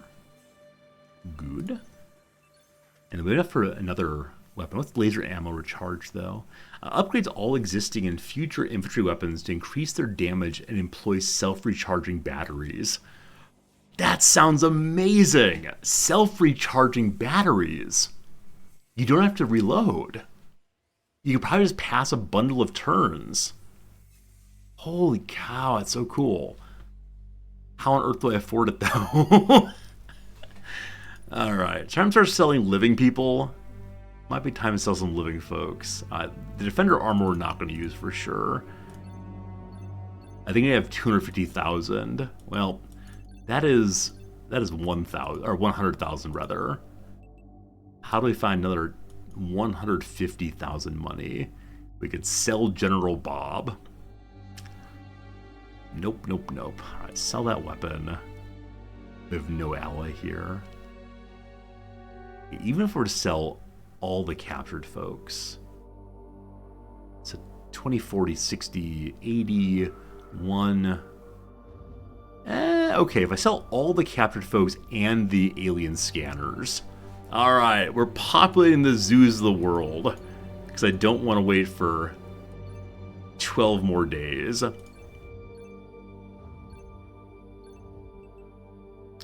Cool. The aliens escape all at once. 2 days to go there, only 1 day there. So laser rifle upgrade. Nice. Hey Plasma, did I rock out? The school's out for summer. So my school's not quite out yet. Yesterday was the last day of teaching, last day in class, but my students have turned their final papers on the 31st.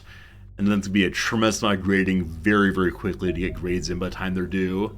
But yes, it is the case there's no more teaching for the next little while at least.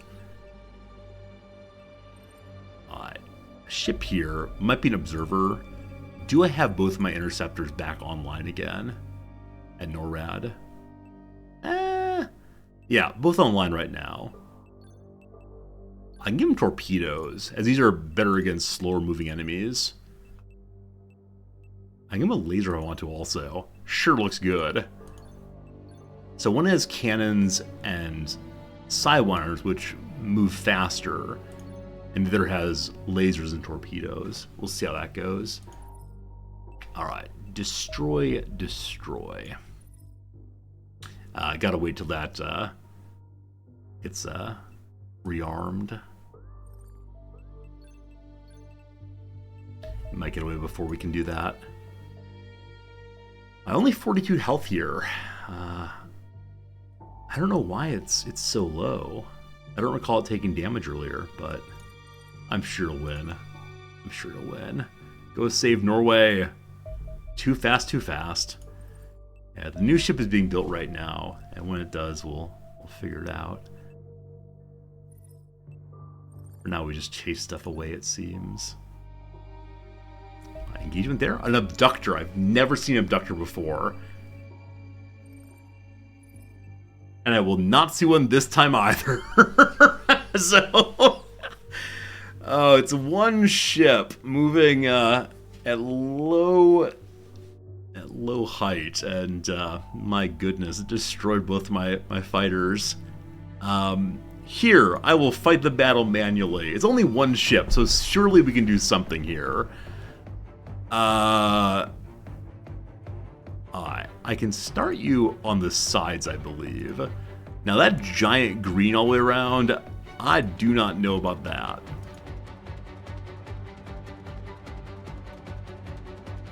Oh, we could just flee, that's true. We could just flee instead. But can you imagine if we succeed? Can you imagine how cool that'll be? Alright, everyone, Afterburners online. It doesn't notice us. It is turning lefterly.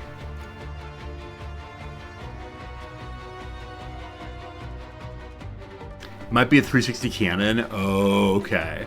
So this may be one weapon, this may be another weapon, and this a third weapon. You're probably not wrong. You're probably not wrong. But I want to try and see anyway. Alright, Angel 5.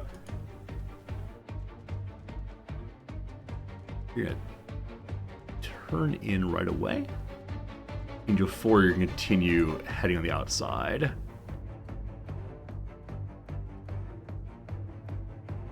As we head inside, we get fired on immediately. Not yet. Not yet. Okay, cool. Angel 4. Turn one in.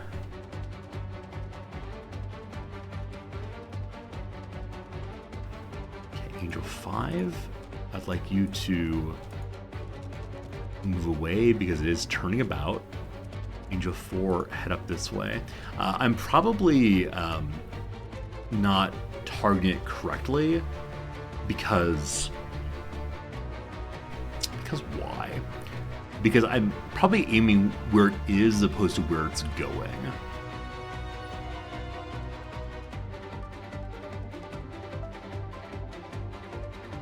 Oh sweet lord. Oh sweet lord, Angel 5. Angel 5, no! Hey, a missile just came through. It didn't hit Angel 5. Okay, Angel 4, Afterburner off.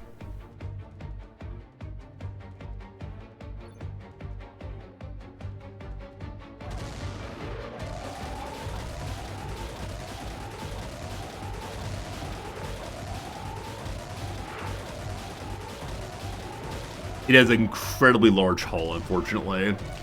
Well, we had a good time. We learned some things. So much armor. So much armor. I'm guessing that, like, the best player of this game could have possibly figured that one out, but no. Too confusing for little Resorty. So I'm just going to land at my base. Or zooming back to their base, rather. It landed at their base instead. Yeah, why can't I have the Independence Day, just absolute ramming speed? I didn't launch the missiles? Oh, weren't they on auto launch? Maybe they weren't.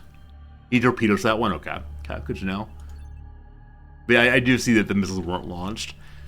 I thought they were supposed to auto launch, but... Alright, we got better stun guns. Although the stun baton and stun gun are perfectly serviceable weapons, our soldiers still complain incessantly about the fatality rate associated with using them in combat. Allegedly, it's mostly due to their limited range. The new electroshock firearms attempt to address this supposed shortcoming. They're a specialized form of energy weapon capable of generating a stable orb of charged particles that can be magnetically accelerated towards the intended victim. These orbs instantly lose coherence upon striking their target, discharging the electrical energy within in the form of a lightning bolt. We're going to call it the Palpatine. This will usually arc through the victim on the way to the ground, leaving biological creatures stunned and robotic units with severe damage to electronics. Given both are far more effective than their predecessors, any choice between the rifle and the pistol is likely down to personal preference. The former is more powerful and has a longer range, but the latter is lighter and can be carried as a sidearm. Furthermore, I developed the electroshock grenade. This is an upgrade for the existing flashbang that combines the suppressing effect of the predecessor with the stun and EMP of an electrical discharge, making it far more versatile. So you recall on last mission we discovered that the flashbang did literally nothing to robots. Now we have an EMP way of doing it. One hopes this will reduce the endless moaning, at least somewhat. My experience thus far has taught me to expect otherwise. More complaints from soldiers coming in soon. We need to build new interceptors, so it's weird. It's kind of weird. I'm going to leave them not researching for a moment. So we lost interceptors here. They overhaul, so they're never completely destroyed. You get them back for free if you wait for 9 days, 10 hours. You can rush them if you want to, get them repaired possibly instantaneously. I'm not sure how that works. But you do get the wreckage back and then gradually work on repairing it. It's good stuff. It's good stuff. I could stay off of research and make a bunch of money, but I would like to see the rest of this. So let's learn the Gauss gun. Fancy, fancy.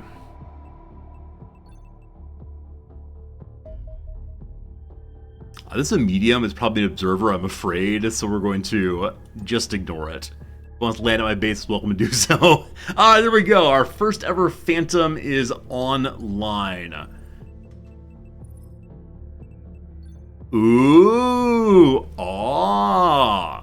so all it has is pure hard points for whatever we want to put there. Its pilot's name is Vampire. Yeah, I have no idea what to put on it. I guess the problem with the missiles is they will run out of ammo after just one shot. So I guess I'll do one cannon and one torpedo. Maybe I should just do pure cannons like it said. Or maybe a cannon and a laser. Because the laser does destroy armor also. The cannon destroys half armor per shot and penetrates one armor. Sure, that looks fun. Okay. Next time a UFO comes to this area, I will be launching all 3 of my ships. Hello, buddy.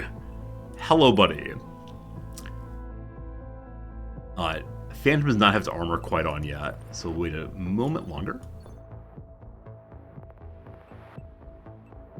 How about now?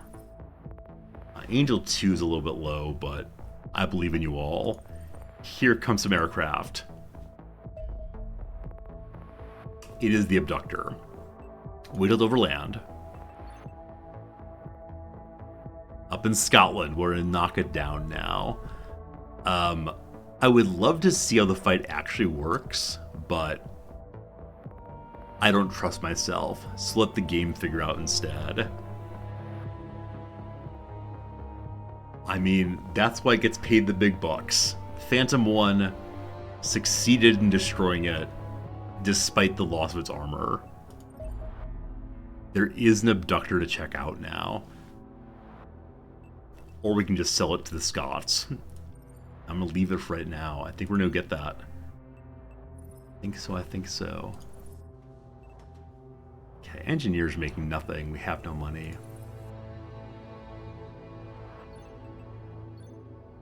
At some level, I just kind of want to finish the research and then call it a game. Let's do quite a few more days. I think what we're going to do, folks, is come back for one more day of Xenonauts tomorrow. I think that seems right to me. It's about 1 o'clock my time, so this is about when I intend to stop streaming today, so I can go do some grading. Good fun. Come back for one more day of Xenonauts tomorrow. We'll finish the research, we'll attack this base, and learn what last secrets are in store. I'm not going to say goodbye right away, though. I will stick around to try to finish out the crossword puzzle. If you want to stay, in just a moment, I'll be asking you for suggestions and advice on figuring out the last little bit of it. So, if you're only here for the video game, awesome. We'll see you tomorrow. If you're here for last bit of crossword, that's cool, too.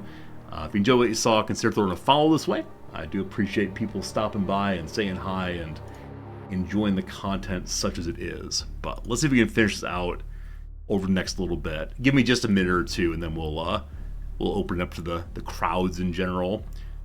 So take over Not sure. Charges and statements are surely debits. Debits and credits. That's good. Let's see if we can now figure stuff out based on that. Stand on a dining room table. What are those called? There's a kind of serving tray that ends in vet. Not sure. Takes turns. Not sure. Okay, I guess that galactose is an isomer of glucose. Good. Good. Species of Antarctic penguin. Is there an Adelaide kind? South Australian, not sure. Takes turns.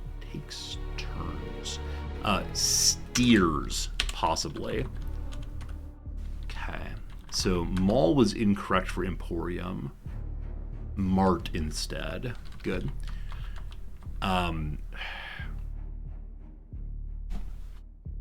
not nearly a fancy enough person to know what this is. I'm not going to get it. Not going to get that, unfortunately. Alright, we recently added a bunch of downs here also, so let's see if we can get these. What if you're here for neither the crossword nor the game? In that case, Dogberry, I definitely appreciate you being here. Triply appreciate that. So Mambo something, it might be a person's name, Elaine or something, I don't know. Cavities in volcanic rocks. Well, it surely ends in an S, but I don't know what kind of Ickles it is. Something Ickles. Esther Fleur is the fleur de lis. So, possesses is to take over thing. Really? Like to possess a person. A ghost takes over the person. Got it. Shelf separators. Easels? That's weird. Shelves. Yeah, we said before there's like geological shelves also, but I'm not sure what it is. Venice Film Festival locale. Is this a place that's in?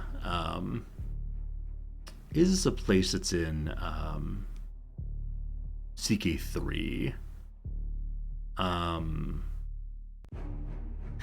don't know. Is there a place in Italy called Limo? Possibly. I think that's a French word though. Maybe not.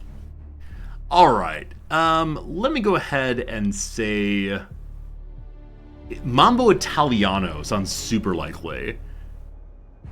So give me liberty? No, not quite.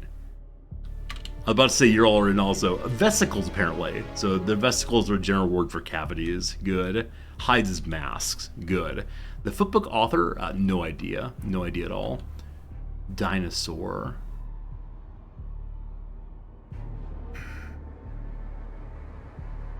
Something old. Can dinosaur mean anything other than old? I don't think it means large. Okay. We'll say that's enough for now. We'll say I've got myself sufficiently confused. So, as usual, as I remove the no help page, feel free to give me some help. Please don't look anything up. Just give me suggestions where you got them. Please don't give me literally all of them at once. Penguin is the Adelie, thank you, or Adelie possibly. So is it Privet? Trivet, thank you. Trivet seems good. All right, 727 down to Reeves Keanu. The person who played who is it? Klaatu is Keanu Reeves. Thank you for knowing that. Definitely did not know that myself. Which means D-Rig is almost surely wrong. IV, what's that? Spring in Hebrew. I think it's Aviv.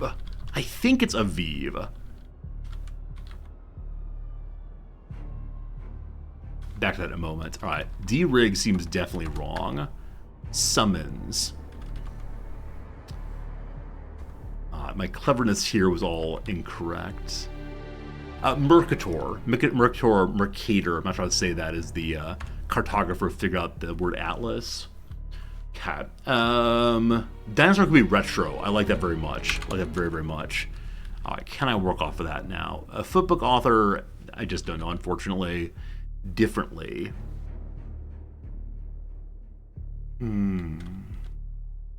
Settled.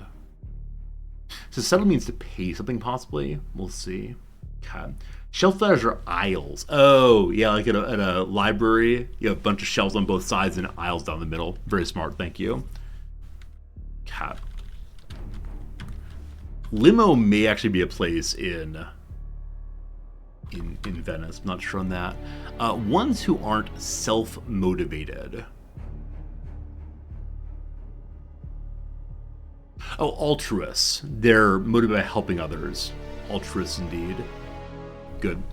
Kuala Lumpur. So I said it might be Kuala Lumpur, but I didn't realize it was a city. I thought it was something else. That's funny. I was like, it must be that, but didn't know for sure. Okay, no light task. Oh, full-time job. All right, full-time job is fine. Give me, give us. Okay, something ballot. It might be give us the ballot. I have never heard that title. I know that Malcolm X gave a speech, or maybe wrote an essay as a speech called "The Ballot or the Bullets." I wonder if that could have been a response to this speech. Yeah, very, very powerful speech. Ballot or the Bullet. It's big claims. Start to morph is with ectomorph, like we said before. It's too ridiculous to discuss. I can't even. Okay. Suggestion that it be dinosaurs relic rather than retro. I prefer that. I absolutely prefer that. Okay. So, differently is else. Fine. Settled is a lit. Absolutely. Like to land on something, it's a lit on it. Okay. So, subtle pushes. Soft. Or footbook author Seuss? I don't think Dr. Seuss wrote the footbook. Maybe so, though. Soft sells. Yeah, it's soft sells. It's subtle pushes. I did not know the text at all. Good. Babysitter charges small children. Cool, we were right generally. Oh, wait, that looks super ugly. Is Leo a place? Maybe. Didn't know that one at all. Okay, not much more to do. So summoned. Ascends for. Good. So unrig instead of derig. Boozy dessert is rum cake? Rum baba. I know about that only because of British baking show. In spite of everything is after all. Dance that's James Brown helped popularize the Boogaloo, which I think is 2 O's. Superior. Arrogant. Son of a god. I was ready to be good and finish there. I spelled children wrong? Oh, thank you. Children. Explains why I made no sense. Hey, there you go, team. Thank you for the good help. I appreciate it very much. By our powers combined, we figured it all out. Cool. After all, I should have gotten a long time ago. I was just totally stuck on how to phrase it. I definitely should have gotten that one. Like I said, I didn't realize that Kuala Lumpur was a city, and so I said it and then didn't put it in. But yeah, really smart on Relic indeed. Really smart on Relic there, Kibbs. Thank you for seeing that correctly. Hey, Fast Fly, how you doing? Is 7 a crosswing bomb? Close. Baba. Nice. As I said, I have a book of King's speeches upstairs. I'll go read Give Us the Ballot, and tomorrow I'll start stream with a particularly good sentence from this one, if there are any that really stand out. Insofar as I don't know the speech, probably is not one of the absolute winners, but we'll see for sure. For now, though, thanks for hanging out. Hope you had a good day. Hope things are doing well for you. Today's stream was fun. As I often say, the period right after I'm done teaching is kind of stressful, because I got a lot of teaching to do, or a lot of grading to do. But it's always so nice just hanging out, playing some games, having a good time. Tomorrow, we'll finish up Xenonauts 2 Early Access, and then we'll probably try a game called the Great Empire of Calderia, Great Kingdom of Calderia, something like that. I've been told it's kind of like CK3, and I can't wait to find out. So thank you all immensely. Appreciate you folks a lot. See ya tomorrow. Goodbye, friends.